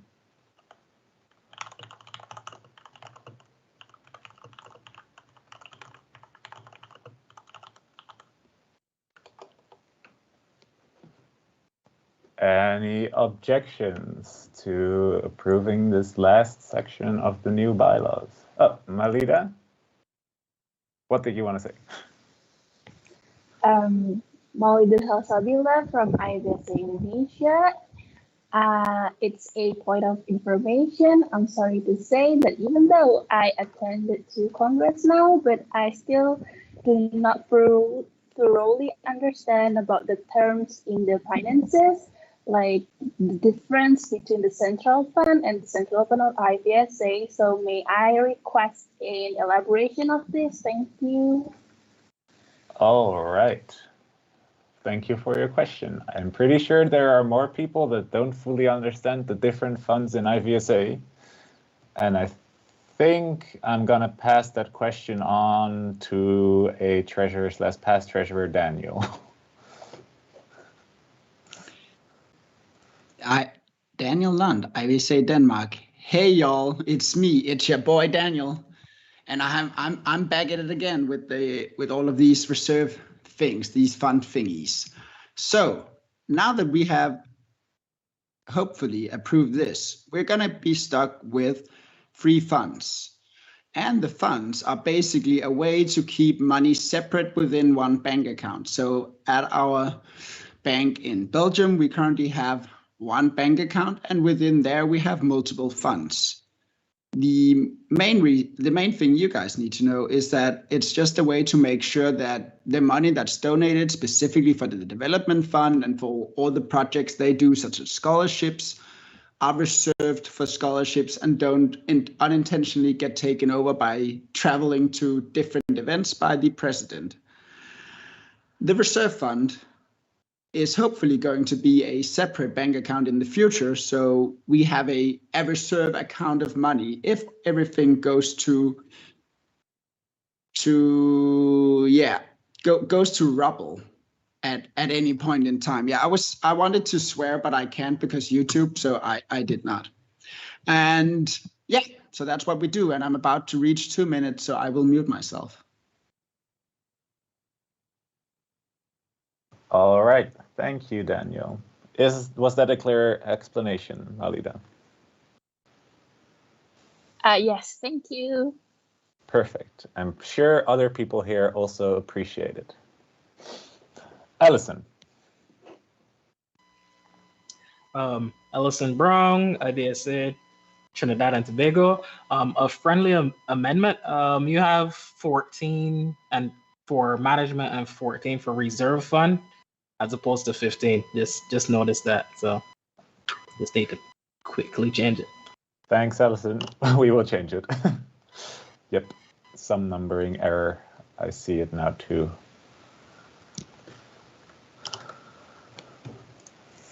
All right, any further discussion on approving this last section of the bylaws?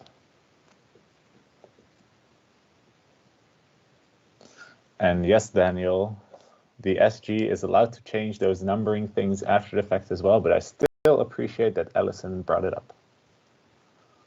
Alison, is your hand still up?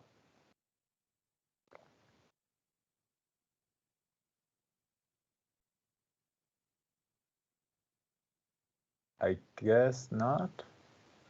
Okay, any further discussion on the finances part?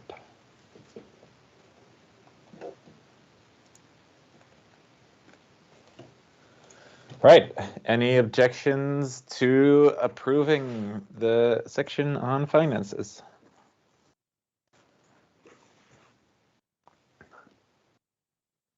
Seeing none, motion passes. We approved all of the new bylaws. Woo! That went faster than expected. Apparently 10 years ago, it took them like 80 hours in Norway. So you guys are way more efficient.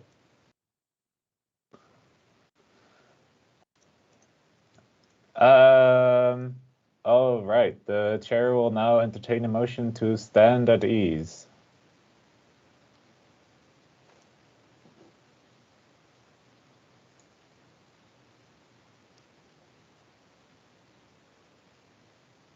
Okay, I can't see her. I think Julie? I can't see your full name on my screen. Wait, it doesn't give me the option, but you may speak from IVSA Wrocław. Julia Rybczyńska, IVSA Wrocław, I so move. All right, can I have a second? Perfect. Any discussion to standing at ease? Any objections? Seeing none, motion passes. We're at ease, so don't leave. We're at ease. It's just so everyone can take a breath. If you need to go to the toilet, you can do so, but I allow you. But be sure to be back quickly because we're going to continue. It's just we approved all the bylaws. We need a quick breather, but don't leave. So that's why it's a stand at ease and not a recess.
All right, so I hope you're all back from your little pee breaks or getting some extra water. Stay hydrated, guys. It's very important.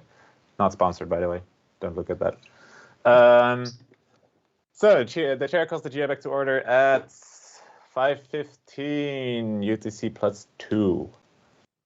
And next point on the agenda is the IVSA position on political and social crises. And to introduce it, we have our president, Merle. Hello. Merle. I am going to quickly just make sure I have the thing up again the way it should be. All right, so this last term there have been multiple discussions on IVSA's involvement in political issues amongst the IVSA officials, which has been quite a hard topic to tackle, especially given how delicate it is. Through these discussions, we often came to a very similar conclusion, which is that we as EXCO or as team of officials should not make this big of a decision for all of IVSA without actually including our General Assembly, our members, meaning you guys. So that is what we want to do now. I want you to take into account that IVSA, as per our constitution, is a non-partisan association, meaning that IVSA has a lack of affiliation with and a lack of bias toward political matters.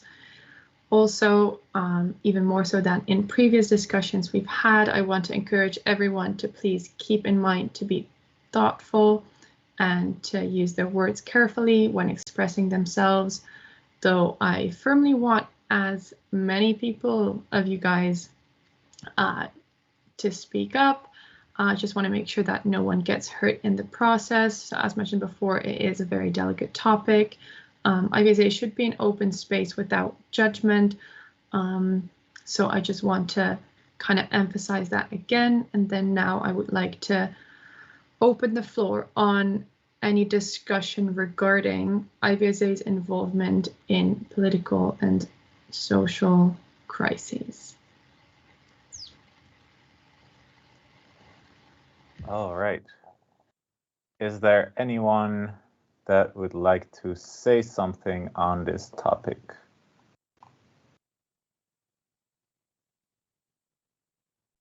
Laure. Laure Chevalier, IVSA France, but I won't be speaking for me. I would like to read a statement from a member that is not present here today. Ina, who was PRC, who was elected as PRC at the General Assembly last summer and who has since stepped down. So I will be reading a statement that she has sent me. Hey everyone, it's me, Ina, the resigned PRC, speaking through Laure. I have prepared this short speech not only because this is related to the reasons behind my resignation and the resignation of other officials, but also because as veterinarians, we are part of the public health sector. I have heard that we as veterinary students should not be involved with humanitarian or social issues because it isn't our place. However, veterinarians are involved with disease surveillance, epidemiology, research, public education, water and food sanitation, policy development, disease prevention and control, food safety, biosecurity, wildlife control, disease control, disaster response, and so much more. Veterinarians are constantly working towards the improvement of the world for the people. The IVSA mission statement is to benefit the animals and people of the world by harnessing the potential and dedication of veterinary students to promote the international application of veterinary skills, education, and knowledge. How are we benefiting the people of the world? How are we harnessing the potential and dedication of veterinary students towards that goal? If we say that it's not our place to discuss humanitarian and social issues, how will we ever be prepared to face these topics during our career? How can we serve the needs of our communities if we don't have these discussions amongst ourselves? IVSA has often been called a family, for better or worse. As a family, we want to have a unifying identity, what it means to be a member of IVSA. However, we are a very, very large group of people from all over the world, from a wide variety of backgrounds. We all have lived experiences, with different cultures and identities. Some of our members never face discrimination in their lives. Some of our members live in fear. During the past year, we've seen many fight for basic human rights. Our members are out there fighting for their existence. Our members, all veterinary students, should feel like IVSA is there to support them, to be the family that they need. We have taken steps forward by supporting BLM and LGBT rights and by creating a task force on diversity, equity, and inclusivity. But we're taking a step backwards by staying silent now. We can't pick and choose which human rights we believe in and whose freedom we care about. I resigned from my position as the Public Relations Coordinator at the start of June because I stopped believing in what IVSA was doing. We have remained silent during the past year on many struggles our members have been facing in their lives, and I believe for the sake of unifying IVSA, we need to unite our members by showing empathy, compassion, and integrity. Laura, I'm sorry, your 2 minutes are up. Yeah. You can keep your hand raised and finish when other people have the chance. There wasn't much to add anyway, so those were Ina's words, not mine. Okay. Thank you. Thank you, Laura. Okay, next is Matteo. So yeah, just make sure you, I will be looking at your 2 minutes.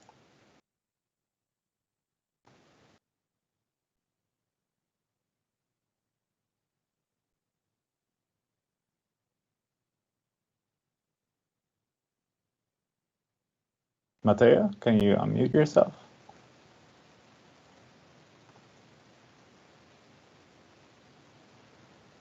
All right.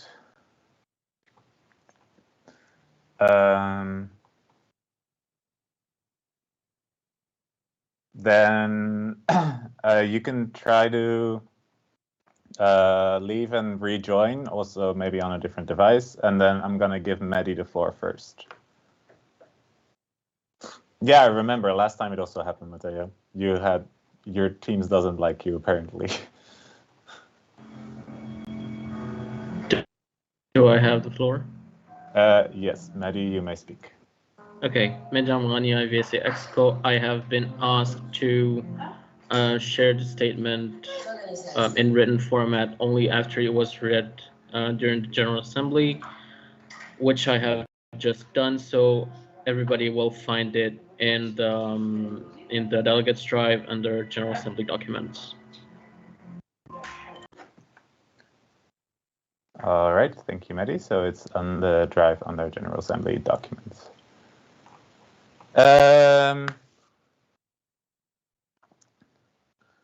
All right, well, we can't close this point yet because Matteo is still trying to rejoin. Hopefully he will be able to unmute himself at some point.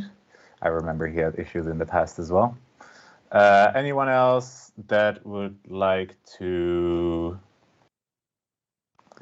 speak on this topic?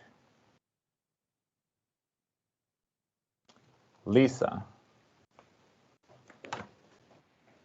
Lisa Buren, IVSA Netherlands. Yeah, I just want to say, maybe as a member, part of the task force on diversity, equity, and inclusivity, like we will go and talk about what we're currently doing later on as well. But I just think it's important to note that, to me, when I heard that this was the reason why some officials stepped up, that this apparently goes to show that there is a big issue surrounding diversity and inclusivity within our organization, which only goes to show to me that we have a big mission ahead of us with that task force. But I think it's important to discern within IVSA that, of course, we want to support all our members in whatever way we can. But as an organization, we cannot make political decisions in a sense that if there is some sort of national crisis, doesn't have to be specified what, we cannot say that we choose one side of that conflict, because that is not what we are for as an organization. We are here to support students rather than making political decisions. Like, there are other organizations that do that. And as much as we sometimes would want to, and as much as that feels personal, I think that is an important thing to consider when we make statements like this for the future. All right, thank you, Lisa. Matteo, I'm going to give you the floor first, if it works, and then after that, Mariah, and if no one that hasn't spoken yet would like to speak, then Laura.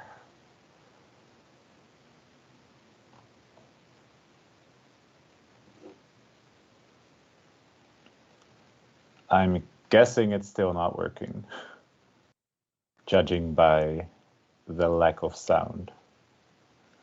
Can you try to join on your phone, Matteo?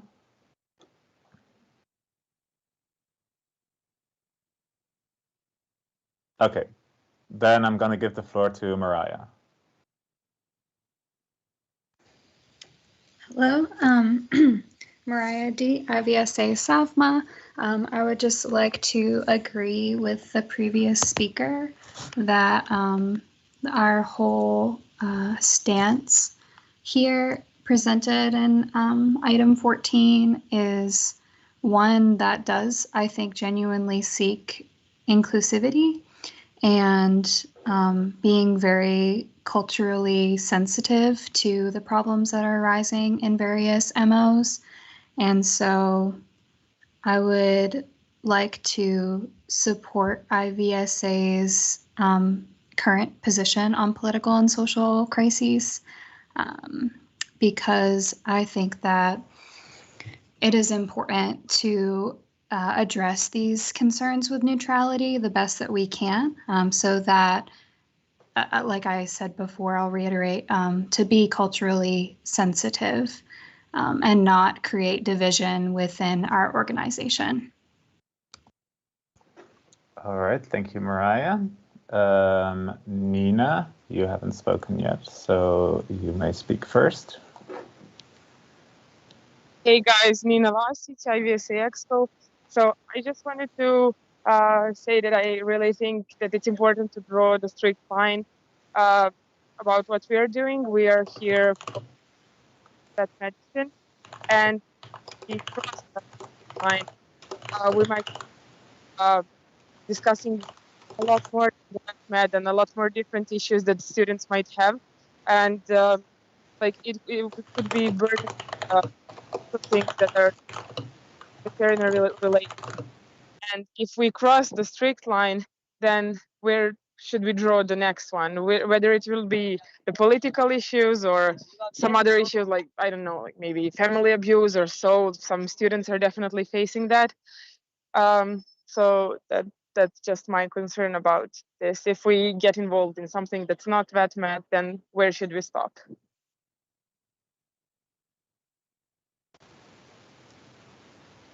Oh, sorry, I think that was my keyboard being loud. I forgot to mute myself. Nina, can you repeat the second part of your statement? I'm very sorry. Don't worry. So basically, I'm just worried that if we cross the line and if we start discussing and taking actions into not VetMed things, that we might end up discussing a lot more different things that are like not veterinary related, and that we just might lost ourselves somewhere. And then where should we draw the next line? If we say, okay, we will support students that want, we will talk about political issues, but then why not support students that have other problems that are not political? And then where would be the line? So that's my concern. Hopefully you heard me now. Yeah, I muted myself, so no more clicking sounds. Thank you, Nina. Okay, Maulida, you're next.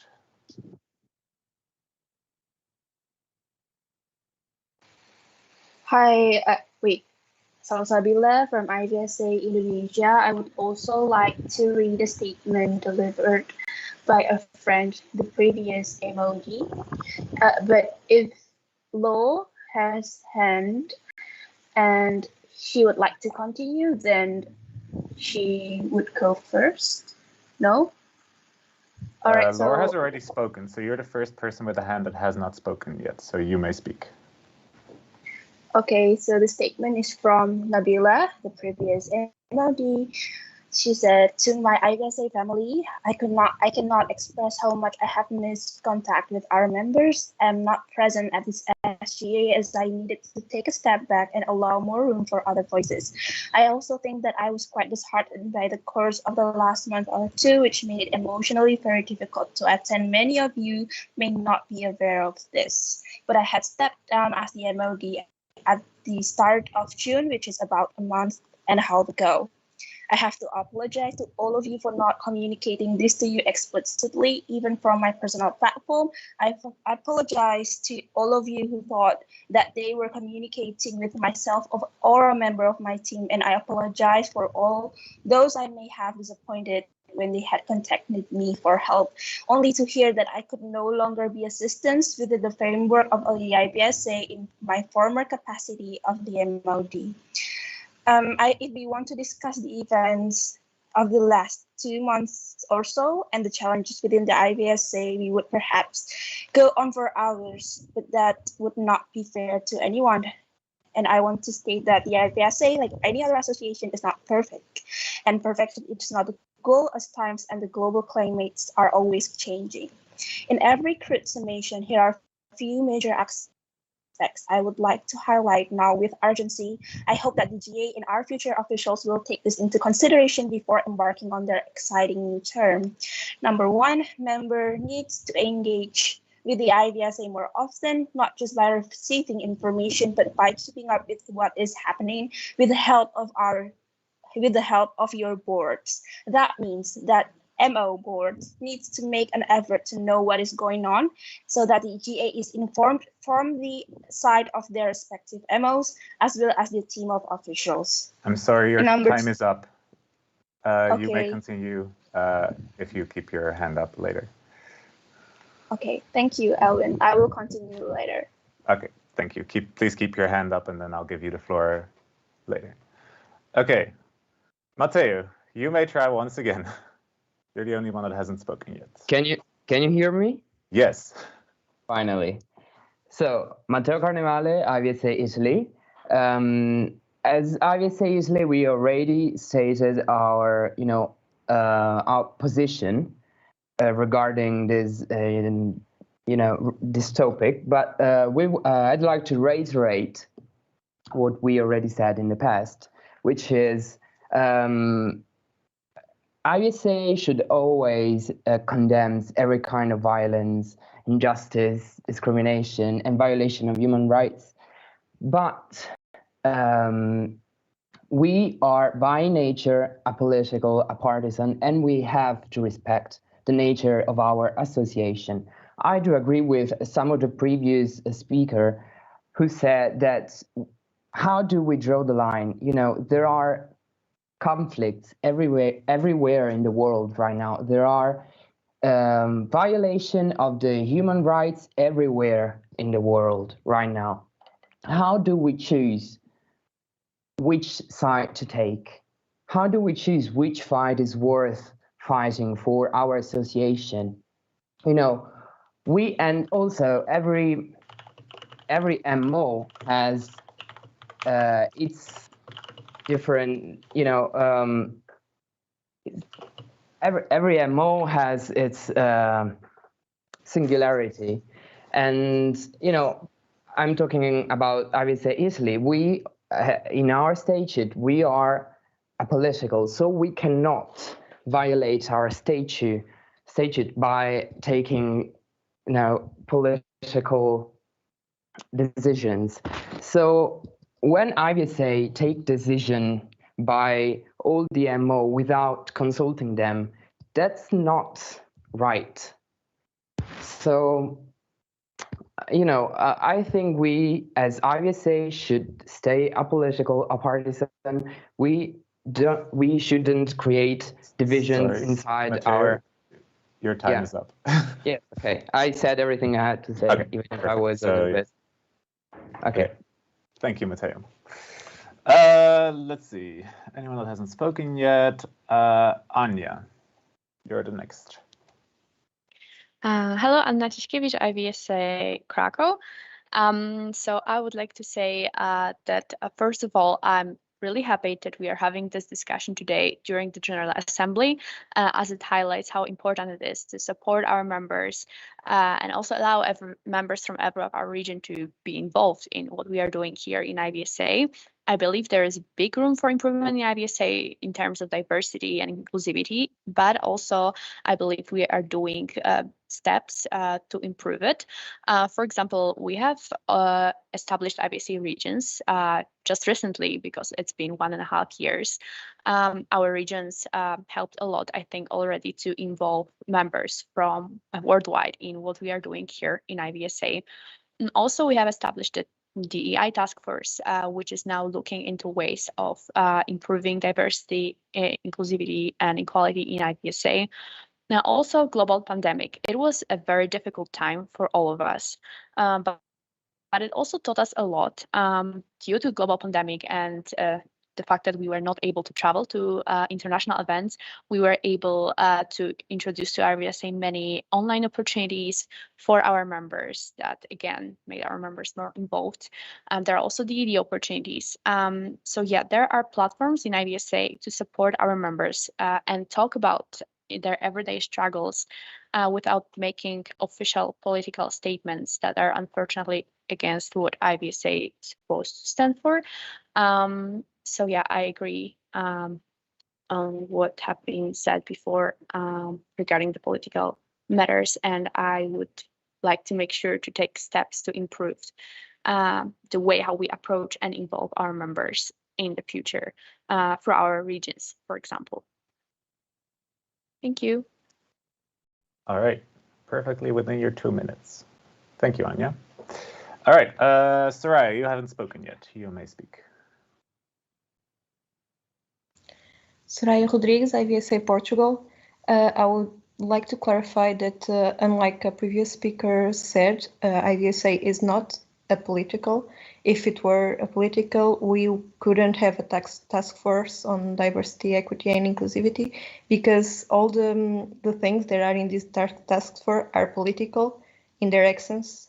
So I would just like to clarify that in case that IVSA doesn't want to involve themselves in certain political aspects, I think it's more honest than just say that, than just try to hide behind saying that IVSA is a political when it isn't.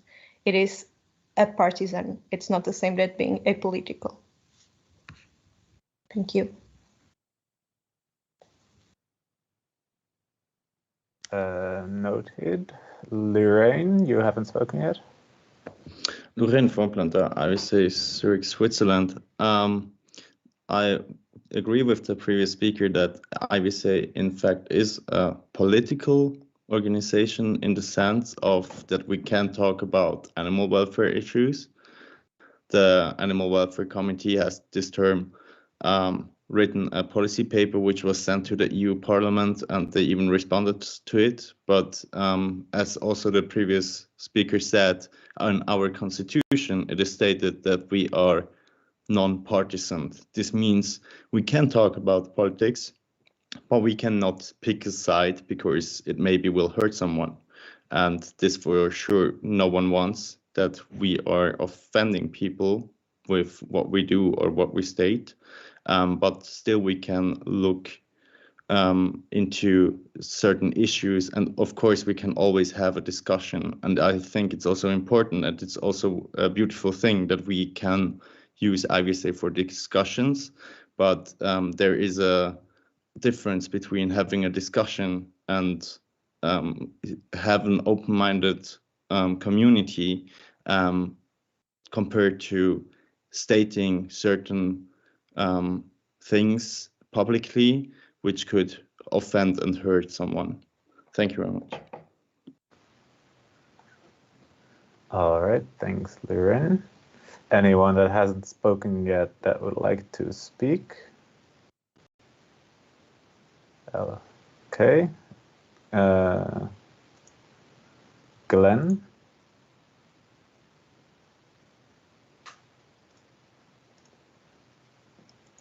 All right, can you hear me? Yes, we can. All right, so I wanted to find out since IVSA is a non-partisan organization, is there a way to show support to members who are being affected by being neutral? Like, I don't know if you get me. I think that sounds like a parliamentary inquiry. So do you mean that since it states in the Constitution that IVSA is a non-partisan organization, can IVSA show their support to members that are in situations like that? Is that your question? Yeah, something like that. Okay. Parliamentary inquiry. Kirsten, go ahead. Look it up. Glenn will get back to you when Kirsten has the answer. She will raise her hand and I will give her the floor. Oh, okay. Kirsten says done. Kirsten, can you raise your hand so I can allow you to speak?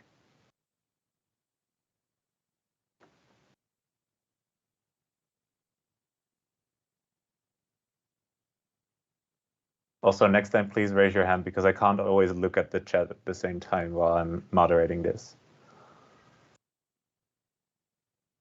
Kirsten, go ahead.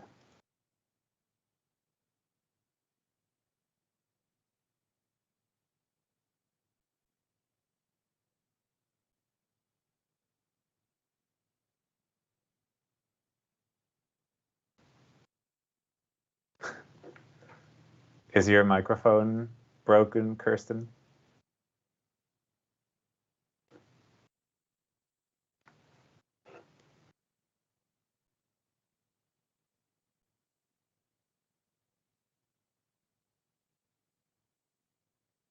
Okay, I guess Kirsten's microphone is not working.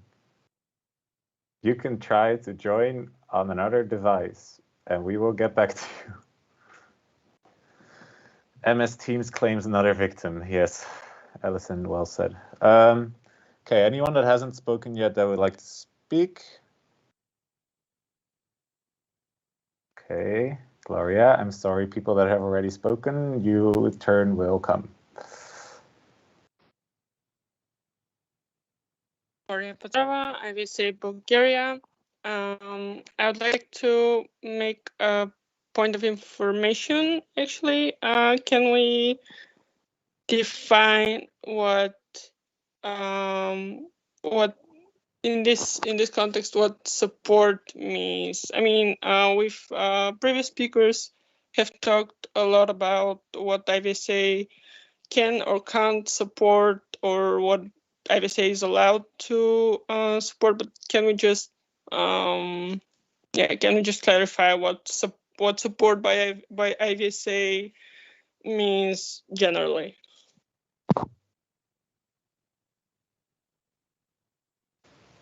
I think that is a question for a previous speaker, if I am correct. Is that one to a specific speaker that's, for example, the one that made the parliamentary inquiry, or a more general question on how IVSA could support people? It's a more general question. Okay, more general.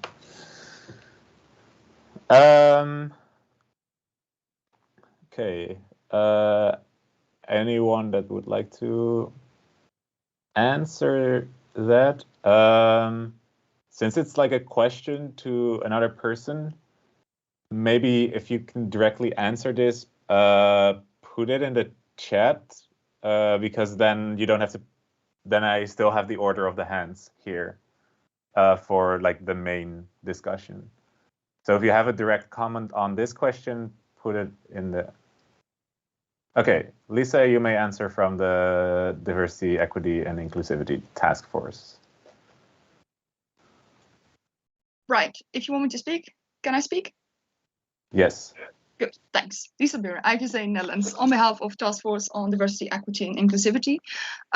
Good question, actually. That's what we're kind of trying to sort out, and that's what this discussion is for. I think the main point, for those maybe not extremely familiar with the bylaws and constitutions of IVSA, literally one of the first lines in our constitution is IVSA principles, which reads what was just sent in the chat, but basically also IVSA pursues its aims without discrimination in any of its activities or memberships on the basis of race, color, gender, gender identity, sexual orientation, religion, national origin, ancestry, age, marital or parental status, or disability. That's the part we're working on in the task force, to see to it that that can be ensured within the activities of IVSA. So when we're looking at support, we're looking into, is this something that's happening within our organization? And if so, how should we address it? Because yes, I completely understand what the previous speaker said. In some cases, this can be a political issue. But as an organization, we said in our constitution, in our principles, that this is something we stand for. No discrimination on what grounds soever. And to make sure we adhere to that, we have this task force. All right, thanks, Lisa. Kirsten is back again. Once again, you can try to unmute yourself.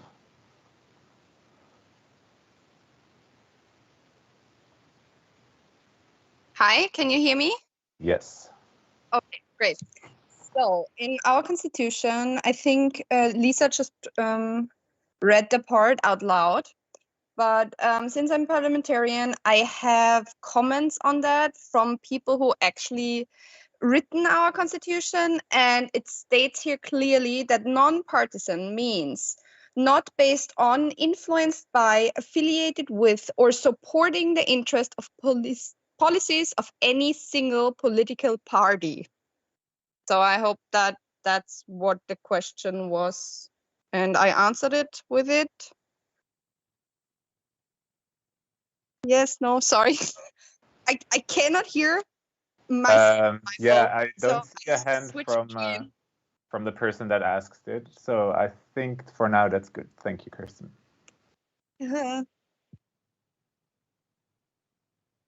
Okay, anyone that hasn't spoken yet that would like to speak? Seeing none, we're gonna go from the top again. Laure. Laure Chevalier, IVSA France. Hello again. This time I would like to speak on my own behalf and not on Ina's behalf. I will be posting in the chat the entirety of what Ina sent me so that you guys can refer to it. I would just like to say, from my opinion, I strongly believe that no matter how right we might feel in supporting one political issue or another, we are always going to alienate some of our members. And I don't think that that's a risk that I am ready to take as an association that is so clearly non-partisan in the Constitution. I believe that as an IVSA family, we do need to stick for our members, and we do need to provide spaces for our members to talk amongst each other and inform each other about the specific issues that are going on in their own regions and in their own political climates that others might not be aware of. And I think that we should work on creating more spaces for discussion between members in that respect, to allow for members to interact as a network to talk about political and humanitarian issues. But I do not think that this is something that the association as an institution should be taking a position on, because that is too much of a risk that we might hurt more than we do good. And I don't think that it's in accordance to the Constitution and to what IVSA stands for. Thank you. All right, thank you, Laure. Mehdi?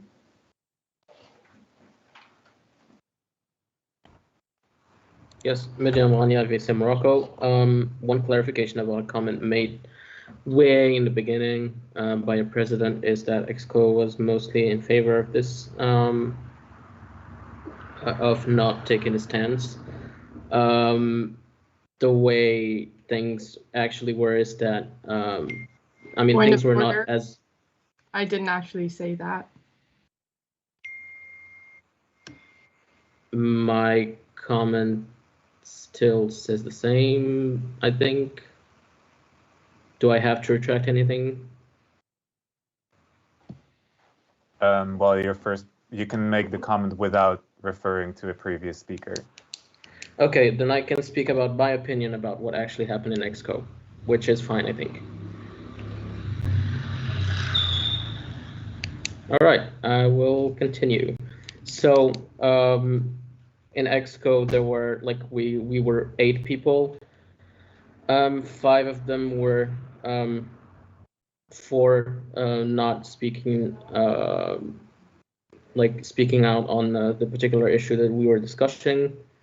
3 out of 8 EXCO were strongly against it, and 2 of them stepped down, which means that out of the remaining EXCO, obviously there's a majority of people that think a certain way.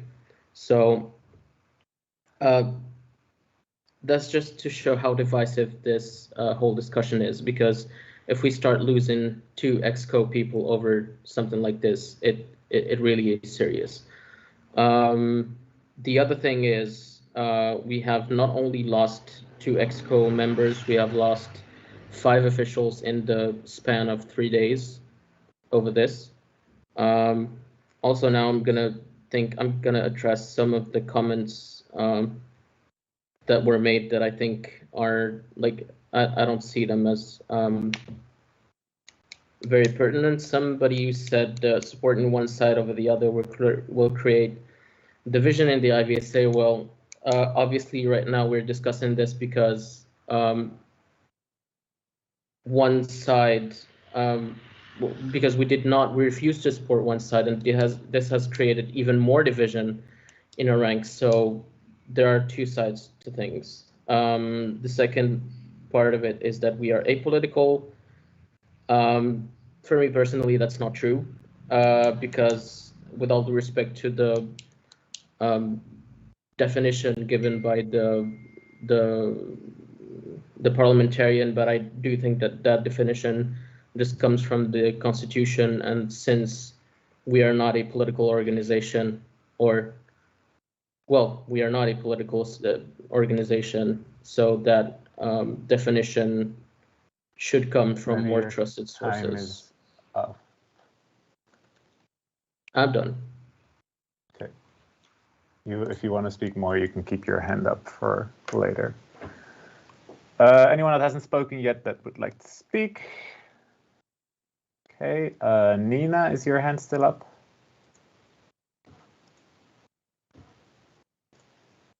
No, sorry. All right. Then Malida, you're next. You can continue reading the statement.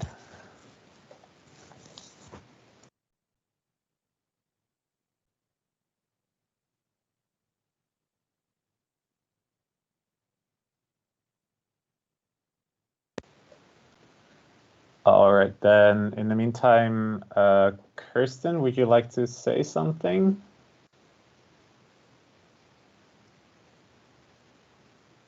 Your hand is up on a device, else I will lower it. Okay.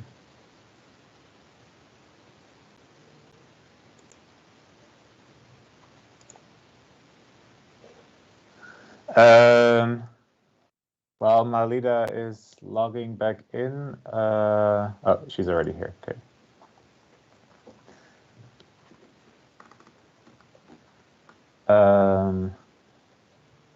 Okay, Malida, you may speak. I will unmute you.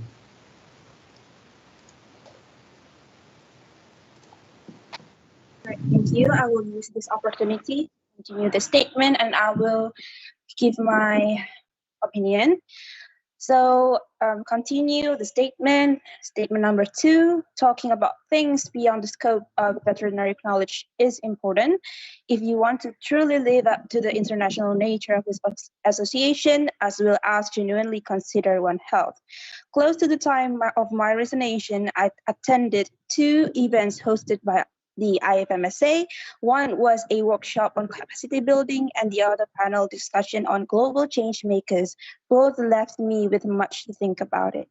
I remember seeing a post by a medical student I know, basically asking how can a healthcare professional not have an opinion on issues concerning human rights. I must say that I agree with her frustration. So members, what help is it if we aspire to be global or international professionals? When we do not concern ourselves with global events, we choose to stay out of it or have opinions about them. I struggle to understand this, or are we here just to put some student experience onto a CV for our own aspiration? Why then do we have our standing committees on wellness or career attributes? Does the veterinary professional develop to their full potential by isolating themselves in a veterinary bubble and not focus on holistic development? I will highlight the next point number 3. The IVSA is very much a Eurocentric association whose members do not all fall within that sphere, yet are expected to follow the system, which is of a little benefit to them. We need to evaluate what actually from the level of the officials trickles down to the level of the general members. Point number 4, while the IVSA is diverse, it is still moving towards being inclusive, and I hope the delegates would like to give some time to read the full statement of her in the delegates drive, and then I would like to deliver my opinion. So, Okay, sorry, your time is up again. I will just raise my hand and wait for my next turn. Perfect. Okay, thank you. There's less hands now, so it could be hopefully a little less of time now. Anyone that hasn't spoken yet that would like to speak? Anya, then you're next. Thank you very much. Anna Cikiewicz, IVSA Krakow. I believe that the main problem that we have been facing this year within the team of IVSA officials, but also for the past years in IVSA, come from lack of inclusivity in our association and not specifically making an official statement on any specific matter as an association. So this is something we should look into and make sure that in the future we involve our members from all IVSA regions, not only in projects and activities and opportunities that we offer, but also especially in the decision-making body of IVSA and conversations that are happening in IVSA. Something that we are doing, for example, at the moment, strive to have more diverse EXCO and team of officials in the future. And of course, research ways of how we can provide these platforms and rooms for discussions within IVSA regions to support our members, again, without making any statement that would be validating the not partisan nature of our association. Thank you. Thank you, Anya. Anyone that hasn't spoken yet that would like to speak? All right, then Gloria, you're next. Gloria Petrova, IVSA Bulgaria. Thank you. I just wanted to say that the fact that certain criteria and certain measures against all sorts of discrimination are mentioned in the constitution of IVSA, as well as the fact that there is a task force, the DEI task force, means that surely good steps are taken to clear the clear position of IVSA on on political and social crisis. But I can hear that very often opinions of people who decided to separate their ways from IVSA are taken into consideration, and I'd like to emphasize that whatever measures and whatever bylaws IVSA includes, we can't just suit everyone and their will always be someone who will not be satisfied with how IVSA works. So just please, just shall we be careful with the time and attention we spare for certain opinions and complaints. Thank you. Thank you, Gloria. Right, Mariah, you haven't spoken yet on this topic? Or wait, you have, but not this. The rest already has spoken twice. It looks like someone may have answered this. Oh, sorry. Mariah D. IVSA SGA. I was distracted by the chat. But it might be good to have it on the official record anyways. If I can ask, if not, please call point of order. What the inciting issue was that caused several officials to step down? For those who don't know. Yeah, sorry, I'm moderating this, so I'm not really reading the chat at the moment, so I didn't see your question yet. The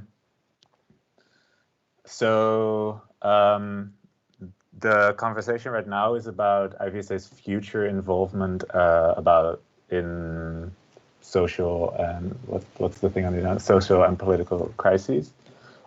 So I would say that the inciting incident is not relevant for the current discussion, but since it is part of the public record as it was discussed in EXCO meetings, which are public, and the question has already been answered in the chat, that the inciting incident was about, there were multiple things. Palestine, Israel, and Colombia were among them to the chair's knowledge. I hope that answers your question.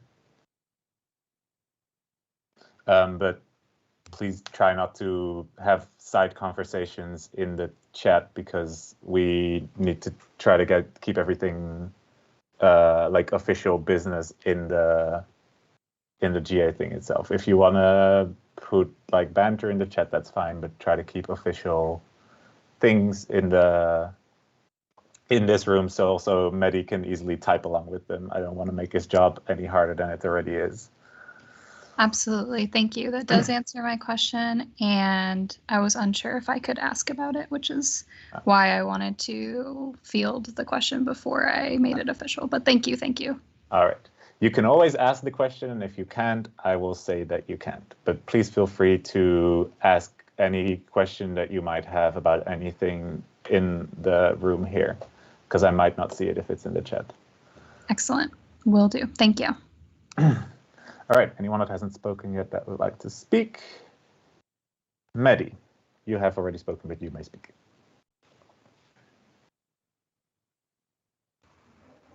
Okay, thank you, Owen. Mehdi Amrani, IVSA EXCO. Actually, I will just reiterate some of the points that were already made, because I do not believe that IVSA can be completely apolitical. Other organizations that we strive to like collaborate with and stuff are not apolitical, because I have done some research on their official text, and what they say is either they self-recognize as international youth organizations which deal with topics such as these, including human rights and social action, or that they are non-political, which is not a synonym of apolitical. And I think that there is a very important nuance that has been lost over the ages, as were a bunch of other things that were lost over the ages in terms of IVSA history. But yeah, I think that we are already doing some sort of slightly political action, And as members have said, it is very hard to define, which means that we would most likely, if we vote that we do not want to take any sort of political action, we would not only be staying the same, I mean, keeping the sort of action that we are doing, we actually have to scale back on what we are doing in most areas, including specifically One Health, because basically One Health is kind of impossible to dissociate from political action and advocacy, and animal welfare, which is also very hard to dissociate from advocacy. So yeah, for me, the Constitution is very clear that we are nonpartisan, which actually allows us a lot of freedom to take action whenever we see as fit. I agree that it is very hard to define when we should take action, but I do wish to reiterate that something being hard is not synonymous of, I mean, it shouldn't mean that we should not take action because it's hard. It just makes it even more important that we do take action because our status as the IVSA is very special in terms of veterinary student associations. And for that alone, I think that we should. Yeah, that time again. All right, anyone that hasn't spoken yet that would like to speak? Maulida. Thank you. Maulida Salsabila, IVSA Indonesia. So what I believe, IVSA is a family, a unique family, consists of diverse people and diverse backgrounds. And there are people sometimes who have bad days, and the bad days are more severe than others when they face discrimination, maybe more like violence. They face something that related to death, and it as an organization that calls a family, it is not quite right to stay silent and ignore of what's going on, especially when it faced and affected our members. And I believe also all components of a family in IVSA is also important to be maintained, starting from the officials, EXCO members, sponsors, partners, and etc. So we need to find a solution where it agreed with all people. That's one. And number two, I would like to deliver a point of clarification and a comment delivered by the previous speakers about publications made by IVSA doesn't have the agreement of all MOs. Yes, we acknowledge that that's not quite right to do, and we apologize for doing so. But what we do is not, it doesn't have any intention of damaging or dividing IVSA, because we believe that our actions is just a form of vocalizing our members' opinion, and it's also from a minority members who have affected of a certain issues in Israel and Palestine. And every member's voices is also worth it to be heard and vocalized. But in the other side, we need to learn that we need to have the agreement of all MOs before publishing it. But once again, it doesn't have the intention to divide or damage IVSA. So moving forward, I would like to Sorry, Maulida, your time is up again. Okay, that's all for now. Thank you. I'm very sorry that if I'm strict to one person, I'm gonna stay strict to everyone. Okay, I see IVSA Pongtamali Ghana. I can't see your name because it doesn't show it on my screen, but you may speak.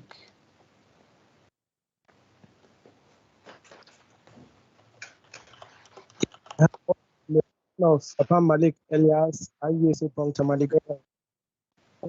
It's true, IVSA is non-partisan, and we don't have to associate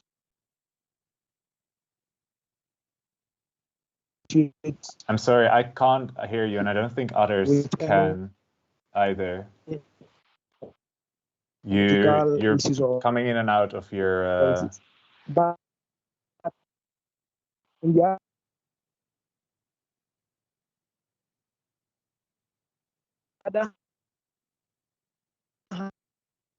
Sorry, we can't really hear you at all. There is also the need to have some relation with political, let me say, players.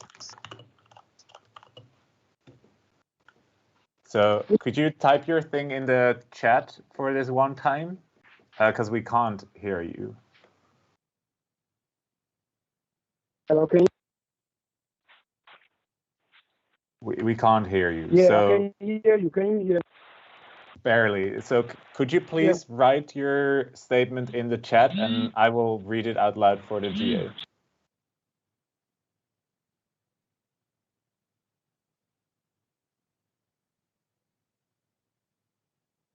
So please write your statement in the chat, and I will read it out for you so other people can hear it as well.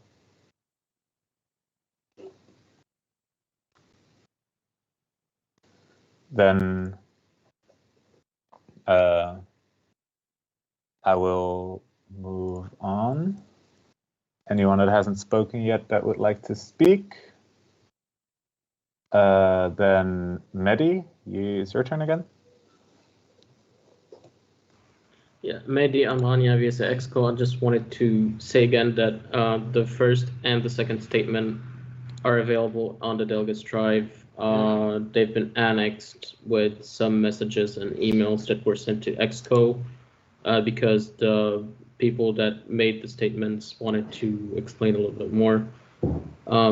They're quite long, but I do encourage everybody to read them because it is very important for the discussion at hand. All right, anyone that hasn't spoken yet that would like to speak? Then Maulida, you can go again. Okay. Maulida Salsabila from IVSA Indonesia. I would like to suggest a solution.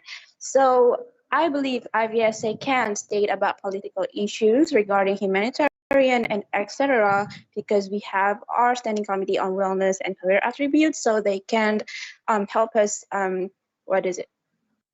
research about how how political issues affected our members in a bigger scale. But I also believe that making people minds into the same mindset is also needs process. So that we need to take some action slowly but surely, because we cannot say just no. We cannot do whatever necessary to support some members that affected, because we need to have a solution, and that needs to be focused on and considered about.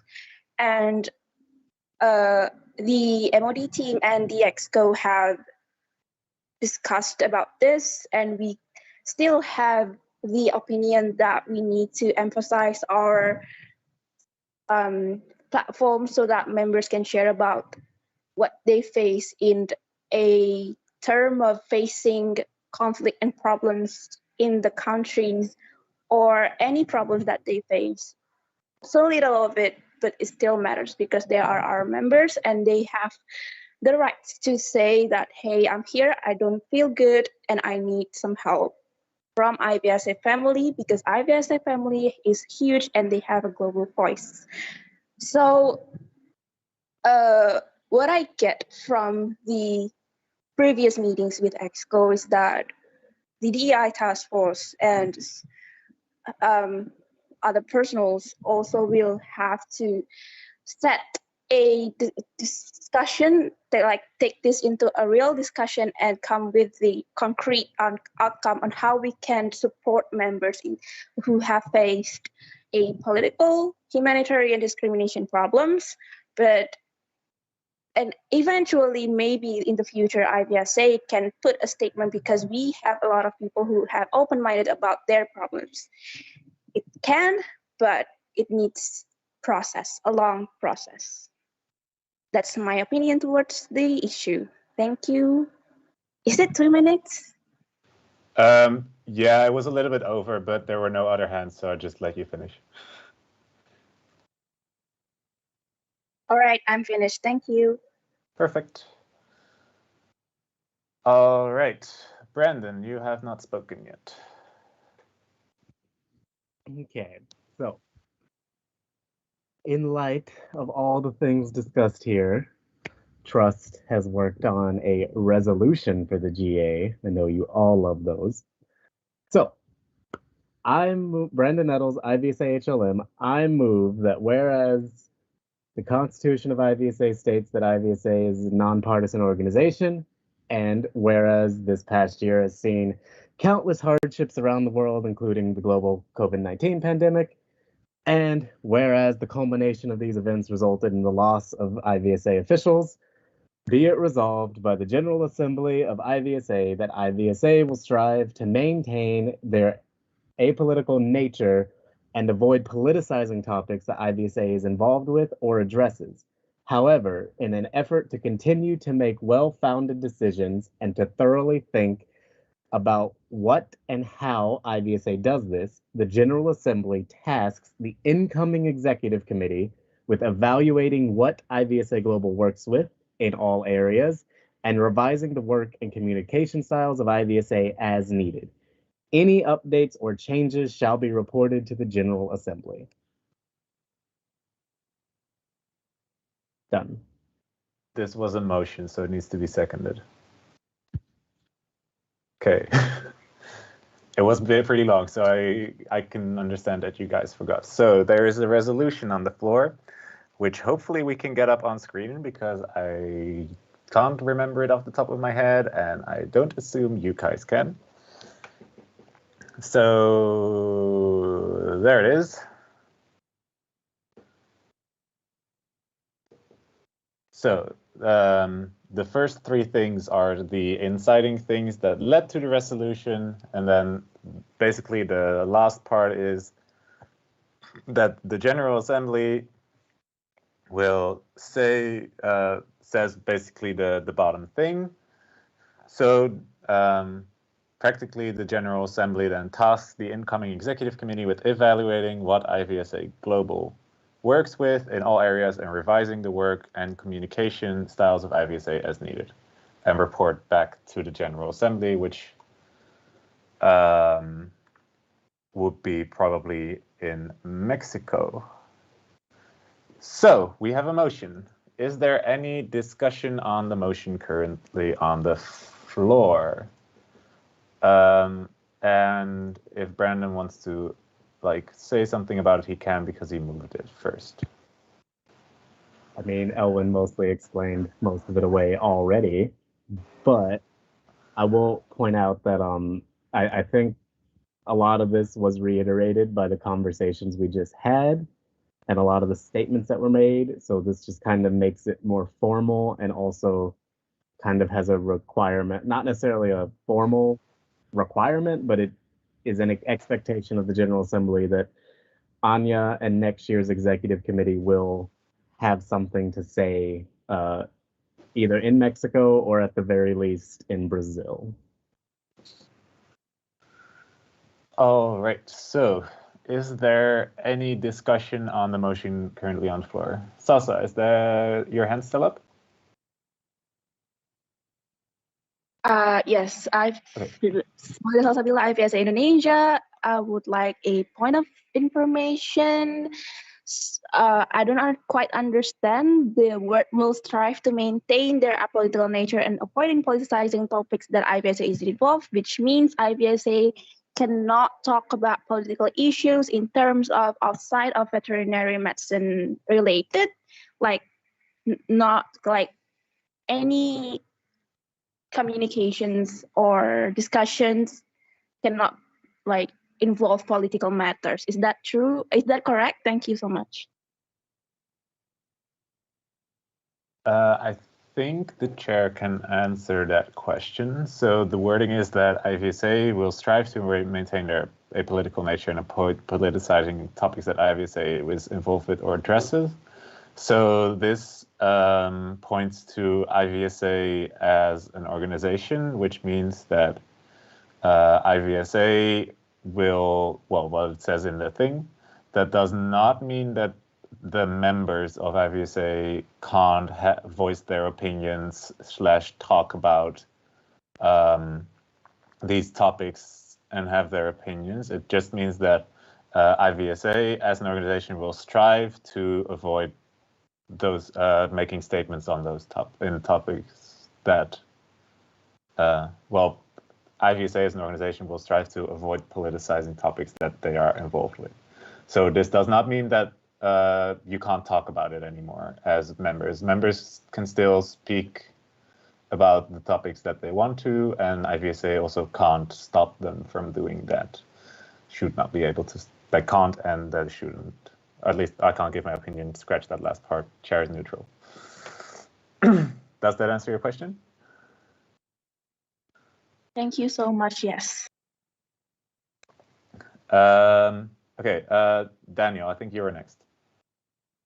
Daniel Lund, IVSA Denmark. For the sake of discussion, I would like to clarify that while IVSA, if this is approved, should try to avoid politicizing topics on our platforms and on the outside, so going from IVSA Global as an organization to the general public, it does not remove the possibility for us to tackle these discussions within IVSA and support our members when they need it.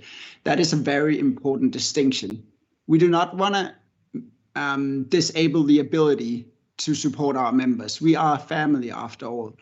But some things, for the sake of a better metaphor, are better left inside the family and not just shouted from the rooftops. Second thing is that this resolution also gives more time for the upcoming EXCO to listen to the task force on the DEI and find out what they have figured out regarding some of these issues at the very least. So it'll give a better understanding of how to move on in the future. All right, thank you, Daniel. Soraya? Soraya Rodrigues, IVSA Portugal. I guess still with the explanation that was given, I still don't understand really well what's the point of this, because pretty much everything we do is political. We are a majority of a profession that is female, and sexism is a political issue. Should we not involve in this? Many of our students are from different religions, from different races. They are affected by racism. Should we not, this is political also, should we not address this? Should IVSA not have a position on these issues? These are all political issues. How can IVSA, being an international students association, strive to maintain their political nature? It should not be an apolitical organization, because everything is political. Sexism is political, racism is political. Should we not address this? I'm sorry, I'm confused with this resolution. I think that is a question to the person that moved. Yes. Yes, okay. Then I will give Brandon the floor to answer. Okay, I'll try to explain this. I don't know who you are, Brendan. You haven't stated your name and country. Brandon Nettles, HLM. So I'll try to explain this, I think, in the most simple way I can. Basically, I think you're looking at it from a different perspective than what we mean, what we're applying the word apolitical to is IVSA should not be telling anyone outside our organization or inside our organization, for that matter, how to think on these issues. It's not necessarily saying that these different issues are not political. It's that IVSA should not be taking a stand and telling our members this is what we believe about this issue. Like we're not handing out talking points or telling people, you know, this or that. You know, we do that with other things. We endorse WSAVA's dental guidelines. We did that in Malaysia. Like that's something we tell our members, this is what we do. We are not going to tell our members this is how we believe in every situation, especially the situations that are not within our mission statement specifically. But like we're not, like people can still believe and think however they want. We're not stopping that at all. That's actually what we're trying to prevent. Does that answer your question, Soraya? Actually, no, because what I'm getting from this resolution is that you can think whatever you want, but IVSA won't have your back on anything. This is what I got from the resolution: is we give you freedom to speak about whatever you want, but IVSA as an association won't have your back. That's what I'm getting. Would you like Brandon to comment on it again, or can we go down the list? We can go down the list. Okay, then Mehdi is next. Elwin, Yeah, there are people who haven't spoken yet. Oh, but Mehdi didn't speak yet on the resolution. I did not. No, so this is a new motion, so Mehdi hasn't spoken yet, and he can speak. Yeah, but thank you, Lauren, for trying to keep attention. Mehdi Ambani, IVSA Exco. I'm also very confused about the avoid politicizing topics that IVSA is involved with. I frankly do not understand what that means. I'm not sure it has been answered. Also, just just as a side note, the word apolitical does not figure anywhere in our official documents. I think it is very, I don't think it's good to have it in there, because literally 3 lines before that, the same resolution says that IVSA is non-partisan, and non-partisan and apolitical do not mean the same thing. So I think it should be changed. All right. Lisa? Lisa Buur, IVSA Netherlands. So if I understand correctly, that will be a direct question towards the person putting forward the resolution. The idea is for basically buying time for the people who are going to start the next term to analyze this issue. So like look at what's currently in the bylaws, what we have, and how that helps to support our members. Because it's very good that we're having this discussion, because it goes to show that there is something not going right, or there's something we would like to change. So basically what I get from this resolution is that that is what we're going to do. So basically we're creating a mandate to say, all right, we're going to review all of that and see what we should change or could change. All right, thank you, Lisa. Navisha, give me a second. Yes, you can unmute yourself now. Okay, Navisha Kaushagil, IVSA Malaysia Selangor. As the chair of the Standing Committee on Wellness and Task Force on Diversity, Equity and Inclusivity, I just want to say that I am listening to what everyone is saying, and I am listening to all your thoughts and opinions. I may be silent, but that does not mean that I have nothing to say. I just would really like to hear all your thoughts and opinions first before I say anything. Please also feel free to approach me or any other task force member with any other opinions that you may have. You can reach me at the SCAO official email address, so scao@ivsa.org. And if you want my Facebook, I'm on the delegate group, so my information is there. Yes, that's it for now. I shall be back soon. Thank you. Thank you, Navisha. Thank you for all your work the past year and hopefully the coming years for IVSA. Christy.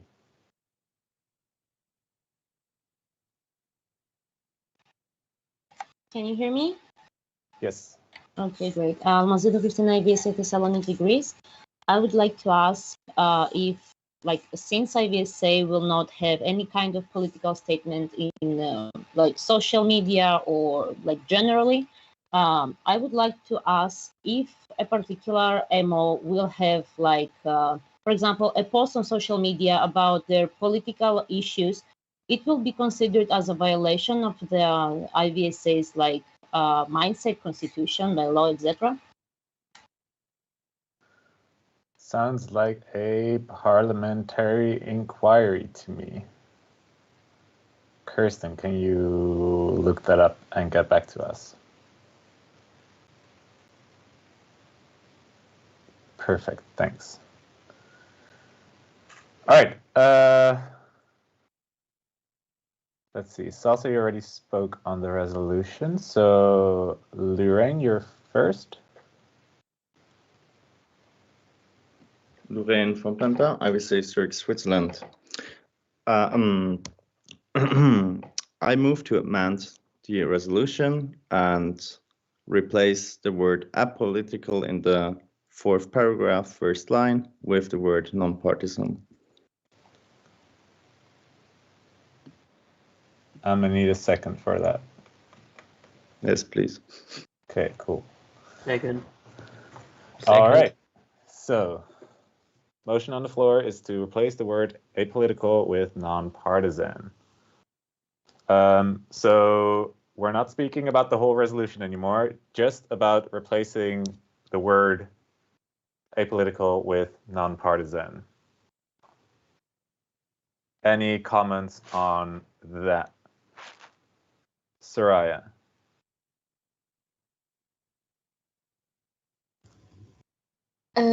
I still think that changing that wouldn't change anything. I had an amendment to suggest that's why I had my hand raised, but that would be out of order right now, so I'll wait until this one is approved or not.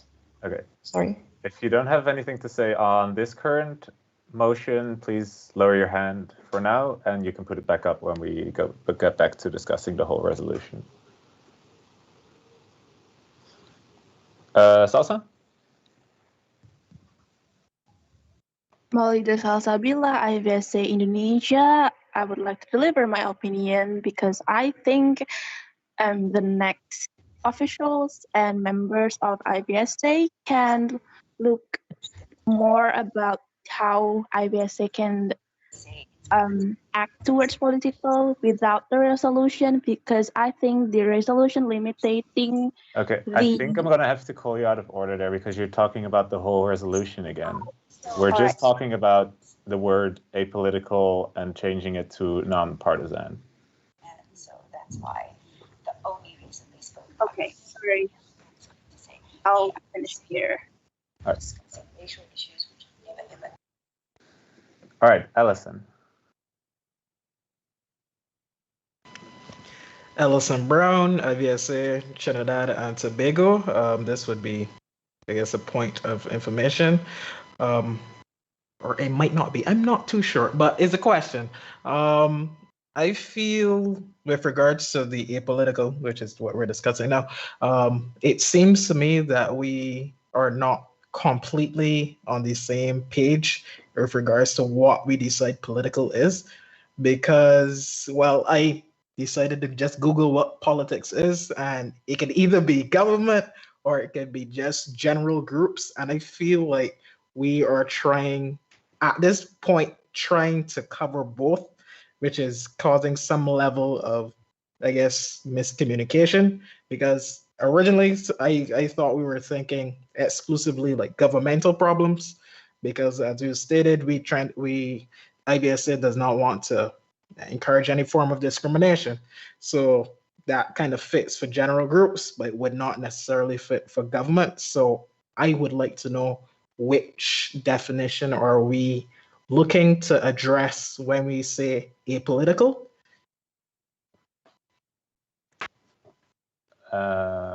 Good question. I think that is up to the discretion of the General Assembly, which definition is used, as there are multiple definitions in the dictionary. but the chair can't say for sure. Mehdi. Mehdi Amrani, IVSA EXCO. I agree with the comment of the previous speaker, but I have otherwise I have a small friendly amendment in the resolution. I'd like to replace. I move to replace their non-partisan with its non-partisan nature because it refers to the IVSA, I think. Cool. Friendly amendment. So. Can I just continue on because I have more to say? Okay. Yeah, specifically about the definition of apolitical, I think that every definition we have given so far has either came out of members themselves or the people that have left it in the as a comment in the Constitution. And I do agree that if we are to move forward with this, we need to all agree on a definition of what it actually means to us so that we can level the speaking field. All right, thank you. Laure? Laure Chevalier, IVSA France. I just wanted to say I agree with Ellison that apolitical is confusing and it's not something that has a lot of different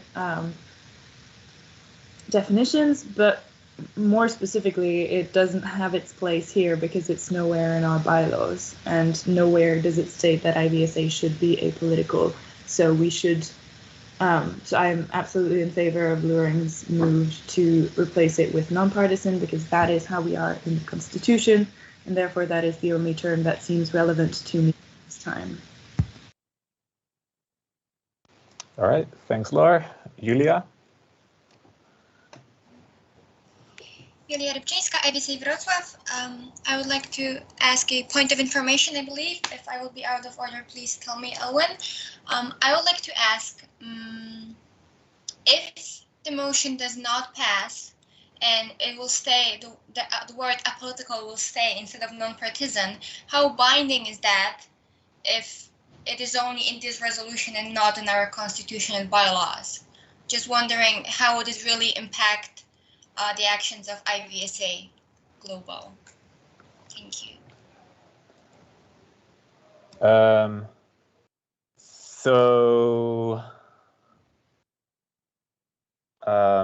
How binding is it? Since the GA tasks EXCO with this, EXCO will have to follow this resolution. But since there was some discussion/confusion about the meaning of the word political in this sense, there would probably be some space there for the executive committee to interpret political how they best see fit.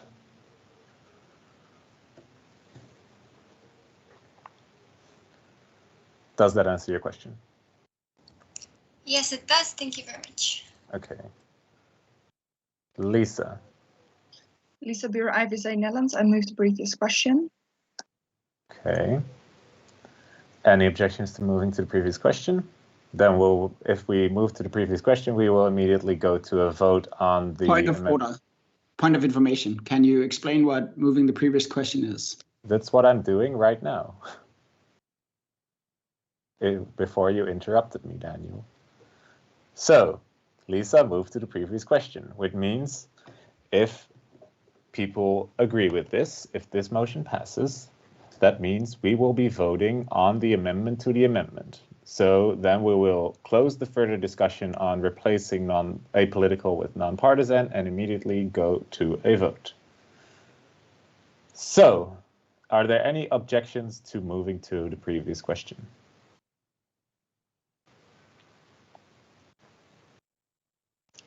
Julia, I don't know if you are objecting, but your hand is up. Okay, you're not. Or no, wait. No, okay, you're not. Cool. So, seeing that motion passes, we will now. Oh, Ellison, are you objecting to moving to the previous question? Ellison Brown, IVSA Trinidad and Tobago. Unfortunately, yes. I think the reason we should not move the previous question is because as was previously stated, this will be That's true. You don't get to speak on it. So, okay, go to the voting room, everyone. We're going to vote on moving to the previous question. I will explain it once more.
All right, so we are back. And the motion passed to moving to the previous question. So I asked all the voting delegates to stay in that room. If you are here and a voting delegate, please go back because we will now be voting on the amendment to the amendment. So if you want non-partisan to be there, please vote yes. If you want apolitical to stay, please vote no. I will be going back to the voting meeting now. Bye.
All right, we back. So I have the results. I don't have the exact percentages yet, but I can say that the motion passed for sure. The percentages will be shared with you later. So we will now go back to discussing the entire motion of the resolution. So we're now back to discussing the resolution as a whole. Mail. Mail Knopes, IVSA EXCO. Okay, so now that it has been changed to non-partisan, it basically states the exact same thing as already is in our constitution. So I just want to make sure everyone realizes that the first sentence about IVSA striving to maintain its non-partisan nature is also part of our constitution, so that is nothing new. But what we should be focusing on the most here, and what is also basically the whole objective of this resolution, is to let you guys know as our members that we want to consider more what IVSA does and how we do this and how we take a stance when we take a stance or if we take a stance. And that's what this resolution is for, to task the next executive committee or the next team of IVSA officials as well to make sure that they actually have to talk about this, so it isn't forgotten, it isn't lost within just our term, because we've had many discussions, but this resolution serves to make sure that the next team of officials actually needs to take this upon themselves as well and needs to talk about it, needs to discuss it, and needs to decide on a way to move forward, and then actually also report it back to the General Assembly, report it back to all of us as members. So we know what's been happening, and basically it's just to make sure that this topic gets all the time it deserves. So I just want to make sure everyone does realize that that is actually the whole intention of this resolution. Okay, thank you, Meryl. I just got the percentages. So 93% for and 7% against. So motion passed quite well, as some people would say, bigly. Okay, so we're now back to discussing the entire resolution. Is there any discussion on the resolution as it is currently written? I also think there was still parliamentary inquiry from a while back that hasn't been answered. I don't know if the parliamentarian has the answer to that by now. I'm gonna let Soraya speak first. You can go. Soraya Rodrigues, IVSA Portugal.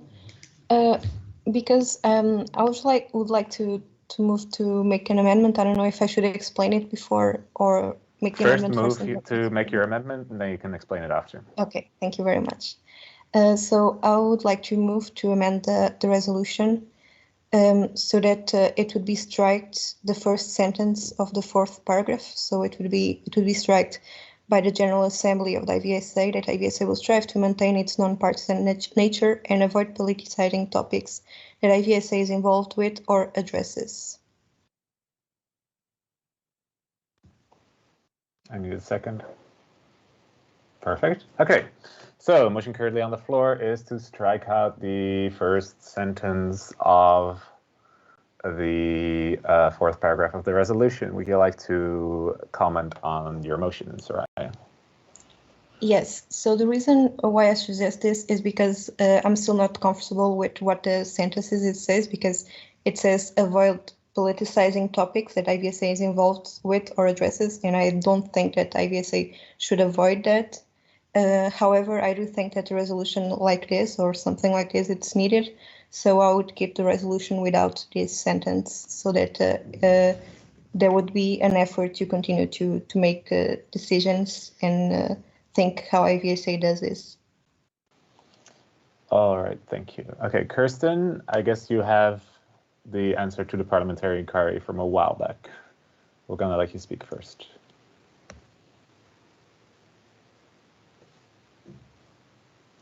Hi, I hope everybody can hear me. So in the bylaw, in the constitution, it says that IVSA respects the autonomy of its members, which would make it possible to post on social media whatever they please. But then in our bylaws, in the section of termination of membership, it says that the General Assembly reserves the right to terminate or suspend the membership of a member organization with a 2/3 majority vote if the member is considered to be acting against the principles of IVSA. One of our principles is that we are non-partisan, so it would be up to the GA discretion to see if someone is acting against those principles, if that's okay with the whole GA, or if it's against our principles, and then they could terminate the membership. So I hope this explains everything. Perfect. Thank you, Kirsten. Maddie, would you like to comment on the motion currently on the floor?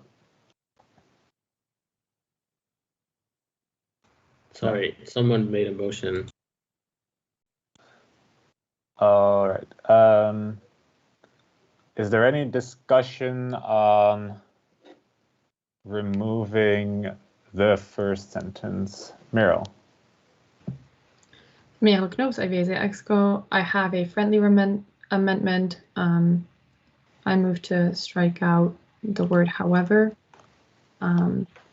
That is because that way the sentence flows better. You cannot have it be it resolved however, because however is supposed to connect two sentences together, and that doesn't make sense if the first sentence no longer exists. So I'm doing that. Meryl, in your friendly amendment, would you also like to unstrike out be it resolved by the General Assembly of IVSA? Just an idea. Then we can't strike Meryl Knops IVSA EXCO. If we strike out be it resolved, it's no longer a resolution. No, unstrike out by the General Assembly of IVSA. Yes. Okay. Friendly amendment to make the sentence flow better.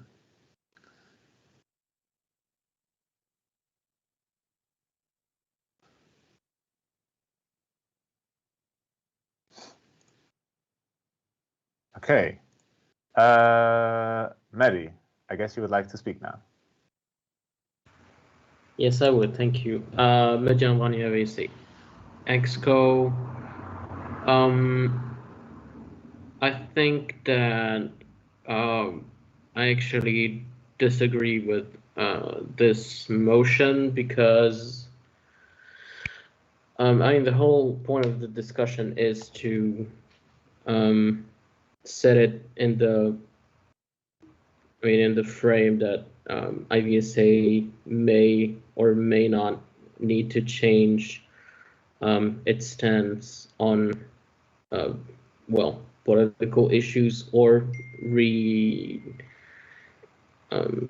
re-understand its non-partisanship, I would say. So I personally believe that it should stay in the resolution.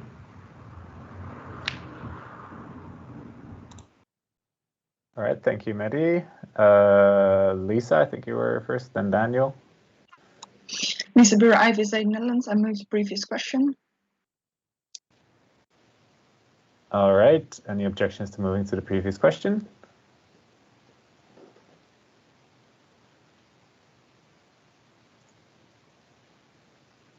Seeing none, motion passes. We move to the previous question. Okay, call me out of order if I'm wrong, but can we do the voting on this amendment? Do we have to do it in a digital vote? I think we do, right? Yes. Okay, everyone to the voting room. For Alvin, point of information, can you please explain what we are voting on? I can. We are voting on striking out the part that is stricken out, English, on screen. So if you vote in favor, we're going to strike that part out. If you vote against, we're going to leave it. go to the voting room. I'll explain it again there.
Hey guys, I am back.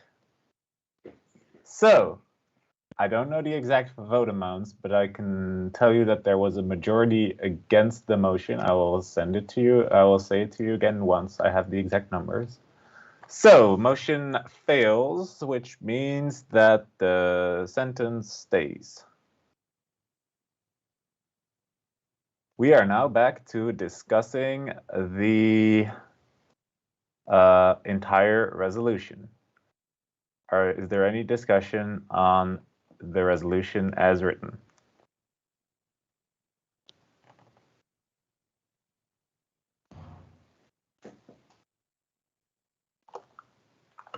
Mehdi. Mehdi Amani, IVSA Exco. I would like, okay, this is maybe a point of information. I would like more clarification about what is said. I mean, what the people that wrote the resolution mean when they said with evaluating what IVSA Global works with. Specifically the what, as opposed to who they work with. Thank you for your question, Mehdi. I am calling on the people that wrote it to answer this. Brandon. Brandon Nettles, IVSA HLN. So the reason it says what is because it includes more than just who, because all of our who's, entities that we work with, are in MOUs. So we review MOUs. It will be reviewing specific topics that IVSA posts about, reviewing everything that IVSA does, all of the what's. In terms of specific who's or like other entities, we cannot and should not tell other people what to do or what to believe. All we can do is review our MOUs and see what we are expected to do on their behalf. Does that answer the question? That is for me to say. Does that answer your question? Yes, it does. Thank you. All right. Lorraine. Lorraine from Planta, IVSA Zurich, Switzerland. I move to previous question. All right. So, Lorraine wants to close the discussion on the resolution and go to a vote on it. Any objections to moving to the previous question? Anyone that wants to continue discussing it? All right. Seeing none, we are moving to the previous question. Back to the voting room. So we're going to vote on the entire resolution now. If you vote for, we're going to do the resolution. If we don't, then we won't have a resolution, basically. I'm going to go to the voting meeting now. Bye.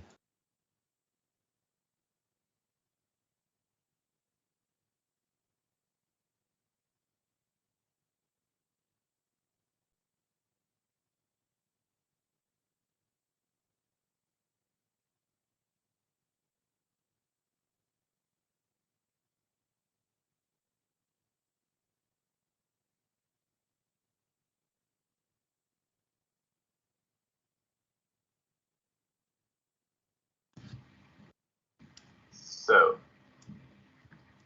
I don't know if everyone's here. I don't know, Mario, can you say again in the other chat that we're voting and you have to be here? Thanks. Hi, everyone. If you are a voting delegate, please make your way back to the voting delegates meeting because we are voting on the entire resolution right now. So please go over there. I see some of you on hold, which is good. For all of the other people, I completely understand this might be maybe a little bit boring because you just get to only sit here and listen. But we will be done with all of the voting on this pretty quickly, so just hang in there just a little bit longer. So once again, voting delegates off to the voting delegates meeting.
All right, so all of our voting delegates are entering back into the main room because the votes are, everyone's voted on the motion. So yeah, just waiting on for a couple more seconds until everyone is here. And then I'll start talking again. Yes, I missed talking, Elwin. I just wanted to say something too. Well, if you want a chair, you can always apply to be one. You have to. I will, one day. For now, you can have it. Cool.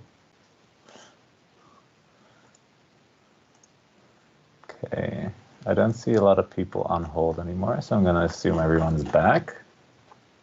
So, again, I don't have the exact percentages.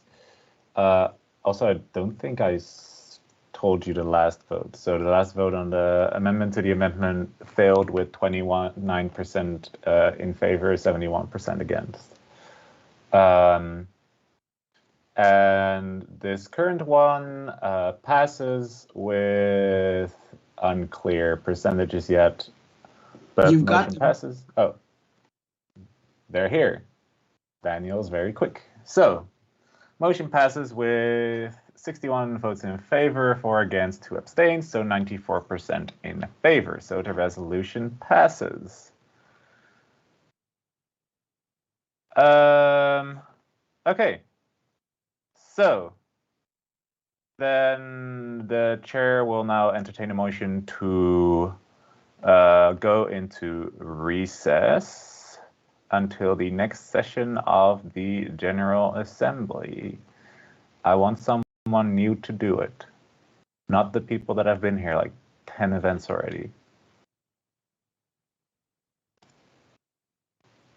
Okay, Gloria. Withdraw IVSA Bulgaria, I so move. All right, perfect. Is there any discussion on going into recess?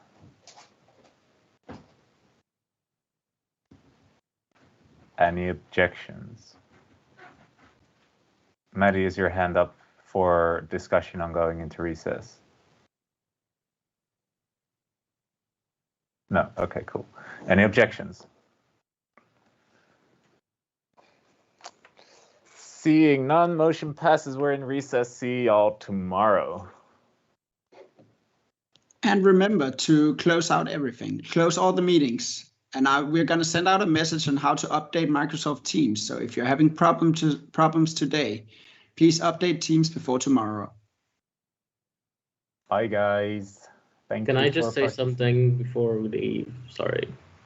Yes. Okay. As I said before, I mean, there has been a lot of stuff going on.